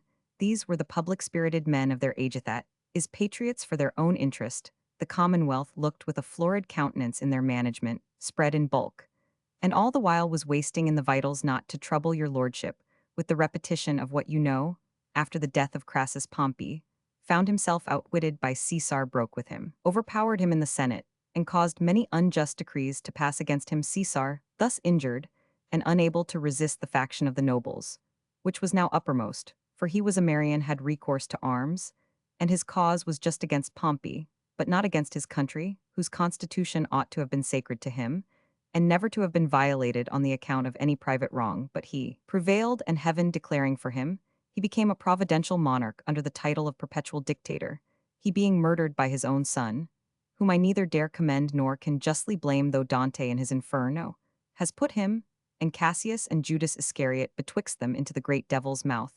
The Commonwealth popped up its head for the third time under Brutus and Cassius, and then sank forever. Thus the Roman people were grossly gulled twice or thrice over, and as often enslaved in 1 century, and under the same pretense of reformation. At last, the two battles of Philippi gave the decisive stroke against liberty, and not long after the Commonwealth was turned into a monarchy by the conduct and good fortune of Augustus. It is true that the despotic power could not have fallen into better hands than those of the first and second. Caesar, your lordship well knows what obligations Virgil had to the latter of them. He saw beside that the Commonwealth was lost without resource. The heads of it destroyed the Senate, new molded grown degenerate, and either bought off or thrusting their own necks into the yoke out of fear of being forced. Yet I may safely affirm for our great author, as men of good sense are generally honest, that he was still of republican principles in heart. Secretasque pios his dantem jura catonum. I think I need use no other argument to justify my opinion than that of this one line taken from the 8th book of the Knees. If he had not well studied his patron's temper, it might have ruined him with another prince. But Augustus was not discontented, at least, that we can find that Cato was placed by his own poet in Elysium, and there, giving laws to the holy souls who deserved to be separated from the vulgar sort of good spirits, for his conscience, could not but whisper to the arbitrary monarch that the kings of Rome were at first elective, and governed not without a senate, that Romulus was no hereditary prince. And though after his death he received divine honors for the good he did on earth, yet he was but a god of their own, making that the last Tarquin was expelled justly for overt acts of tyranny and maladministration, for such are the conditions of an elective kingdom. And I meddle not with others, being for my own opinion of Montaigne's Principles that an honest man ought to be contented with that form of government and with those fundamental constitutions of it which he received from his ancestors, and under which himself was born, though at the same time he confessed freely that if he could have chosen his place of birth, it should have been at Venice, which for many reasons I dislike, and am better pleased to have been born an Englishman. But to return from my long rambling, I say that Virgil, having maturely weighed the condition of the times in which he lived, that an entire liberty was not to be retrieved, that the present settlement had the prospect of a long continuance in the same family, or those adopted into it, that he held his paternal estate from the bounty of the conqueror, by whom he was likewise enriched, esteemed, and cherished, that this conqueror, though of a bad kind, was the very best of it, that the arts of peace flourished under him, that all men might be happy if they would be quiet, that now he was in possession of the whole, yet he shared a great part of his authority with the Senate, that he would be chosen into the ancient offices of the Commonwealth, and ruled by the power which he derived from them, and prorogued his government from time to time, still, as it were, threatening to dismiss himself from public cares, which he exercised more for the common good than for any delight. He took in greatness these things, I say, being considered. By the poet he concluded it to be the interest of his country, to be so governed, to infuse an awful respect into the people towards such a prince, by that respect, to confirm their obedience to him, and by that obedience to make them happy. This was the moral of his divine poem, honest in the poet, honorable to the emperor, whom he derives from a divine extraction, and reflecting part of that honor on the Roman people, whom he derives also from the Trojans, and not only profitable but necessary to the present age, and likely to be such to their posterity, that it was the received opinion that the Romans were descended from the Trojans, and Julius Caesar from Aulus, the son of Nes, was enough for Virgil, though perhaps he thought not so himself, or that Nes ever was in Italy, which Bochartus manifestly proves in Homer, where he says that Jupiter hated the house of Priam, and was resolved to transfer the kingdom to the family of Nes, yet mentions nothing of his leading a colony into a foreign country, and settling there, but that the Romans valued themselves on their Trojan ancestry, is so undoubted a truth that I need not prove it. Even the seals which we have remaining of Julius Caesar, which we know to be antique, have the star of Venus over them, though they were all graven after his deaths. A note that he was deified I doubt not, but one reason why Augustus should be so passionately concerned for the preservation of the Nes, which its author had condemned to be burnt as an imperfect poem by his last will and testament, was because it did him a real service as well as an honor, that a work should not be lost, where his divine original was celebrated in verse, which had the character of immortality stamped upon it. Neither were the great Roman families which flourished in his time less obliged by him than the emperor your lordship knows, with what address he makes mention of them as captains of ships or leaders in the war, and even some of Italian extraction are not forgotten. These are the single stars which are sprinkled through the Nes, but there are whole constellations of them in the fifth book, and I could not but take notice when I translated it of some favorite families to which he gives the victory, and awards the prizes in the person of his hero at the funeral games which were celebrated in honor of Anchises. I insist not on their names, but am pleased to find the memii amongst them derived from Mnestheus, because Lucretius dedicates to one of that family, a branch of which destroyed Corinth. I likewise either found or formed an image to myself of the contrary kind, that those who lost the prizes were such as had disobliged the poet, or were in disgrace with Augustus, or enemies to Maecenas, and this was the poetical revenge he took for genus irritabile vadum, as Horace says, when a poet is thoroughly provoked, he will do himself justice, however dear it cost him animamque in vulner ponit.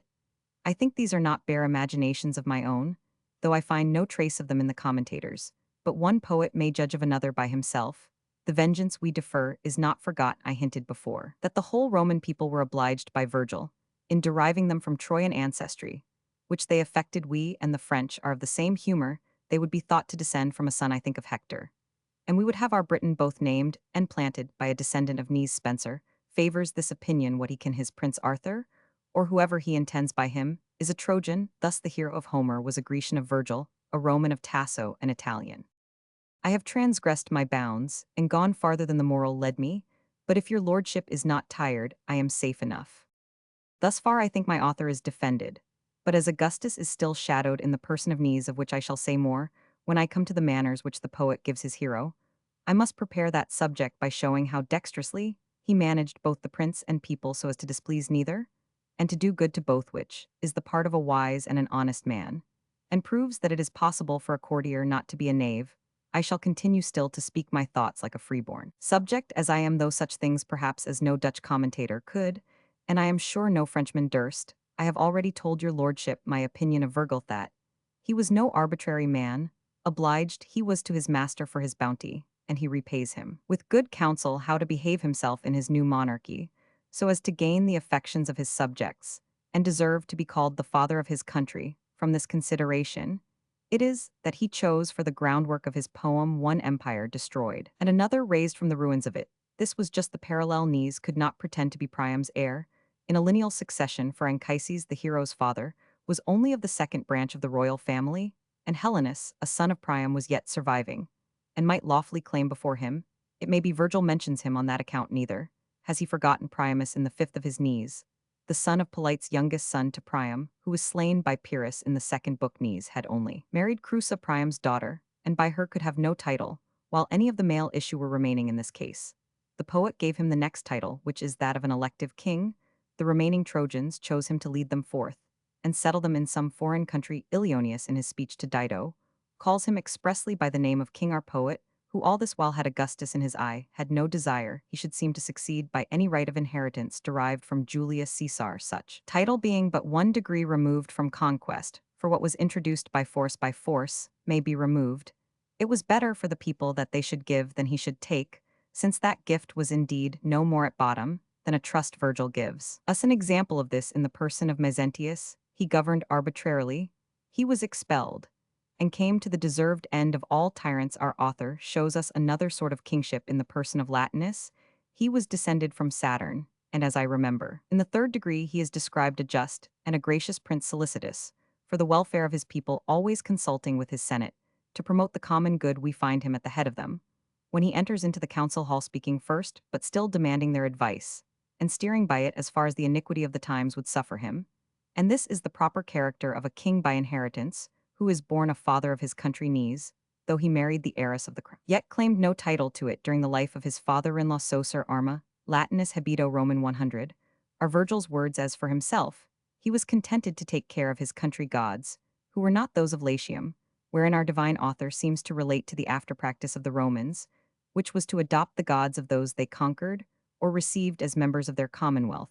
Yet withal he plainly touches at the office of the high priesthood with which Augustus was invested, and which made his person more sacred and inviolable than even the tribunicial power. It was not therefore for nothing that the most judicious of all poets made that office vacant by the death of Pantheus, in the second book of the Knees, for his hero to succeed in it, and consequently for Augustus to enjoy.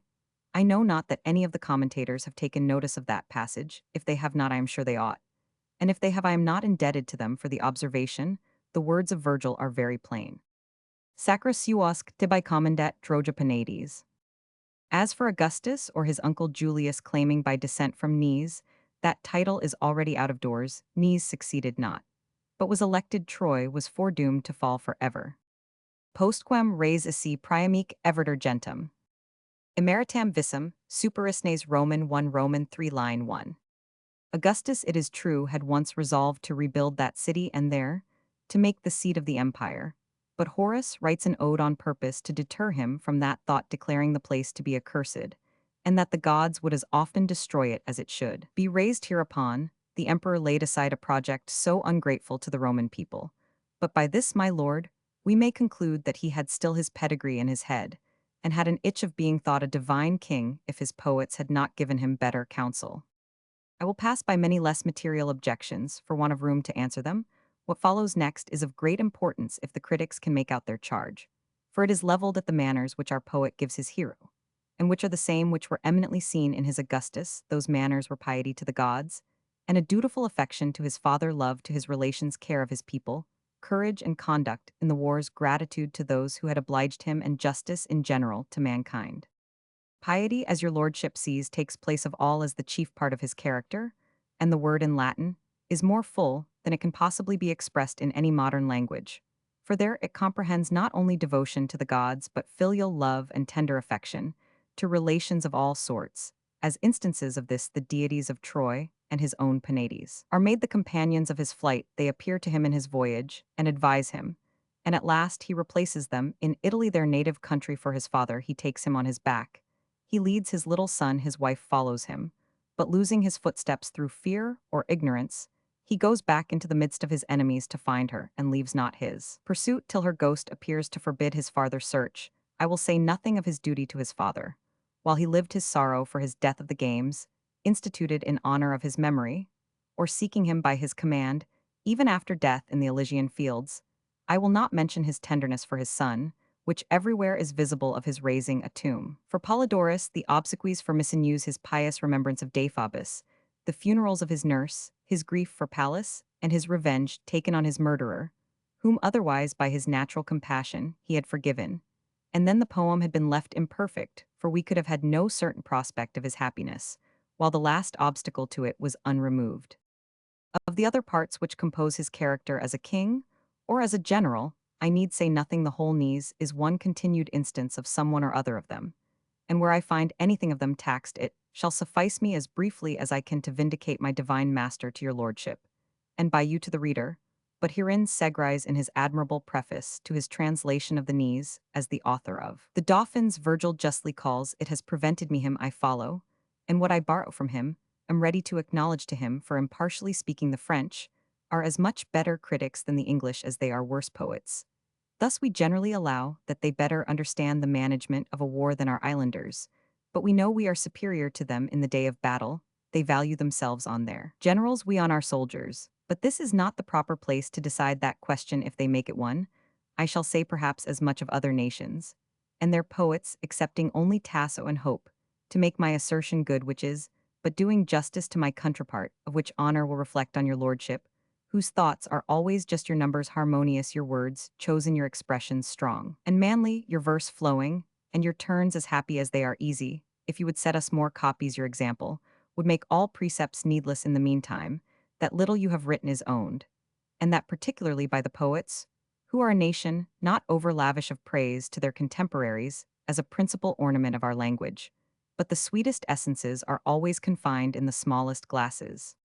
When I speak of your lordship, it is never a digression, and therefore I need beg no pardon for it, but take up Segrais where I left him, and shall use him less often than I have occasion for him, for his preface is a perfect piece of criticism, full and clear, and digested into an exact method. Mine is loose, and as I intended it epistolary, yet I dwell on many things which he durst not touch, for it is dangerous to offend an arbitrary master, and every patron who has the power of Augustus has not his clemency. In short, my lord, I would not translate him, because I would bring you somewhat of my own. His notes and observations on every book are of the same excellency, and for the same reason I omit the greater part. He takes no notice that Virgil is arraigned for placing piety before valor, and making that piety the chief character of his hero. I have said already from Bossu, that a poet is not obliged to make his hero a virtuous man, therefore neither Homer nor Tasso are to be blamed for giving what predominant quality they please to their first character. But Virgil, who designed to form a perfect prince, and would insinuate that Augustus, whom he calls Knees in his poem, was truly such, found himself obliged to make him without blemish thoroughly virtuous. And a thorough virtue both begins and ends in piety. Tasso, without question, observed this before me, and therefore split his hero in two. He gave Godfrey piety, and Rinaldo fortitude for their chief qualities or manners. Homer, who had chosen another moral, makes both Agamemnon and Achilles vicious, for his design was to instruct in virtue by showing the deformity of vice. I avoid repetition of that I have said above. What follows is translated literally from Segrais. Virgil had considered that the greatest virtues of Augustus consisted in the perfect art of governing his people, which caused him to reign for more than 40 years in great felicity. He considered that his emperor was valiant, civil, popular, eloquent, politic, and religious. He has given all these qualities to Knees, but knowing that piety alone comprehends the whole duty of man towards the gods, towards his country, and towards his relations, he judged that this ought to be his first character, whom he would set for a pattern of perfection. In reality, they who believe that the praises which arise from valor are superior to those which proceed from any other virtues have not. Considered as they ought that valor destitute of other virtues cannot render a man worthy of any true esteem, that quality which signifies no more than an intrepid courage. May he separated from many others which are good and accompanied with many which are Roman 99 a man may be very valiant, and yet impious and vicious but the same. Cannot be said of piety which excludes all ill qualities, and comprehends even valor itself with all other qualities, which are good. Can we, for example, give the praise of valor to a man who should see his gods profaned, and should want the courage to defend them to a man who should abandon his father, or desert his king in his last necessity? Thus far Segrais in giving the preference to piety before valor. I will now follow him where he considers this valor, or intrepid courage singly in itself, and this also Virgil gives to his knees, and that in a heroical degree. Having first concluded that our poet did for the best in taking the first character of his hero from that essential virtue, on which the rest depend, he proceeds to tell us that, in the 10 years' war of Troy, he was considered as the second champion of his country, allowing Hector the first place. And this even by the confession of Homer, who took all occasions of setting up his own countrymen the Grecians, and of undervaluing the Trojan chiefs, but Virgil, whom Segrais forgot to cite, makes Diomed give him a higher character for strength and courage. His testimony is this in the 11th book. Stedimus tella ispera contra. Concilimusc manus experto credit quantis. Inclypium adsurget quo turbine torquit hastem. Si duo piarteria tales inacius venisset ad urbs. Dardanus et versus lugerit grcia fatis. Quicquid apud durcesatum est emniatrage. Hectoris nec manu victoria gragem. Sit et in decumum vestiger richelit annum. Ambo animis ambo in scenes pr stantibus armies. Hic piedate prior. I give not here my translation of these verses, though I think I have not ill succeeded in them, because your lordship is so great a master of the original, that I have no reason to desire you should see Virgil, and me so near together. But you may please my lord to take notice that the Latin author refines upon the Greek, and insinuates that Homer had done his hero wrong in giving the advantage of the duel to his own countrymen, though Diomed was manifestly the second champion of the Grecians, and Ulysses preferred him before Ajax, when he chose him for the companion of his knightly expedition, for he had a headpiece of his own, and wanted only the fortitude of another to bring him off with safety, and that he might compass his design with honor. The French translator thus proceeds: they, who accuse Nice for want of courage, either understand not Virgil, or have read him slightly otherwise. They would not raise an objection, so easy to be answered hereupon. He gives so many instances of the hero's valor, that to repeat them after him would tire your lordship and put me to the unnecessary trouble of transcribing the greatest part of the three last needs in short more, could not be expected from an Amadis, a Sir Lancelot, or the whole Round Table. Then he performs Proxima, quic metit Gaudio, is the perfect account of a knight-errant. If it be replied, continues Segrais, that it was not difficult for him to undertake and achieve such hardy enterprises, because he wore enchanted arms. That accusation in the first place must fall on Homer ere it can reach Virgil. Achilles was as well provided with them as Nice, though he was invulnerable without them, and Ariosto, the two Tassos, Bernardo and Torquato, even our own. Spencer in a word, all modern poetchave copied Homer as well as Virgil. He is neither the first nor last, but in the midst of them, and therefore is safe if they are so. Who knows, says Segrais, but that his faded armor was only an allegorical defense, and signified no more than that he was under the peculiar protection of the gods born, as the astrologers will tell us out of Virgil, who was well versed in the Chaldean mysteries, under the favorable influence of Jupiter, Venus, and the sun. But I insist not on this, because I know you believe not there is such an art, though not only Horace and Persius, but Augustus himself thought otherwise. But in defense of Virgil, I dare positively say that he has been more cautious in this particular than either his predecessor or his descendants. For Nice was actually wounded in the 12th of the knees, though he had the same goldsmith to forge his arms as had Achilles. It seems he was no warlock, as the Scots commonly call such men who, they say, are iron-free or lead-free, yet after this experiment that his arms were not impenetrable, when he was cured indeed by his mother's help. Because he was that day to conclude the war by the death of Turnus, the poet durst not carry the miracle too far, and restore him wholly to his former vigor, he was still too weak to overtake his enemy, yet we see with what courage he attacks Turnus when he faces and renews the combat. I need say no more for Virgil, defends himself, without needing my assistance, and proves his hero truly to deserve that name. He was not then a second-rate champion, as they would have him, who think fortitude the first virtue in a hero. But being beaten from this hold, they will not yet allow him to be valiant, because he wept more often as they think than well becomes a man of courage. In the first place, if tears are arguments of cowardice, what shall I say of Homer's hero? Shall Achilles pass for timorous? Because he wept and wept on less occasions than these, herein Virgil must be granted to have excelled his master, for once both heroes are described lamenting their lost loves. Briseis was taken away by force from the Grecians, Creusa was lost for ever to her husband, but Achilles went roaring along the salt seashore, and like a booby was complaining to his mother, when he should have revenged his injury by arms. Aeneas took a nobler course, for having secured his father and his son, he repeated all his former dangers to have found his wife. If she had been above ground, and here, your lordship may observe the address of Virgil, it was not for nothing that this passage was related with all these tender circumstances. Aeneas told it, Dido heard it, that he had been so affectionate a husband, was no ill argument to the coming dowager that he might prove as kind to her. Virgil has 1,000 secret beauties, though I have not leisure to remark them. Segrais on this subject of a hero's shedding tears, observes that historians commend Alexander for weeping, when he read the mighty actions of Achilles, and Julius Caesar is likewise praised, when out of the same noble envy he wept at the victories of Alexander. But if we observe more closely, we shall find that the tears of Aeneas were always on a laudable occasion. Thus he weeps out of compassion and tenderness of nature, when in the temple of Carthage he beholds the pictures of his friends who sacrificed their lives in defense of their country. He deplores the lamentable end of his pilot Palinurus, the untimely death of young Pallas his confederate, and the rest which I omit. Yet even for these tears his wretched critics dare condemn him.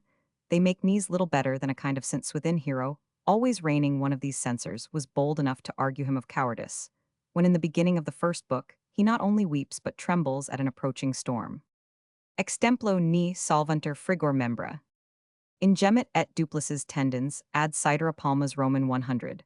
But to this, I have answered formerly that his fear was not for himself, but for his people, and who can give a sovereign a better commendation, or recommend a hero more to the affection of the reader? They were threatened with a tempest, and he wept he was promised Italy, and therefore he prayed for the accomplishment of that promisal, this in the beginning of a storm, therefore he showed the more early piety, and the quicker sense of compassion. Thus much I have urged elsewhere in the defense of Virgil, and since I have been informed by Mr. Moyle, a young gentleman, whom I can never sufficiently commend, that the ancients accounted drowning an accursed death, so that if we grant him to have been afraid, he had just occasion for that fear, both in relation to himself and to his subjects. I think our adversaries can carry this argument no farther, unless they tell us that he ought to have had more confidence in the promise of the gods.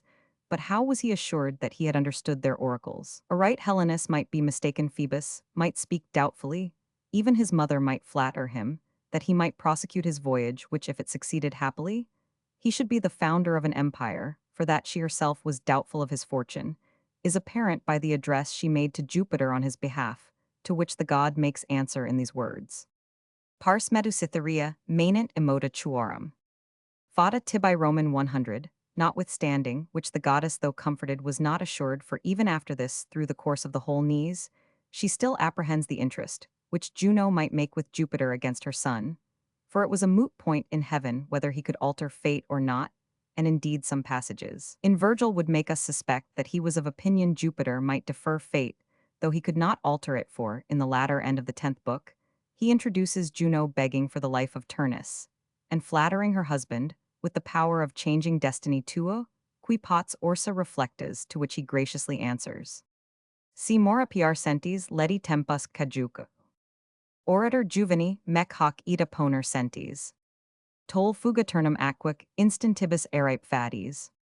Hactinus indulsus vacet sin altieristes. Sub precibis venia, ulla letet tadumc moveri. Mutariv putas bellum spes pascis inanis. But that he could not alter those decrees the king of gods himself confesses, in the book above cited, when he comforts Hercules for the death of Pallas, who had invoked his aid, before he threw his lance at Turnus. Trage sub nibus altis, tot nati cessidir diem quin occidit una. Sarped and me progenies etiam sua turnum. Fata vocant medisc dadi pervenit ad Roman 6, where he plainly acknowledges that he could not save his own son, or prevent the death which he foresaw of his power to defer the blow. I once occasionally discoursed with that excellent person Sir Robert Howard, who is better conversant than any man that I know in the doctrine of the Stoics, and he set me right from the concurrent testimony of philosophers and poets that Jupiter could not retard the effects of fate, even for a moment, for when I cited Virgil as favoring the contrary opinion in that verse. Tol fuga turnum ac instantibus erip faties. He replied, and I think with exact judgment, that when Jupiter gave Juno leave to withdraw Turnus from the present danger, it was because he certainly foreknew that his fatal hour was not come, that it was in destiny for Juno at that time to save him, and that himself obeyed destiny in giving her that leave. I need say no more in justification of our hero's courage, and am much deceived if he ever be attacked on this side of his character again. But he is arraigned with more show of reason by the ladies who will make a numerous party against him for being false to love in forsaking Dido, and I cannot much blame them, for to say the truth it is an ill precedent for their gallants to follow, yet if I can bring him off with flying colors, they may learn experience at her cost, and for her sake avoid a cave, as the worst shelter they can choose from a shower of rain, especially when they have a lover in their company. In the first place, Segrais observes with much acuteness that they who blame Nies for his insensibility of love when he left Carthage contradict their former accusation of him for being always crying compassionate and effeminately sensible of those misfortunes which befell others. They give him two contrary characters. But Virgil makes him of a piece, always grateful, always tender-hearted, but they are impudent enough to discharge themselves of this blunder. By laying the contradiction at Virgil's door, he, they say, has shown his hero with these inconsistent characters acknowledging, and ungrateful, compassionate, and hard-hearted. But at the bottom, fickle and self-interested, for Dido had not only received his weather-beaten troops before she saw him and given them her protection, but had also offered them an equal share in her dominion. Vultes et his mecum parator consider rignes. Urbum quem statua vesra est. This was an obligement never to be forgotten, and the more to be considered, because antecedent to her love that passion, it is true, produced the usual effects of generosity, gallantry, and care to please, and thither we refer them. But when she had made all these advances, it was still in his power to have refused them, after the intrigue of the cave call it marriage or enjoyment only, was no longer free to take or leave. He had accepted the favor, and was obliged to be constant if he would be grateful. My lord, I have set this argument in the best light I can, that the ladies may not think I write booty, and perhaps it may happen to me as it did to Dr. Cudworth, who has raised such strong objections against the being of a god and providence that many think he has not answered them. You may please at least to hear the adverse party. Segrais pleads for Virgil that no less than an absolute command from Jupiter could excuse this insensibility of the hero and this abrupt departure, which looks so like extreme ingratitude. But at the same time, he does wisely to remember you that Virgil had made piety the first character of Nies, and this being allowed, as I am afraid, it must he was obliged antecedent to all other considerations, to search an asylum for his gods in Italifer, those very gods, I say, who had promised to his race the universal empire. Could a pious man dispense with the commands of Jupiter, to satisfy his passion, ordake it in the strongest sensito comply with the obligations of his gratitude religion, it is true, must have moral honesty for its groundwork, or we shall be apt to suspect its truth.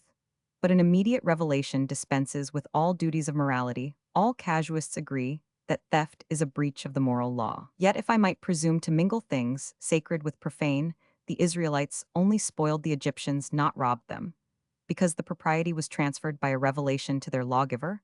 I confess Dido was a very infidel in this point, for she would not believe, as Virgil makes her say, that ever Jupiter would send Mercury on such an immoral errand. But this needs no answer, at least no more than Virgil gives it. Fata obstant placidasque viri deus obstrut auras. This notwithstanding, as Segrais confesses, he might have shown a little more sensibility when he left her, for that had been according to his character. But let Virgil answer for himself, he still loved her, and struggled with his inclinations to obey the gods. Curam subcord promebet. Multa gemens magnoque animum lab factus amore. Upon the whole matter, and humanly speaking, I doubt, there was a fault somewhere, and Jupiter is better able to bear the blame than either Virgil or Nies the poet, it seems, had found it out. and therefore brings the deserting hero and the forsaken lady to meet together in the lower regions, where he excuses himself when it is too late, and accordingly she will take no satisfaction, nor so much as hear him. Now Segrais is forced to abandon his defense, and excuses his author by saying that the Knees is an imperfect work, and that death prevented the divine poet from reviewing it, and for that reason he had condemned it to the fire, though at the same time his two translators must acknowledge that the sixth book is the most correct of the whole. Knees, oh, how convenient is a machine, sometimes in a heroic poem. This of Mercury is plainly one, and Virgil was constrained to use it here, or the honesty of his hero would be ill defended. And the fair sex, however, if they had the deserter in their power, would certainly have shown him no more mercy than the Bacchanals did Orpheus, for if too much constancy may be a fault sometimes, then want of constancy and ingratitude after the last favor is a crime that never will be forgiven, but of machines more in their proper place, where I shall show with how much judgment they have been used by Virgil, and in the meantime pass to another article of his defense on the present subject, where if I cannot clear the hero, I hope at least to bring off the poet, for here I must divide their causes. Let Knees trust to his machine, which will only help to break his fall. But the address is incomparable Plato, who borrowed so much from Homer, and yet concluded for the banishment of all poets would at least have rewarded Virgil before he sent him into exile. But I go farther and say that he ought to be acquitted, and deserved beside the bounty of Augustus, and the gratitude of the Roman people, if after this the ladies will stand out. Let them remember that the jury is not all agreed, for Octavia was of his party, and was of the first quality in Rome. She was also present at the reading of the sixth Need, and we know not that she condemned Knees, but we are sure she presented the poet for his admirable elegy on her son Marcellus. But let us consider the secret reasons which Virgil had for thus framing this noble episode, wherein the whole passion of love is more exactly described than in any other poet. Love was the theme of his fourth book, and though it is the shortest of the whole Knees, yet there he has given its beginning, its progress, its traverses, and its conclusion, and had exhausted so entirely this subject that he could resume it but very slightly in the 8 ensuing books. She was warmed with the graceful appearance of the hero, she smothered those sparkles out of decency, but conversation blew them up into a flame. Then she was forced to make a confidant of her, whom she best might trust, her own sister, who approves the passion and thereby augments it, then succeeds her public owning it. And after that the consummation of Venus and Juno, Jupiter and Mercury, I say nothing, for they were all machining work but possession. Having cooled his love as it increased hers, she soon perceived the change, or at least grew suspicious of a change. This suspicion soon turned to jealousy, and jealousy to rage. Then she disdains and threatens, and again is humble and entreats, and nothing availing despairs, curses, and at last becomes her own executioner. See here the whole process of that passion, to which nothing can be added. I dare go no farther, lest I should lose the connection of my discourse. To love our native country, and to study its benefit, and its glory, to be interested in its concerns, is natural to all men, and is indeed our common duty. A poet makes a farther step for endeavoring to do honor to it. It is allowable in him even to be partial in its cause, for he is not tied to truth or fettered by the laws of history. Homer and Tasso are justly praised for choosing their heroes out of Greece and Italy. Virgil, indeed, made his a Trojan, but it was to derive the Romans and his own Augustus from him. But all the three poets are manifestly partial to their heroes, in favor of their country, for dares Phrygius reports of Hector, that he was slain cowardly. Knees, according to the best account, slew not Mezentius, but was slain by him, and the chronicles of Italy tell us little of that Rinaldo di Est, who conquers Jerusalem in Tasso. He might be a champion of the church, but we know not that he was so much as present at the siege. To apply this to Virgil, he thought himself engaged in honor to espouse the cause and quarrel of his country against Carthage. He knew he could not please the Romans better, or oblige them more, to patronize his poem, than by disgracing the foundress of that city. He shows her ungrateful to the memory of her first husband, doting on a stranger enjoyed, and afterwards forsaken by him. This was the original, says he, of the immortal hatred betwixt the two rival nations. It is true, he colors the falsehood of Knees by an express command from Jupiter to forsake the queen who had obliged him, but he knew the Romans were to be his readers, and them he bribed perhaps at the expense of his hero's honesty. But he gained his cause, however, as pleading before corrupt judges. They were content to see their founder false to love, for still he had the advantage of the amour. It was their enemy whom he forsook, and she might have forsaken him if he had not got the start of her. She had already forgotten her vows to her Sychis, and varium et nudibile semper femina, is the sharpest satire in the fewest words that ever was made on womankind, for both the adjectives are neuter, and animal must be understood to make them grammar. Virgil does well to put those words into the mouth of Mercury. If a god had not spoken them, neither durst he have written them, nor I translated them. Yet the deity was forced to come twice on the same errand, and the second time as much a hero as Nees was he frighted him. It seems he feared not Jupiter so much as Dido for your lordship. May observe that as much intent as he was upon his voyage, yet he still delayed it till the messenger was obliged to tell him plainly that if he weighed not anchor in the night, the queen would be with him. In the morning not furens quid femina possit. She was injured, she was revengeful, she was powerful. The poet had likewise, before, hinted that the people were naturally perfidious, for he gives their character in the queen, and makes a proverb of punica fides, many ages before it was invented. Thus I hope, my lord, that I have made good my promise, and justified the poet, whatever becomes of the false knight. And sure a poet is as much privileged to lie as an ambassador, for the honor and interest of his country at least as Sir Henry Wotton has defined. This naturally leads me to the defense of the famous anachronism, in making Nees and Dido contemporaries. For it is certain that the hero lived almost 200 years before the building of Carthage. One who imitates Boccalini says that Virgil was accused before Apollo for this error. The god soon found that he was not able to defend his favorite by reason, for the case was clear.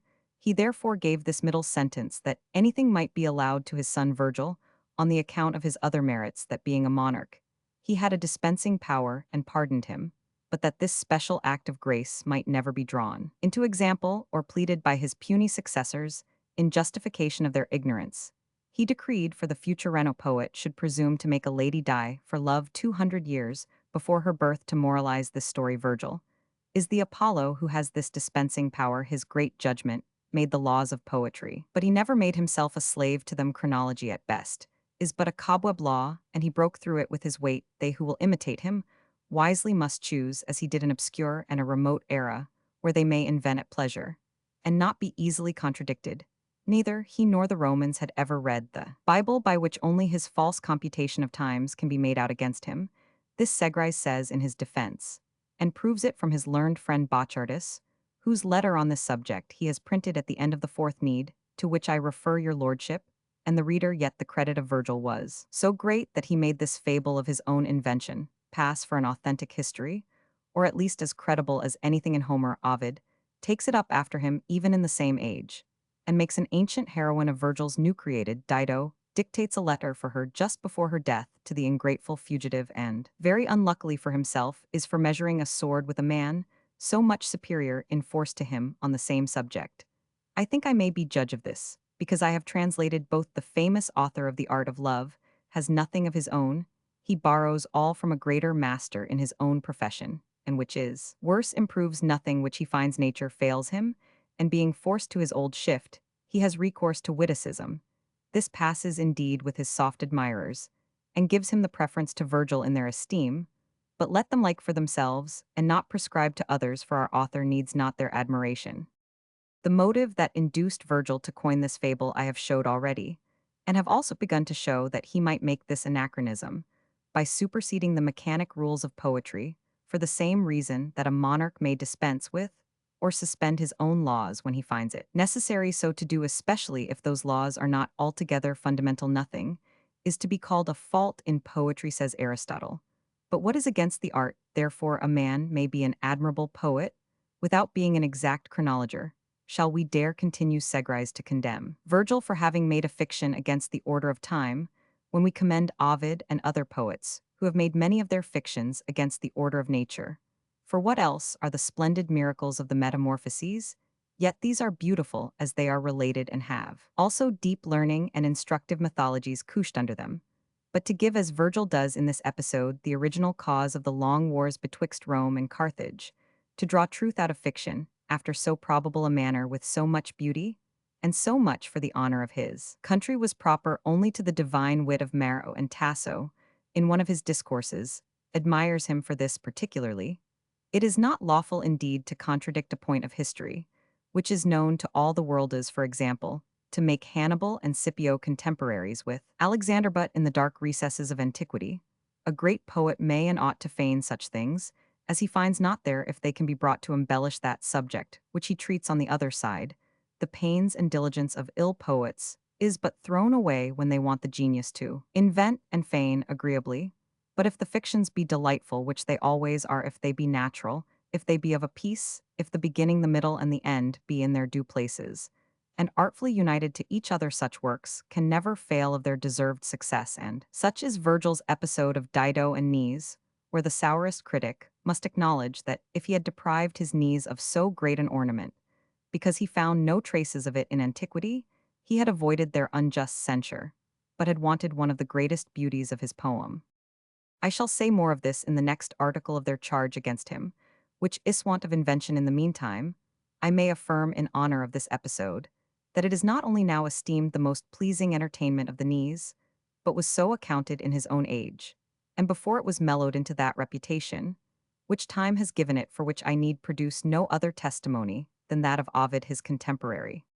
Nec pars ulla magis legiter decorpor toto, quem non legitimo effdera junctus amor.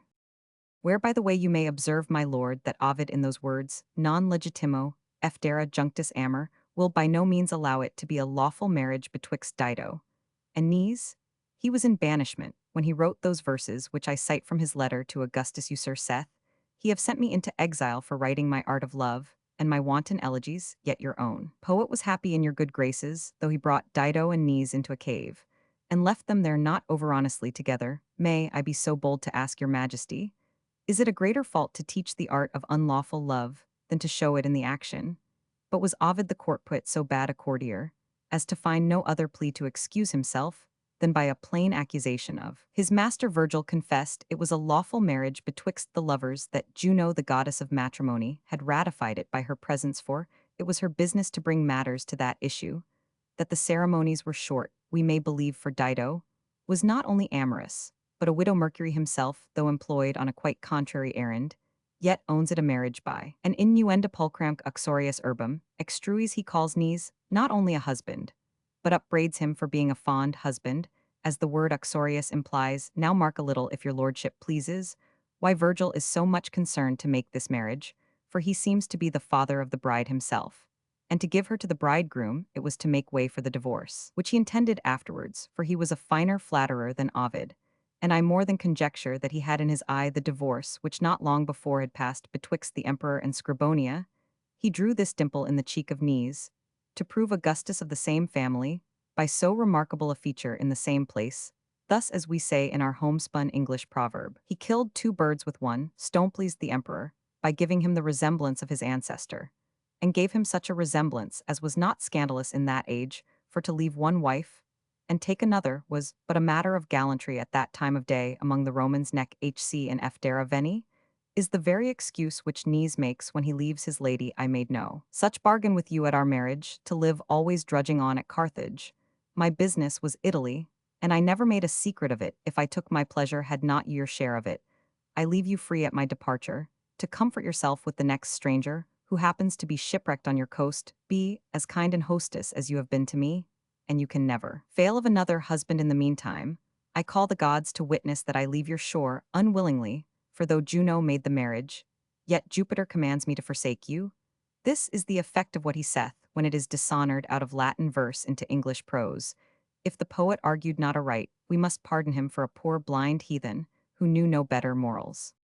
I have detained your lordship longer than I intended on this objection, which would indeed weigh something in a spiritual court, but I am not to defend our poet. There the next, I think, is but a cavil, though the cry is great against him, and hath continued from the time of Macrobius to this present age. I hinted it before. They lay no less than want of invention to his chargia. Capital charge, I must acknowledge, for a poet is a maker, as the word signifies, and who cannot make it that is inventeth his name. For nothing that which makes this accusation look so strong at the first sight is that he has borrowed so many things from Homer, Apollonius Rhodius, and others who preceded him. But in the first place, if invention is to be taken in so strict a sense, that the matter of a poem must be wholly new, and that in all its parts, then Scaliger hath made out Seth Segrais, that the history of Troy was no more the invention of Homer than of Virgil, there was not an old woman, or almost a child, but had it in their mouths before the Greek poet or his friends digested it into this admirable order, in which we read it at this rate, as Solomon hath told us. there is nothing new beneath the sun, who then can pass for an inventor, if Homer as well as Virgil must be deprived of that glory is Versailles the less a new building because the architect of that palace hath imitated others which were built before it walls doors and windows apartments offices, rooms of convenience and magnificence, are in all great houses, so descriptions figures fables, and the rest must be in all heroic poems, they are the common materials of poetry, furnished from the magazine of nature, every poet hath as much right to them, as every man hath to air or water. Quid prohibitis aquas usus communis aquarum est. But the argument of the work, that is to say its principal action, the economy and disposition of it these, are the things which distinguish copies from originals the poet who borrows nothing from others. Is yet to be born he, and the Jew's meshes will come together. There are parts of the knees, which resemble some parts both of the Ilias and of the Odysseys. As for example Knees descended into hell, and Ulysses had been there before him. Knees loved Dido, and Ulysses loved Calypso. In few words Virgil hath imitated Homer's Odysseys in his first 6 books, and in his 6 last the Ilias, but from hence can we infer that the two poets write the same history. Is there no invention in some other parts of Virgil's Knees? The disposition of so many various matters is not that his own. From what book of Homer had Virgil his episode of Nisus, and Euryalus of Mezentius and Lausus?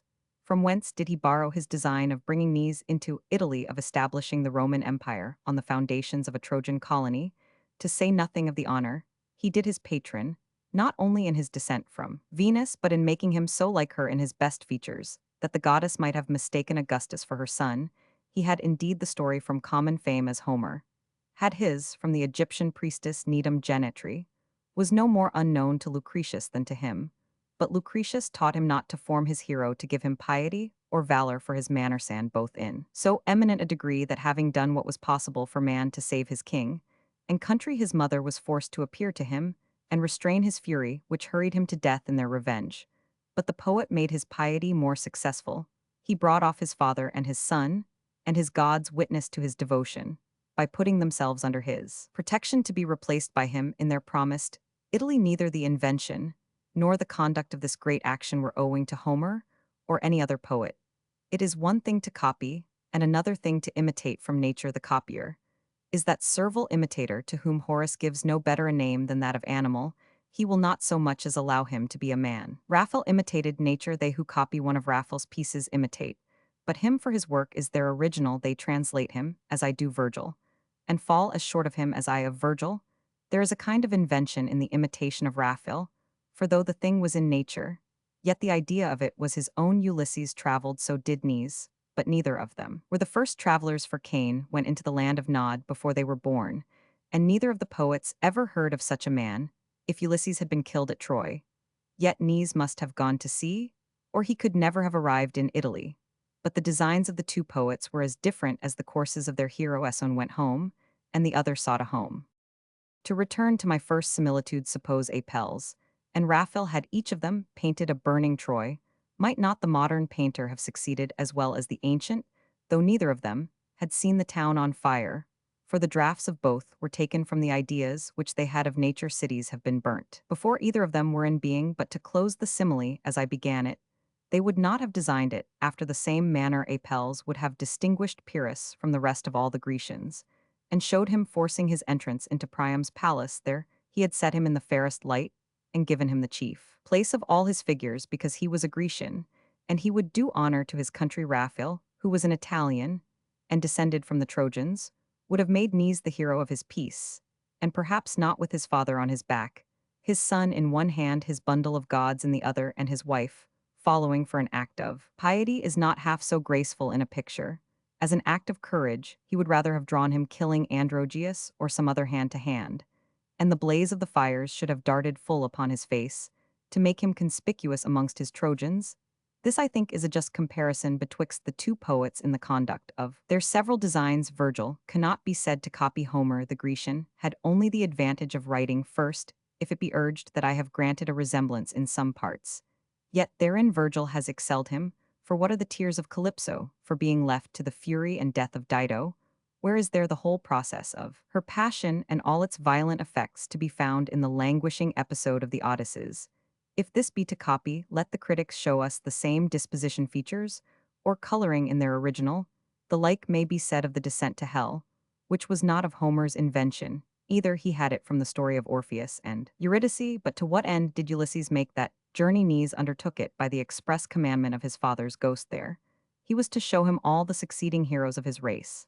And next to Romulus Mark, if you please, the address of Virgil, his own patron Augustus Caesar Anchises, was likewise to instruct him how to manage the Italian war and how to conclude it with his honor. That is, in other words, to lay the foundations of that empire, which Augustus was to govern. This is the noble invention of our author. But it hath been copied by so many signpost daubers that now it is grown fulsome rather by their want of skill than by the commonness. In the last place, I may safely grant that by reading Homer, Virgil was taught to imitate his invention, that is, to imitate like him, which is no more than if a painter studied Raphael, that he might learn to design after his manner. And thus I might imitate Virgil if I were capable of writing an heroic poem, and yet the invention be my own, but I should endeavor to avoid a servile copying. I would not give the same story under other names with the same characters in the same order, and with the same sequel for every common reader to find me out at the first sight for a plagiary, and cry this I read before in Virgil in a better language, and in better verse. This is like Merry Andrew on the low rope, copying lubberly the same tricks which his master is so dexterously performing on the high. I will trouble your lordship, but with one objection more, which I know not whether I found in Lefebvre or Valois, but I am sure I have read it in another French critic, whom I will not name, because I think it is not much for his reputation. Virgil, in the heat of action, suppose, for example, in describing the fury of his hero in a battle, when he is endeavoring to raise our concernments to the highest pitch, turns short on the sudden into some similitude, which diverts, say they, your attention from the main subject, and misspends it on some trivial image. He pours cold water into the cauldron, when his business is to make it boil. This accusation is general against all who would be thought heroic poets, but I think it touches Virgil less than any. He is too great a master of his art to make a blot which may so easily be hit. Similitudes, as I have said, are not for tragedy, which is all violent, and where the passions are in a perpetual ferment, for there they deaden, where they should animate, they are not of the nature of dialogue. Unless in comedy, a metaphor is almost all the stage can suffer, which is a kind of similitude comprehended in a word, but this figure has a contrary effect in heroic poetry.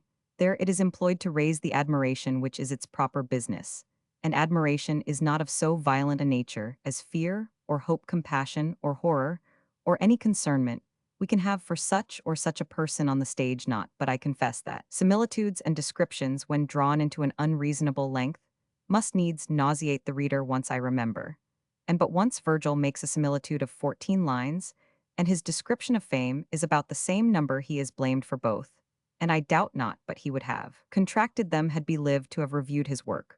But faults are no precedents. This I have observed of his similitudes in general, that they are not placed, as our unobserving critics tell us, in the heat of any action, but commonly in its declining, when he has warmed us in his description as much as possibly he can, then lest that warmth should languish he renews it by some apt similitude which illustrates his subject, and yet palls not his audience. I need give your lordship but one example of this kind, and leave the rest to your observation when next you review the whole. Knees in the original unblemished by my rude translation. It is in the first hook, where the poet describes Neptune composing the ocean, on which Aulus had raised a tempest without his permission. He had already chidden the rebellious winds for obeying the commands of their usurping master. He had warned them from the seas, he had beaten down the billows with his mace, dispelled the clouds, restored the sunshine, while Triton and Cymotho were heaving the ships from off the quicksands. Before the poet would offer at a similitude for illustration. Ac veludi magno in populo cum spi corda est. Seditio esvic animus ignoble vulgus. Jank faces et saxa volant furor arma ministrat. Tum piedate gravum ac meritus si forte verum quem. Conspexer silent erectus oribus id stant. Ille regit dictis animos et pectora mulsit. Sic cunctus pelagi cessidit frager quora postquem. Prospicions genitor siloque invectus aperto. Flectit equos curruc volens dat lora secundo. This is the first similitude which Virgil makes in this poem, and one of the longest in the whole, for which reason I the rather cite it. While the storm was in its fury, any allusion had been improper, for the poet could have compared it to nothing more impetuous than itself. Consequently, He could have made no illustration if he could have illustrated it had been an ambitious ornament out of season, and would have diverted our concernment nunc non erat his locus, and therefore he deferred it to its proper place. These are the criticisms of most moment which have been made against the knees by the ancients or moderns. As for the particular exceptions against this, or that passage Macrobius and Pontanus, have answered them already, if I desired to appear more learned than I am, it had been as easy for me to have taken their objections and solutions, as it is for a country parson to take the expositions of the fathers out of Junius and Tremellius, or not to have named the authors from whence I had them for so ruse otherwise. A most judicious commentator on Virgil's works, has used Pontanus his greatest benefactor, of whom he is very silent, and I do not remember that he once cites him. What follows next is no objection, for that implies a fault, and it had been none in Virgil if he had extended the time of his action. Beyond a year at least Aristotle has set no precise limits to it. Homer's, we know, was within 2 months. Tasso, I am sure, exceeds not a summer. And if I examined him, perhaps, he might be reduced into a much less compass. Bossu leaves it doubtful whether Virgil's action were within the year, or took up some months beyond it. Indeed, the whole dispute is of no more concernment to the common reader than it is to plowman, whether February this year had 28 or 29 days in it. But for the satisfaction of the more curious, of which number I am sure your lordship is one, I will translate what I think convenient out of Segrais, whom perhaps you have not read, for he has made it highly probable that the action of the knees began in the spring, and was not extended beyond the autumn, and we have known campaigns that have begun sooner and have ended later. Ronsard and the rest whom Segrais names, who are of opinion that the action of this poem takes up almost a year and a half ground, their calculation thus: Anchises died in Sicily at the end of winter, or beginning of the spring. Knees, immediately after the interment of his father, puts to sea for Italy. He is surprised by the tempest, described in the beginning of the first book, and there it is that the scene of the poem opens, and where the action must commence. He is driven by this storm on the coasts of Africa. He stays at Carthage all that summer, and almost all the winter following sets sail again for Italy just before the beginning of the spring, meets with contrary winds, and makes Sicily the second time. This part of the action completes the year. Then he celebrates the anniversary of his father's funerals, and shortly after arrives at Combes, and from thence his time is taken up in his first treaty, with Latinus the overture of the war, the siege of his camp, by Turnus his going for succors to relieve. It is returned the raising of the siege, by the first battle, the 12 days' truce the second battle, the assault of Laurentum, and the single fight with Turnuzal, which they say cannot take up less than 4 or 5 months more, by which account we cannot suppose the entire action to be contained in a much less compass than a year and a half. Segrais reckons another way, and his computation is not condemned by the learned Ruse, who compiled and published the commentaries on our poet, which we call the Dauphin's Virgil. He allows the time of year when Anchises died to be in the latter end of winter, or the beginning of the spring. He acknowledges that when Nice is first seen at sea afterwards, and is driven by the tempest on the coast of Africa, is the time when the action is naturally to begin. He confesses farther that Nice left Carthage in the latter end of winter, for Dido tells him in express terms as an argument for his longer stay. Quin etiam hiberno moliris sideir classum. But whereas Ronsard's followers suppose that, when Nice had buried his father, he set sail immediately for Italy, though the tempest drove him on the coast of Carthage, Segrais will by no means allow that supposition, but thinks it much more probable that he remained in Sicily till the midst of July or the beginning of August, at which time he places the first appearance of his hero on the sea, and there opens the action of the poem, from which beginning to the death of Turnus, which concludes the action, there need not be supposed above 10 months of intermediate time for arriving at Carthage in the latter end of summer, staying there, the winter following, departing thence in the very beginning of the spring, making a short abode in Sicily, the second time landing in Italy, and making the war may be reasonably judged the business but of 10 months to this. The Ronsardians reply that having been for 7 years before in quest of Italy, and having no more to do in Sicily than to inter his father after, that office was performed what remained for him, but without delay to pursue his first adventure, to which Segrais answers that the obsequies of his father, according to the rites of the Greeks and Romans, would detain him for many days, that a longer time must be taken up in the refitting of his ships, after so tedious a voyage, and in refreshing his weather-beaten soldiers on a friendly coast. These, indeed, are but suppositions on both sides, yet those of Segrais seem better grounded for the feast of Dido, when she entertained Nice first, has the appearance of a summer's night, which seems already almost ended when he begins his story. Therefore the love was made in autumn, the hunting followed properly. When the heats of that scorching country were declining, the winter was passed in jollity as the season and their love required, and he left her in the latter end of winter, as is already proved. This opinion is fortified by the arrival of Nice at the mouth of Tiber, which marks the season of the spring, that season being perfectly described by the singing of the birds saluting the dawn, and by the beauty of the place, which the poet seems to have painted expressly in the seventh need. Aurora in rosais fulgebat ludia bigis. Cum venti passura, vari circum superque. Asut ripis volacers et fluminis alveo. Thera mulsebent cantu. The remainder of the action required but 3 months more, for when Nice went for succor to the Tuscans, he found their army in a readiness to march, and wanting only a commander, so that according to this calculation, the Nice takes not up above a year complete, and may be comprehended in less compass. This, amongst other circumstances treated more at large by Segrais, agrees with the rising of Orion, which caused the tempest described in the beginning of the first book by some passages in the pastorals, but more particularly in the Georgics. Our poet is found to be an exact astronomer, according to the knowledge of that age now Ilioneus, whom Virgil twice employs in embassies, as the best speaker of the Trojans attributes that tempest to Orion in his speech to Dido. Cum subito assurgens fluctu nimbasis Orion. He must mean either the heliacal or atronical rising of that sign. The heliacal rising of a constellation is when it comes from under the rays of the sun, and begins to appear before daylight. The atronical rising, on the contrary, is when it appears at the close of day, and in opposition of the sun's diurnal course. The heliacal rising of Orion is at present computed to be about the 6th of July, and about that time it is that he either causes or presages tempests on the seas. Segrais has observed farther that, when Anna counsels Dido to stay Nice during the winter, she speaks also of Orion. Dum pelego disfit hemes et aquasis Orion.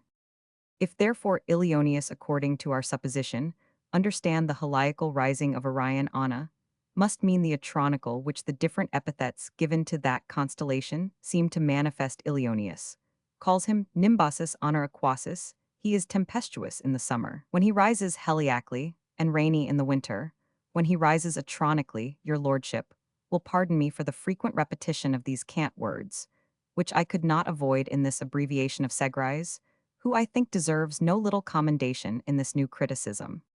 I have yet a word or two to say of Virgil's machines from my own observation of them. He has imitated those of Homer, but not copied them. It was established long before this time in the Roman religion, as well as in the Greek, that there were gods, and both nations, for the most part, worshipped the same deities, as did also the Trojans, from whom the Romans, I suppose, would rather be thought to derive the rites of their religion than from the Grecians, because they thought themselves descended from them. Each of those gods had his proper office, and the chief of them their particular attendants. Thus Jupiter had in propriety Ganymede and Mercury, and Juno had Iris. It was not for Virgil, then, to create new ministers. He must take what he found in his religion. It cannot therefore be said that he borrowed them from Homer, any more than from Apollo, Diana, and the rest, whom he uses as he finds occasion for them, as the Grecian poet did, but he invents the occasions for which he uses them. Venus, after the destruction of Troy, had gained Neptune entirely to her party. Therefore we find him busy in the beginning of the Nice, to calm the tempest raised by Aulus, and afterwards, conducting the Trojan fleet to Combs in safety, with the loss only of their pilot, for whom he bargains. I name those 2 exemples amongst 100, which I omit prove that Virgil, generally speaking, employed his machines in performing those things which might possibly have been done without them. What more frequent than a storm at sea upon the rising of Orion? What wonder if amongst so many ships there should one be overset, which was commanded by Orontes, though half the winds had not been there, which Aulus employed, might not Palinurus, without a miracle, fall asleep, and drop into the sea, having been overwearied with watching and secure of a quiet passage, by his observation of the skies. At least Nice, who knew nothing of the machine of Somnus, takes it plainly in this sense. O nimium silo et pelego confis sereno. Nudus in ignota palinur jaspis arena. But machines sometimes are specious things to amuse the reader, and give a color of probability to things otherwise incredible. And besides, it soothed the vanity of the Romans to find the gods so visibly concerned in all the actions of their predecessors. We, who are better taught by our religion, yet own every wonderful accident which befalls us for the best to be brought to pass by some special providence of Almighty God, and by the care of guardian angels. And from hence, I might infer that no heroic poem can be writ on the Epicurean principles, which I could easily demonstrate if there were need to prove it, or I had leisure. When Venus opens the eyes of her son Knees to behold the gods who combated against Troy in that fatal night when it was surprised, we share the pleasure of that glorious vision, which Tasso has not ill copied in the sacking of Jerusalem. But the Greeks had done their business. Though neither Neptune, Juno, or Pallas had given them their divine assistance, the most crude machine, which Virgil uses, is in the episode of Camilla, where Opis by the command of her mistress kills. Aaron's, the next, is in the 12th need, where Venus cures her son Knees, but in the last of these, the poet was driven to a necessity, for Turnus was to be slain that very day, and Knees, wounded as he was, could not have engaged him in single combat, unless his hurt had been miraculously healed, and the poet had considered that the dittany which she brought from Crete could not have wrought so speedy an effect without the juice of ambrosia, which she mingled with it. After all, that his machine might not seem too violent, we see the hero limping after Turnus. The wound was skinned, but the strength of his thigh was not restored. But what reason had our author to wound Knees at so critical a time? And how came the cuishes to be worse tempered than the rest of his armor, which was all wrought by Vulcan? And his journeymen? These difficulties are not easily to be solved without confessing that Virgil had not life enough to correct his work, though he had reviewed it, and found those errors which he resolved to mend, but being prevented by death, and not willing to leave an imperfect work behind him, he ordained by his last testament that his Knees should be burned. As for the death of Aaron's, who was shot by a goddess, the machine was not altogether so outrageous as the wounding Mars and Venus by the sword of Diome, two divinities.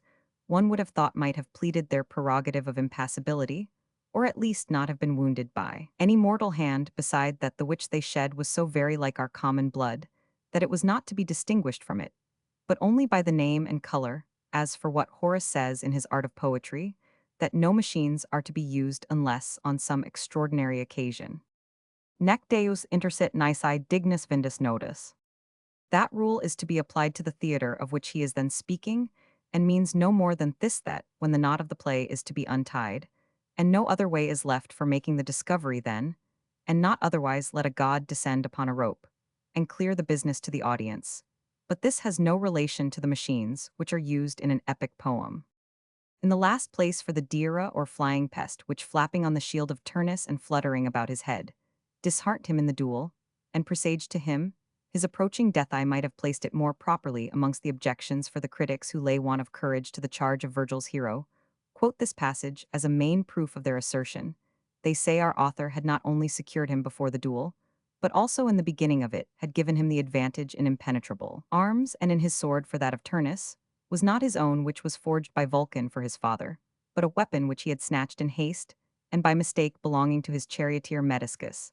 That after all this Jupiter, who was partial to the Trojan and distrustful of the event, though he had hung the balance, and given it a jog of his hand to weigh down Turnus, thought convenient to give the fates a collateral security, by sending the Screechal to discourage him, for which they quote these words of Virgil. Non me tua turbida virtus. Terret et de me terrent et Jupiter hostes. In answer to which I say that this machine is one of those which the poet uses only for ornament, and not out of necessity.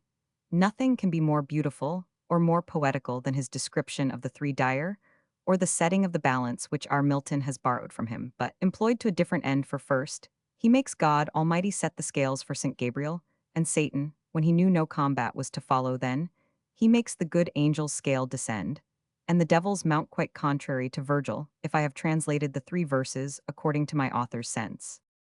Jupiter ips duas quota examen lances. Sustinet et fata imponit diversa duorum. Quem damnit labor, et quo verget ponder letum. For I have taken these words quem damnit labor, in the sense which Virgil gives them in another place, damnibus tu quoque votis, to signify a prosperous event. Yet I dare not condemn so great a genius as Milton, for I am much mistaken, if he alludes not to the text in Daniel, where Belshazzar was put into the balance, and found too light. This is digression, and I return to my subject. I said above that these two machines of the balance and the dira were only ornamental, and that the success of the duel had been the same without them, for when Knees and Turnus stood fronting each other before the altar, Turnus looked dejected, and his color faded in his face, as if he desponded of the victory before the fight. And not only he but all his party, when the strength of the two champions was judged by the proportion of their limbs concluded it was impar pugna, and that their chief was overmatched, whereupon Juturna, who was of the same opinion, took this opportunity to break the treaty and renew the war. Juno herself had plainly told the nymph beforehand that her brother was to fight. Imparibus fatis nec deas nec viribus quis. So that there was no need of an apparition to fright Turnus, he had the presage within himself of his impending destiny. The dira only served to confirm him in his first opinion that it was his destiny to die in the ensuing combat, and in this sense are those words of Virgil to be taken. Non me tua turbida virtus. Territ et de me terrent et Jupiter hostes. I doubt not but the adverb solum is to be understood. It is not your valor only that gives me this concernment, but I find also by this portent that Jupiter is my enemy, for Turnus fled before when his first sword was broken, till his sister supplied him with a better, which, indeed, he could not use because Nice kept him at a distance with his spear. I wonder Ruse saw not this, where he charges his author, so unjustly, for giving Turnus a second sword to no purpose. How could he fasten a blow, or make a thrust when he was not suffered to approach? Besides, the chief errand of the Dira was to warn Juturna from the field, for she could have brought the chariot again. When she saw her brother worsted in the duel, I might farther add that Nice was so eager of the fight that he left the city, now almost in his possession, to decide his quarrel with Turnus by the sword, whereas Turnus had manifestly declined the combat, and suffered his sister to convey him as far from the reach of his enemy as she could. I say, not only suffered her, but consented to it, for it is plain he knew her by these words. O sar et dudum agnovi cum prima parartum. Eftera turbasti tec hc in bella dedisti. Et tunc nequequam follies d. I have dwelt so long on this subject that I must contract what I have to say in reference to my translation, unless I would swell my preface into a volume, and make it formidable to your lordship, when you see so many pages yet behind, and, indeed, what I have already written either in justification or praise of Virgil, is against myself for presuming to copy in my course English the thoughts and beautiful expressions of this inimitable poet, who flourished in an age when his language was brought to its last perfection, for which it was particularly owing to him and Horace. I will give your lordship my opinion that those two friends had consulted each other's judgment, wherein they should endeavor to excel, and they seem to have pitched on propriety of thought, elegance of words, and harmony of numbers. According to this model, Horace wrote his odes and epodes, for his satires and epistles, being intended wholly for instruction, required another style. Ornari res ipsa negat contenta dosri. And therefore, as he himself professes, are sermoni propriera nearer prose than verse.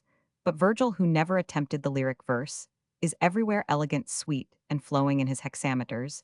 His words are not only chosen, but the places in which he ranks them for the sound, he who removes them from the station, wherein their master sets them, spoils the harmony. What he says of the Sibyl's prophecies may be as properly applied to every word of Histhe, must be read in order, as they lie, the least breath discomposes them, and somewhat of their divinity is lost. I cannot boast that I have been thus exact in my verses, but I have endeavored to follow the example of my master, and am the first Englishman, perhaps, who made it his design to copy him in his numbers his choice of words, and his placing them for the sweetness of the sound. On this last consideration, I have shunned the caesura as much as possibly I could, for wherever that is used it gives a roughness to the verse of which we can have little need in a language which is overstocked with consonants. Such is not the Latin, where the vowels and consonants are mixed in proportion to each other, yet Virgil judged the vowels to have somewhat of an overbalance, and therefore tempers their sweetness with caesura. Such difference there is in tongues that the same figure which roughens one gives majesty to another, and that was it which Virgil studied in his verses. Ovid uses it, but rarely, and hence it is that his versification cannot so properly be called sweet as luscious. The Italians are forced upon it once or twice in every line because they have a redundancy of vowels in their language. Their metal is so soft that it will not coin without alloy to harden it on the other side, for the reason already named. It is all we can do to give sufficient sweetness to our language. We must not only choose our words for elegance, but for sound to perform which a mastery in the language is required. The poet must have a magazine of words, and have the art to manage his few vowels to the best advantage, that they may go the farther. He must also know the nature of the vowels which are more sonorous, and which more soft and sweet, and so dispose them as his present occasions require, all which and 1,000 secrets of versification. Beside, He may learn from Virgil if he will take him for his guide if he be above Virgil, and is resolved to follow his own verve. As the French call it, the proverb will fall heavily upon him who teaches himself has a fool for his master. Virgil employed 11 years upon his knees, yet he left it, as he thought himself imperfect, which when I seriously consider I wish that, instead of 3 years, which I have spent in the translation of his works, I had 4 years more, allowed me to correct my errors, that I might make my version somewhat more tolerable, than it is for a poet cannot have too great a reverence for his readers if he expects his labors should survive him, yet I will neither plead my age nor sickness, in excuse of the faults which I have made that I wanted time, is all I have to say, for some of my subscribers grew so clamorous that I could no longer defer the publication I hope from the candor of your lordship, and your often experienced goodness to me, that if the faults are not too many you will make allowances with Horace. Si plura nitent in carme non ego possis. Offendar maculae quas aut incuria fudit. Aut humana parum cavit natura. You may please also to observe that there is not to the best of my remembrance one vowel, gaping on another for want of a caesura in this whole poem, but where a vowel ends a word, the next begins either with a consonant, or what is its equivalent for our W and H aspirate, and our diphthongs are plainly such the greatest latitude I take, is in the letter Y when it concludes a word and the first syllable of the next begins with a vowel neither need. I have called this a latitude, which is only an explanation of this general rule that no vowel can be cut off before another when we cannot sink the pronunciation of it, as he she me I Roman 100 Virgil, thinks it sometimes a beauty to imitate the license of the Greeks, and leave two vowels opening on each other, as in that verse of the third pastoral. Et succus pecori, et lac subjucitur agnes. But nobis non licet esse tam discertis at least, if we study to refine our numbers. I have long had by me the materials of an English prosodia, containing all the mechanical rules of versification, wherein I have treated with some exactness of the feet, the quantities, and the pauses. The French and Italians know nothing of the two first at least, their best poets have not practiced them. As for the pauses, Malherbe first brought them into France within this last century, and we see how they adorn their Alexandrines, but as Virgil propounds a riddle which he leaves unsolved. Dic quibus in terris inscripti nomina regum. Nascanter floris et philida solis habil. So I will give your lordship another, and leave the exposition of it to your acute judgment. I am sure there are few who make verses have observed the sweetness of these two lines in Cooper's Hill. Though deep yet clear, though gentle yet not dull. Strong without rage, without overflowing full. And there are yet fewer who can find the reason of that sweetness. I have given it to some of my friends in conversation, and they have allowed the criticism to be just. But since the evil of false quantities is difficult to be cured in any modern language, since the French and the Italians, as well as we are yet, ignorant what feet are to be used in heroic poetry, since I have not strictly observed those rules myself, which I can teach others, since I pretend to know dictatorship among my fellow poets, since if I should instruct some of them to make well-running verses, they want genius to give them strength as well as sweetness, and above all since your lordship has advised me not to publish that little which I know I look on your counsel as your command which I shall observe inviolably, till you shall please to revoke it, and leave me at liberty to make my thoughts public in the meantime that I may arrogate nothing to myself. I must acknowledge that Virgil in Latin and Spenser in English have been my masters. Spenser has also given me the boldness to make use sometimes of his Alexandrine line, which we call though improperly the Pindaric, because Mr. Cowley has often employed it in his odes. It adds a certain majesty to the verse when it is used with judgment and stops the sense from overflowing into another line. Formerly, the French, like us and the Italians, had but 5 feet or 10 syllables in their heroic verse. But since Ronsard's time, as I suppose, they found their tongue too weak to support their epic poetry, without the addition of another foot that indeed has given it somewhat of the run and measure of a trimeter, but it runs with more activity than strength.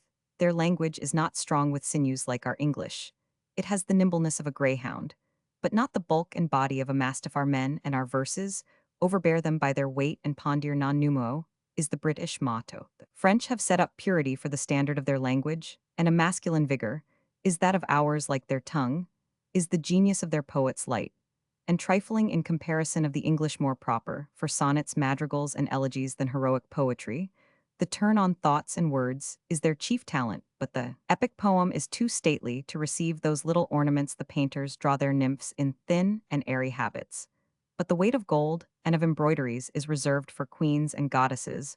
Virgil is never frequent in those turns like Ovid, but much more sparing of them in his knees than in his pastorals and Georgics. Ignicenda quidem sirent si ignicere manes. That turn is beautiful indeed, but he employs it in the story of Orpheus and Eurydice, not in his great poem. I have used that license in his knees sometimes, but I own it as my fault. It was given to those who understand no better. It is like Ovid's. Semiverunc bovum semibovunc verum. The poet found it before his critics, but it was a darling sin which he would not be persuaded to reform. The want of genius of which I have accused the French is laid to their charge, by one of their own great authors, though I have forgotten his name. And where I read it, if rewards could make good poets, their great master has not been wanting on his part in his bountiful encouragements, for he is wise enough to imitate Augustus, if he had a marrow. The triumvir and prescriber had descended to us, in a more hideous form than they now appear if the emperor had not taken care to make friends of him and Horace. I confess the banishment of Ovid was a blot in his escutcheon, yet he was only banished, and who knows but his crime was capital.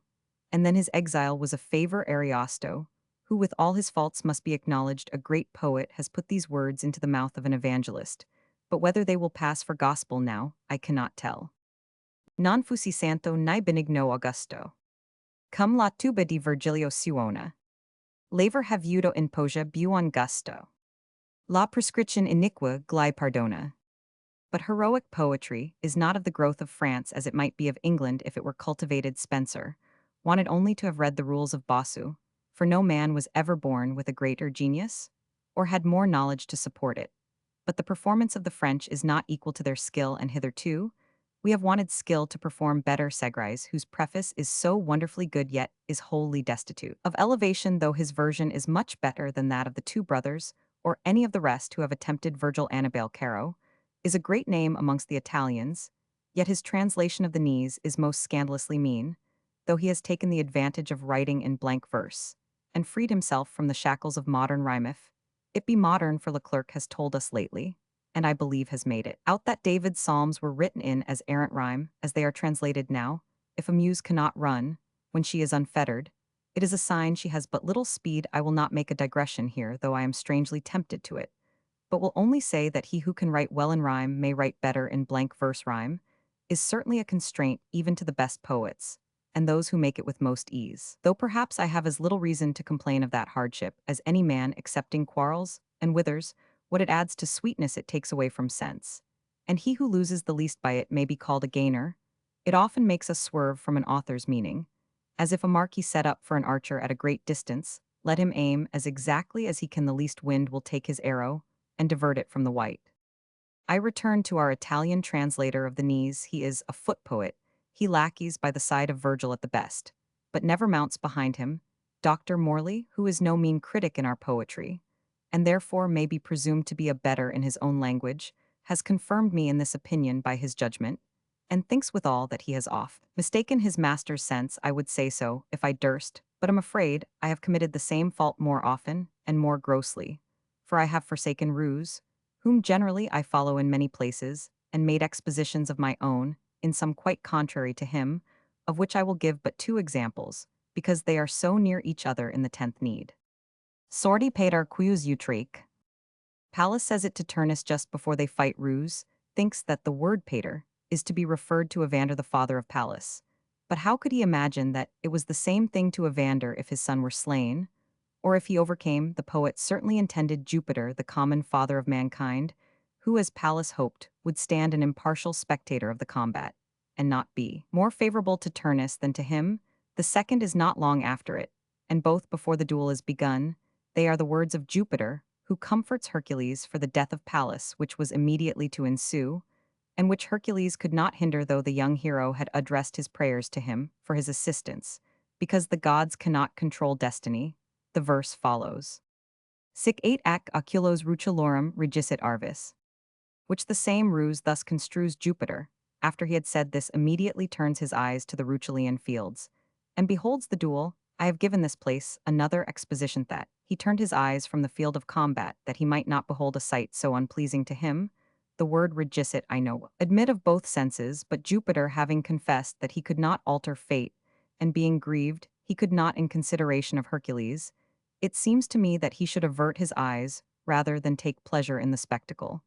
But of this I am not so confident as the other, though I think I have followed Virgil's sense.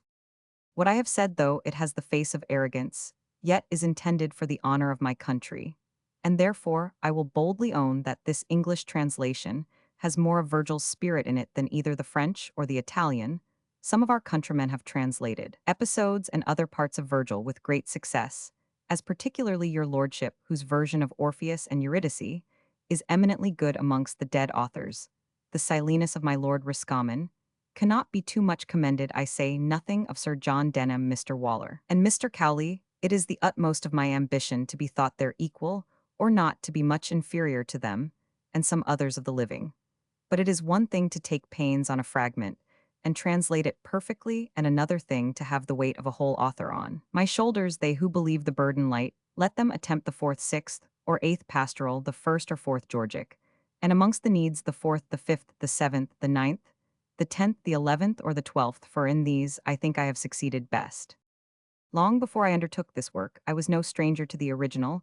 I had also studied Virgil's design, his disposition of it, his manners, his judicious management of the figures, the sober retrenchments of his sense, which always leaves somewhat to gratify our imagination, on which it may enlarge at pleasure. But above all, the elegance of his expressions, and the harmony of his numbers, for, as I have said, in a former dissertation, the words are in poetry what the colors are in painting if the design be good, and the draught be true. The coloring is the first beauty that strikes the eye. Spenser and Milton are the nearest in English to Virgil and Horace in the Latin, and I have endeavored to form my style by imitating their masters. I will farther own to you, my lord, that my chief ambition is to please those readers who have discernment enough to prefer Virgil before any other poet in the Latin tongue. Such spirits as he desired to please, such would I choose for my judges, and would stand or fall by them alone. Segrais has distinguished the readers of poetry, according to their capacity of judging, into three classes. He might have said the same of writers, too, if he had pleased in the lowest form. He places those whom he calls less petties esprit such things, as are our upper gallery audience in a playhouse, who like nothing but the husk and rind of wit, prefer a quibble, a conceit, an epigram before solid sense and elegant expression. These are mobretters. If Virgil and Martial steed for parliament men, we know already who would carry it.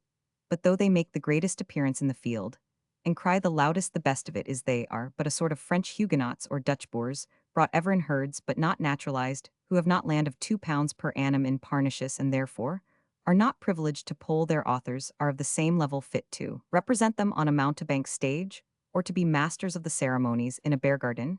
Yet these are they who have the most admirers. But it often happens to their mortification, that as their readers improve their stock of sense as they may by reading better books, and by conversation with men of judgment, they soon forsake them. And when the torrent from the mountains falls, no more the swelling writer is reduced into his shallow bed like the Manconaires at Madrid with scarce water to moisten his own pebbles.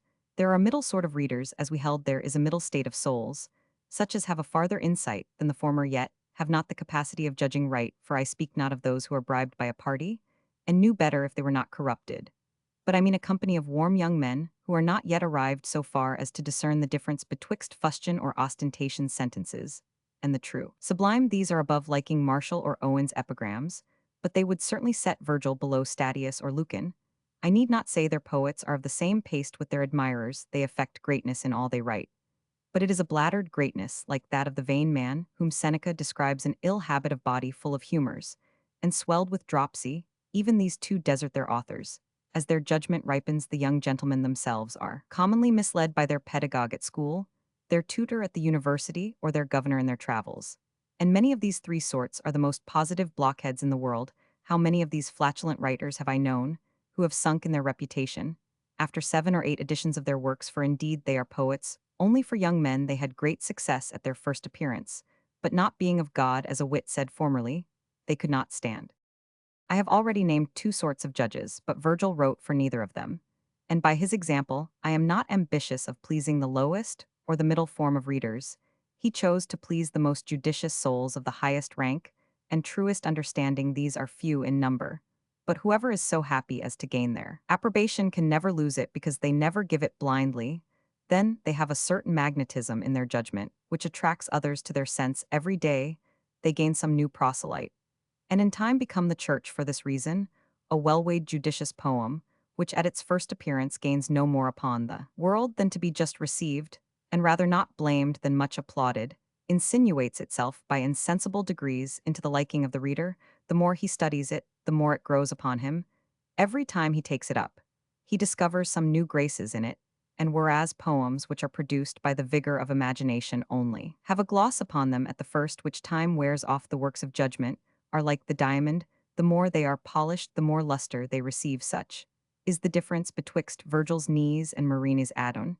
And if I may be allowed to change the metaphor, I would say that Virgil is like the fame which he describes.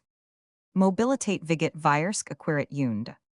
Such a sort of reputation is my aim, though in a far inferior degree, according to my motto in the title page sequitur patrum non passibus quiscend. Therefore, I appeal to the highest court of judicature, like that of the peers of which your lordship is so great an ornament. Without this ambition, which I own of desiring to please the Judices natos, I could never have been able to have done anything at this age, when the fire of poetry is commonly extinguished in other men. Yet, Virgil has given me the example of Entellus for my encouragement. When he was well heated, the younger champion could not stand before him, and we find the elder contended not for the gift, but for the honor. Nec dona morer for Dampier has informed us in his voyages that the air of the country which produces gold is never wholesome. I had long since considered that the way to please the best judges is not to translate a poet literally, and Virgil least of any other for his peculiar beauty, lying in his choice of words.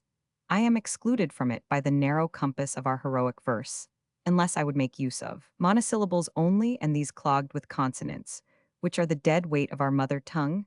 It is possible, I confess, though it rarely happens, that a verse of monosyllables may sound harmoniously, and some examples of it I have seen. My first line of the knees is not harsh. Arms and the man I sing who forced by fate Roman 100. But a much better instance may be given from the last line of Manilius, made English by our learned and judicious Mr. Creech. Nor could the world have borne so fierce a flame, where the many liquid consonants are placed so artfully that they give a pleasing sound to the words, though they are all of one syllable. It is true, I have been sometimes forced upon it in other places of this work, but I never did it out of choice. I was either in haste or Virgil gave me no occasion for the ornament of words, for it seldom happens, but a monosyllable line turns verse to prose, and even that prose is rugged and unharmonious fallacious. I remember Tax's Balzac for placing 20 monosyllables in file, without one dissyllable betwixt them. The way I have taken is not so straight as metaphrase, nor so loose as paraphrase. Some things too I have omitted, and sometimes have added of my own, yet the omissions I hope are but of circumstances, and such as would have no grace in English, and the additions I also hope are easily deduced from Virgil's. Since they will seem, at least I have the vanity to think so, not stuck into him, but growing out of him. He studies brevity more than any other poet, but he had the advantage of a language, wherein much may be comprehended in a little space. We, and all the modern tongues, have more articles and pronouns, besides signs of tenses and cases, and other barbarities, on which our speech is built by the faults of our forefathers. The Romans founded theirs upon the Greek, and the Greeks, we know, were laboring many hundred years upon their language. Before they brought it to perfection, they rejected all those signs, and cut off as many articles as they could spare, comprehending, in one word, what we are constrained to express in two, which is one reason why we cannot write so concisely, as they have done. The word pater, for example, signifies not only a father, but your father, my father, his or her father, all included in a word. This inconvenience is common to all modern tongues, and this alone constrains us to employ more words than the ancients needed. But having before observed that Virgil endeavors to be short, and at the same time elegant, I pursue the excellence, and forsake the brevity. For there, he is like ambergris, a rich perfume, but of so close and glutinous a body that it must be opened with inferior sense of musk or civet, or the sweetness will not be drawn out into another language. On the whole matter, I thought fit to steer betwixt the two extremes of paraphrase and literal translation, to keep as near my author as I could without losing all his graces, the most eminent of which are in the beauty of his words, and those words, I must add, are always figurative. Such of these as would retain their elegance in our tongue. I have endeavored to graph on it, but most of them are of necessity to be lessed, because they will not shine in any, but their own Virgil has sometimes two of them in a line.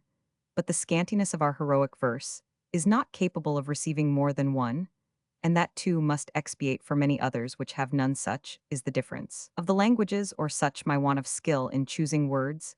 Yet I may presume to say, and I hope with as much reason as the French translator, that taking all the materials of this divine author, I have endeavored to make Virgil speak such English as he would himself have spoken if he had been born in England. And in this present age I acknowledge with Segrais that I have not succeeded in this attempt according to my desire, yet I shall not be wholly without praise, if in some sort I may be allowed to have copied the clearness, the purity, the easiness, and the magnificence of his style. But I shall have occasion to speak farther on this subject before I end the preface. When I mentioned the Pindaric line, I should have added that I take another license in my verses, for I frequently make use of triplet rhymes, and for the same reason because they bound the sense. And therefore, I generally join these two licenses together and make the last verse of the triplet a Pindaric, for besides the majesty which it gives, it confines the sense within the barriers of 3 lines, which would languish, if it were lengthened into 4 Spencer. Is my example for both these privileges of English verses, and Chapman has followed him in his translation of Homer. Mr. Cowley has given in to them, after both, and all succeeding writers after him. I regard them now as the Magna Charta of heroic poetry, and am too much an Englishman to lose what my ancestors have gained for me. Let the French and Italians value themselves on their regularity, strength, and elevation, are our standard. I said before, and I repeat it, that the affected purity of the French has unsinewed their heroic verse. The language of an epic poem is almost wholly figurative, yet they are so fearful of a metaphor that no example of Virgil can encourage them to be bold. With safety sure they might warm themselves by that sprightly blaze without approaching it. So close as to singe their wings, they may come as near it as their master. Not that I would discourage that purity of diction in which he excels all other poets, but he knows how far to extend his franchises and advances to the verge, without venturing a foot beyond it on the other side, without being injurious to the memory of our English Pindar. I will presume to say that his metaphors are sometimes too violent, and his language is not always pure, but at the same time, I must excuse him, for through the iniquity of the times he was forced to travel at an age when, instead of learning foreign languages, he should have studied the beauties of his mother tongue, which, like all other speeches, is to be cultivated early, or we shall never write it with any kind of elegance. Thus, by gaining abroad, he lost at home, like the painter in the Arcadia, who going to see a skirmish had his arms lopped off, and returned, says Sir Philip Sidney, well instructed how to draw a battle, but without a hand to perform his work. There is another thing in which I have presumed to deviate from him, and Spencer. They both make hemistichs, or half verses, breaking off in the middle of a line. I confess, there are not many such in the Faerie Queen, and even those few might be occasioned by his unhappy choice of so long a stanza. Mr. Cowley had found out that no kind of staff is proper for an heroic poem, as being all too lyrical. Yet, though he wrote in couplets where rhyme is freer from constraint, he frequently affects half verses, of which we find not one in Homer, and I think not in any of the Greek poets, or the Latin, excepting only Virgil, and there is no question but he thought he had Virgil's authority for that license. But I am confident our poet never meant to leave him, or any other such a precedent, and I ground my opinion on these 2 reasons. First, we find no example of a hemistich in any of his pastorals or Georgics, for he had given the last finishing strokes to both these poems, but his knees he left so incorrect, at least so short of that perfection at which he aimed, that we know how hard a sentence he passed upon it. And in the second place, I reasonably presume that he intended to have filled up all these hemistichs, because in one of them we find the sense imperfect. Quem tibi jam Troja and Roman 3, which some foolish grammarian has ended for him with a half-line of nonsense. Peperit fumante crusa. For Ascanius must have been born some years before the burning of that city, which I need not prove on the other side. We find also that he himself filled up one line in the 6th need, the enthusiasm seizing him while he was reading to Augustus. Missinum alaedum quo non piar stantier alter. Re sier viros. To which he added in that transport martem exsender cantu, and never was any line more nobly finished for the reasons which I have given in the book of painting. On these considerations, I have shunned hemistics, not being willing to imitate Virgil to a fault like Alexander's courtiers, who affected to hold their necks awry.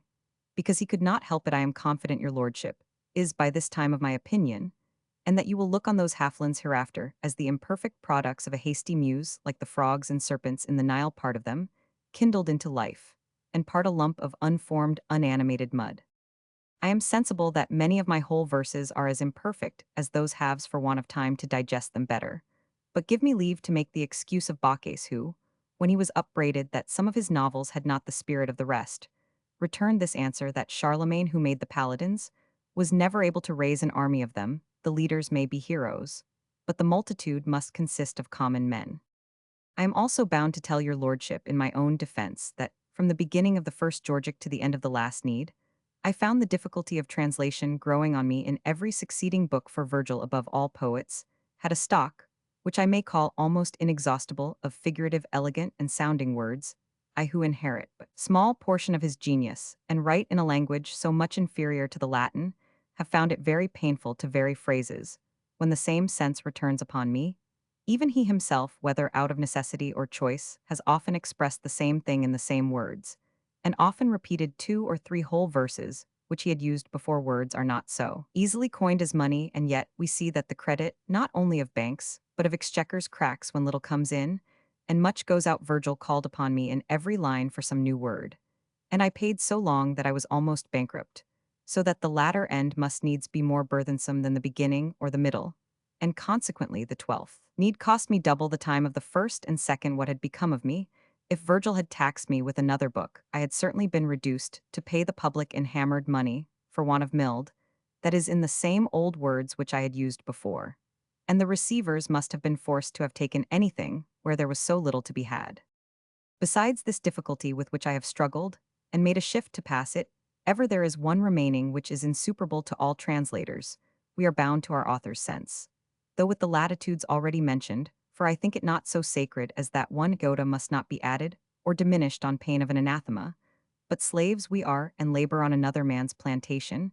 We dress the vineyard, but the wine is the owner's. If the soil be sometimes barren, then we are sure of being scourged if it be fruitful, and our care succeeds. We are not thanked for the proud reader, will only say the poor drudge has done his duty.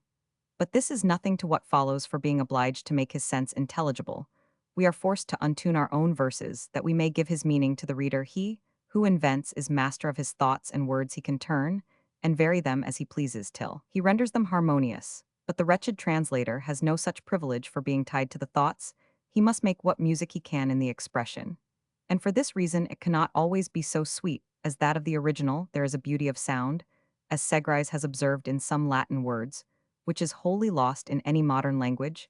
He instances in that Molly's Amaracus, on which Venus lays Cupid in the first need. If I should translate it sweetmar, Dorum, as the word signifies, the reader would think I had mistaken Virgil for these village words, as I may call them, give us a mean idea of the thing. But the sound of the Latin is so much more pleasing by the just mixture of the vowels with the consonants, that it raises our fancies to conceive somewhat more noble than a common herb, and to spread roses under him and strew lilies over him a bed, not unworthy the grandson of the goddess. If I cannot copy his harmonious numbers, how shall I imitate his noble flights, where his thoughts and words are equally sublime? Quem quisquis studit mulari, cratis op dedalia, nitider pennies vitrio daturus, nomina ponto. What modern language, or what poet can express the majestic beauty of this one verse, amongst 1,000 others? Aud hosps contemner opes et te quoque dignum. Finge dio. For my part, I am lost in the admiration of it. I contemn the world when I think on it, and myself when I translate it. Lay by Virgil, I beseech your lordship, and all my better sort of judges, when you take up my version, and it will appear a passable beauty when the original muse is absent. But like Spenser's false florimel made of snow, it melts and vanishes when the true one comes in sight. I will not excuse but justify myself for one pretended crime, with which I am liable to be charged by false critics, not only in this translation, but in many of my original poems, that I Latinize too much. It is true that, when I find an English word significant and sounding, I neither borrow from the Latin nor any other language, but when I want it home, I must seek abroad if sounding words are not of our growth and manufacture, Who shall hinder me to import them from a foreign country? I carry not out the treasure of the nation, which is never to return. But what I bring from Italy, I spend in England, here it remains, and here it circulates, for if the coin be good, it will pass from one hand to another. I trade both with the living and the dead for the enrichment of our native language. We have enough in England to supply our necessity.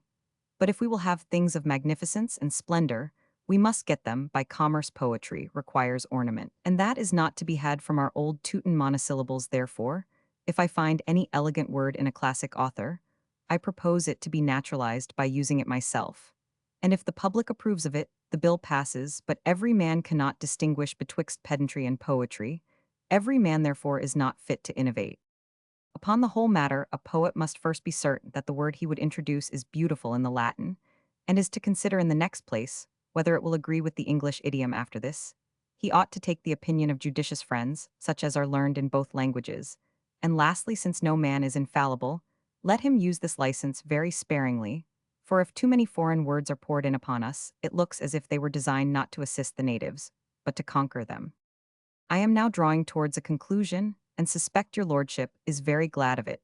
But permit me first to own what helps I have had in this undertaking. The late Earl of Lauderdale sent me over his new translation of the Knees, which he had ended before I engaged in the same design. Neither did I then intend it, but some proposals being afterwards made me by my bookseller, I desired his lordship's leave that I might accept them, which he freely granted, and I have his letter yet to show for that permission. He resolved to have printed his work, which he might have done 2 years before I could publish mine, and had performed it if death had not prevented him.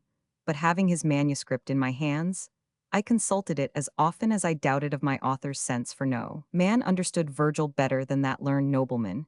His friends, I hear, have yet another and more correct copy of that translation by them, which, had they pleased to have given the public, the judges must have been convinced that I have not flattered him. Besides this help, which was not inconsiderable, Mr. Congreve has done me the favor to review the Knees and compare my version with the original. I shall never be ashamed to own that this excellent young man has shown me many faults which I have endeavored to correct. It is true he might have easily found more, and then my translation had been more perfect. Two other worthy friends of mine, who desire to have their names concealed, seeing me straitened in my time, took pity on me, and gave me the life of Virgil, the two prefaced, the pastorals, and the Georgics, and all the arguments in prose to the whole translation, which perhaps has caused a report that the two first poems are not mine. If it had been true that I had taken their verses for my own, I might have gloried in their aid, and like Terence, have farthered the opinion that Scipio and Laius joined with me, but the same style being continued through the whole, and the same laws of versification observed, are proofs sufficient that this is one man's work, and your lordship is too well acquainted with my manner to doubt that any part of it is another's. That your lordship may see I was in earnest when I premised to hasten to an end, I will not give the reasons why I writ not always in the proper terms of navigation, land service, or in the cant of any profession. I will only say that Virgil has avoided these proprieties, because he writ not to mariners, soldiers, astronomers, gardeners, peasants, Roman 100, but to all in general, and in particular to men and ladies of the first quality, who have been better bred than to be too nicely knowing in the terms. In such cases, it is enough for a poet to write so plainly that he may be understood by his readers to avoid impropriety, and not affect to be thought learned in all things. I have omitted the 4 preliminary lines of the first need, because I think them inferior to any 4 others in the whole poem, and consequently believe they are not Virgil's.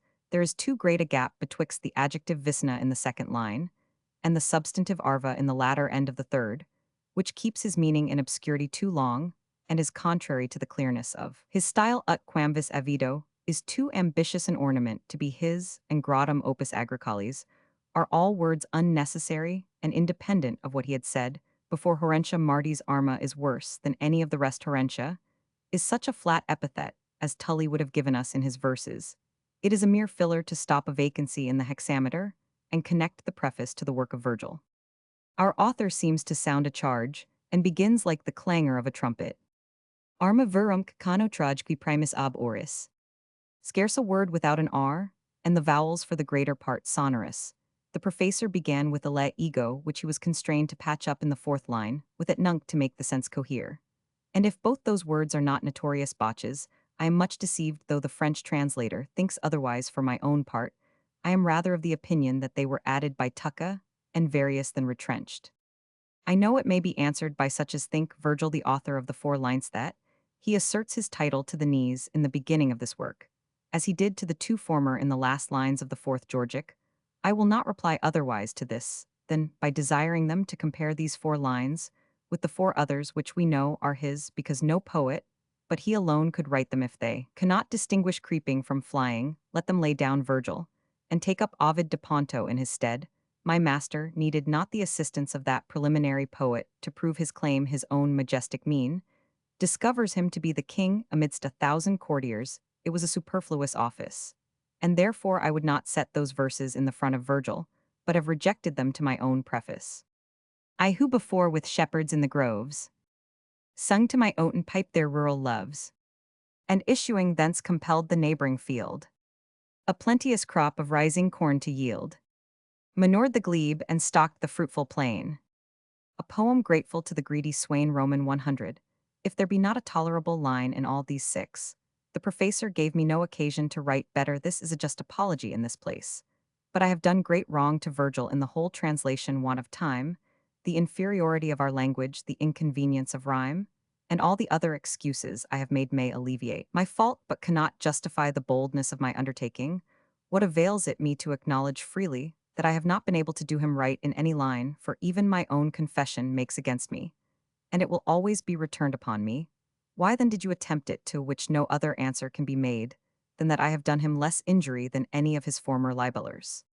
What they called his picture had been drawn at length so many times by the daubers of almost all nations, and still so unlike him, that I snatched up the pencil with disdain, being satisfied beforehand that I could make some small resemblance of him, though I must be content with a worse likeness. A 6th pastoral, a pharmaceutria, a single Orpheus, and some other features have been exactly taken, but those holiday authors writ for pleasure, and only showed us what they could have done if they would have taken pains to perform the whole.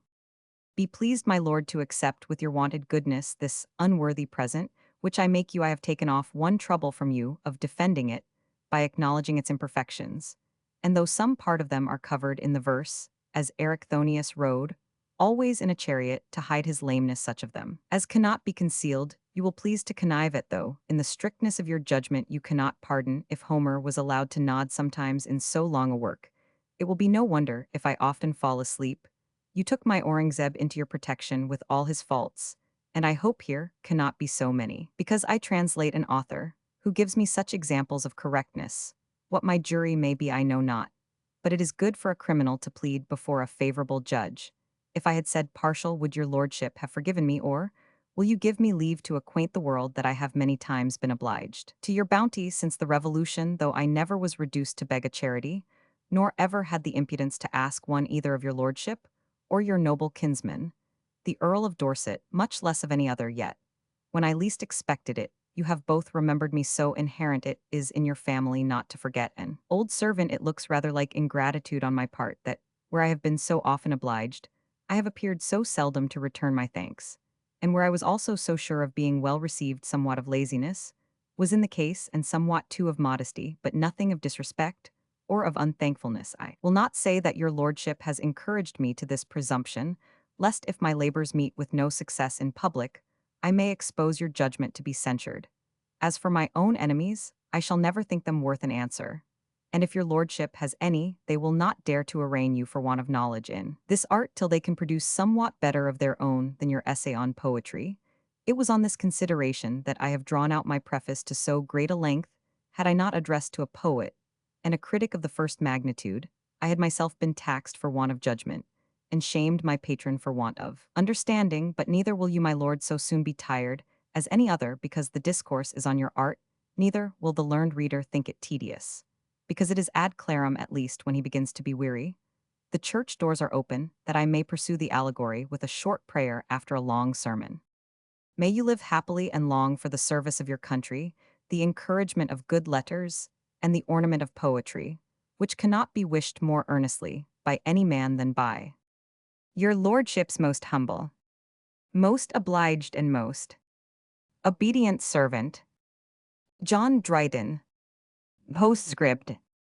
What Virgil wrote in the vigor of his age in plenty, and at ease I have undertaken to translate in my declining years, struggling with wants oppressed by sickness, curbed in my genius, liable to be misconstrued in all I write, and my judges, if they are not very equitable, already prejudiced against me by the lying character which has been given them of my morals, yet steady to my principles, and not dispirited with my afflictions, I have by the blessing of God on my endeavors overcome all difficulties, and in some measure acquitted myself of the debt which I owed the public when I undertook this work in the first place. Therefore, I thankfully acknowledge to the Almighty Power the assistance He has given me in the beginning, the prosecution and conclusion of my present studies, which are more happily performed than I could have promised to myself when I labored under such discouragements. For what I have done imperfect, as it is for want of health and leisure to correct, it will be judged in afterages, and possibly in the present, to be no dishonor to my native country, whose language and poetry would be more esteemed abroad if they were better understood somewhat. Give me leave to say I have added to both of them, in the choice of words and harmony of numbers, which were wanting especially the last in all our poets, even in those who being endued with genius, yet have not cultivated their mother tongue with sufficient care, or relying on the beauty of their thoughts have judged the ornament of words and sweetness of sound unnecessary. One is for raking in Chaucer our English Aeneas for antiquated words, which are never to be revived, but when sound or significancy is wanting in the present language, but many of his deserve not this redemption, any more than the crowds of men who daily die or are slain for sixpence in a battle merit to be restored to life. If a wish could revive them, others have no ear for verse, nor choice of words, nor distinction of thoughts, but mingle farthings with their gold to make up the sum. Here is a field of satire open to me, but since the Revolution I have wholly renounced that talent, for who would give physic to the great, when he is uncalled to do his patient no good, and endanger himself for his prescription? Neither am I ignorant, but I may justly be condemned for many of these faults of which I have too liberally arraigned others. Cynthius orum velit et admonuit. It is enough for me if the government will let me pass unquestioned in the meantime. I am obliged in gratitude to return my thanks to many of them, who have not only distinguished me from others of the same party, by a particular exception of grace, but without considering, the man have been bountiful to the poet, have encouraged Virgil to speak such English as I could teach him, and rewarded his interpreter for the pains he has taken in bringing him over into Britain by defraying the charges of his voyage. Even Cerberus, when he had received the sop permitted knees to pass freely to Elysium, had it been offered me, and I had refused it, yet still some gratitude is due to such who were willing to oblige me, but how much more to those from whom I have received the favors which they have offered to one of a different persuasion, amongst whom I cannot omit naming the Earls of Derby and of Peterborough. To the first of these I have not the honor to be known, and therefore his liberality was as much unexpected as it was undeserved. The present Earl of Peterborough has been pleased long since to accept the tenders of my service. His favors are so frequent to me that I receive them almost by prescription. No difference of interests or opinion has been able to withdraw his protection from me, and I might justly be condemned for the most unthankful of mankind if I did not always preserve for him a most profound respect and inviolable gratitude. I must also add that if the last need shine amongst its fellows, it is owing to the commands of Sir William Trumbull, one of the principal secretaries of state, who recommended it as his favorite to my care. And for his sake particularly, I have made it mine, for who would confess weariness when he enjoined a fresh labor? I could not but invoke the assistance of a muse for this last office. Extremum hunc Arethusa, negit quis carmina gallo. Neither am I to forget the noble present which was made me by Gilbert Dalban Esq, the worthy son of the late Archbishop of York, who when I began this work enriched me with all the several editions of Virgil, and all the commentaries of those editions in Latin, amongst which I could not but prefer the Dauphins as the last the shortest, and the most judicious Fabrini I had also sent me from Italy, but either he understands Virgil very imperfectly, or I have no knowledge of my author. Being invited by that worthy gentleman Sir William Bowyer to Denham Court, I translated the first Georgic at his house, and the greatest part of the last need, a more friendly entertainment. No man ever found no wonder therefore, if both these versions surpass the rest, and own the satisfaction I received in his converse, with whom I had the honor to be bred in Cambridge, and in the same college. The seventh need was made English at Burghley, the magnificent abode of the Earl of Exeter, in a village belonging to his family I was born, and under his roof I endeavored to make that need appear in English with as much luster as I could, though my author has not given the finishing strokes either to it, or to the 11th, as I perhaps could prove in both, if I durst presume to criticize my master.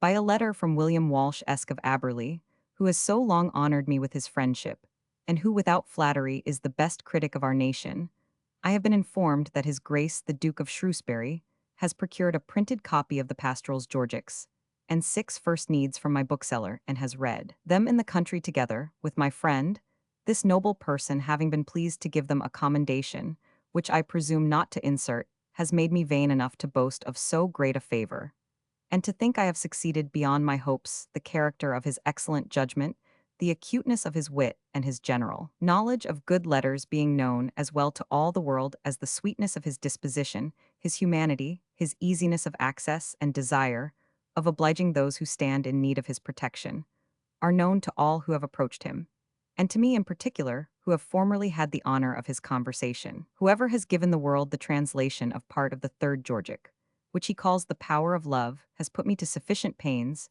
to make my own not inferior to his, as my Lord Roscommon Silenus had formerly given me the same trouble. The most ingenious Mr. Addison of Oxford has also been as troublesome to me as the other two, and on the same account after his bees my latter swarm is scarcely worth the hiving. Mr. Cowley's praise of a country life is excellent, but it is rather an imitation of Virgil than a version that I have recovered in some measure. The health, which I had lost by too much application to this work, is owing next to God's mercy to the skill and care of Dr. Gibbons and Dr. Hobbes, the 2 ornaments of their profession, whom I can only pay by this acknowledgment. The whole faculty has always been ready to oblige me, and the only one of them who endeavored to defame me.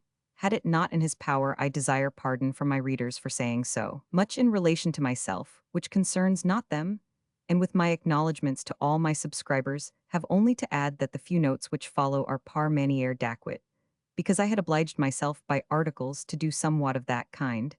These scattering observations are rather guesses at my author's meaning in some passages than proofs that so he meant. The unlearned may have recourse to any poetical dictionary in English for the names of persons, places, or fables, which the learned need not, but that little which I say is either new or necessary, and the first of these qualifications never fails to invite a reader if not to please him.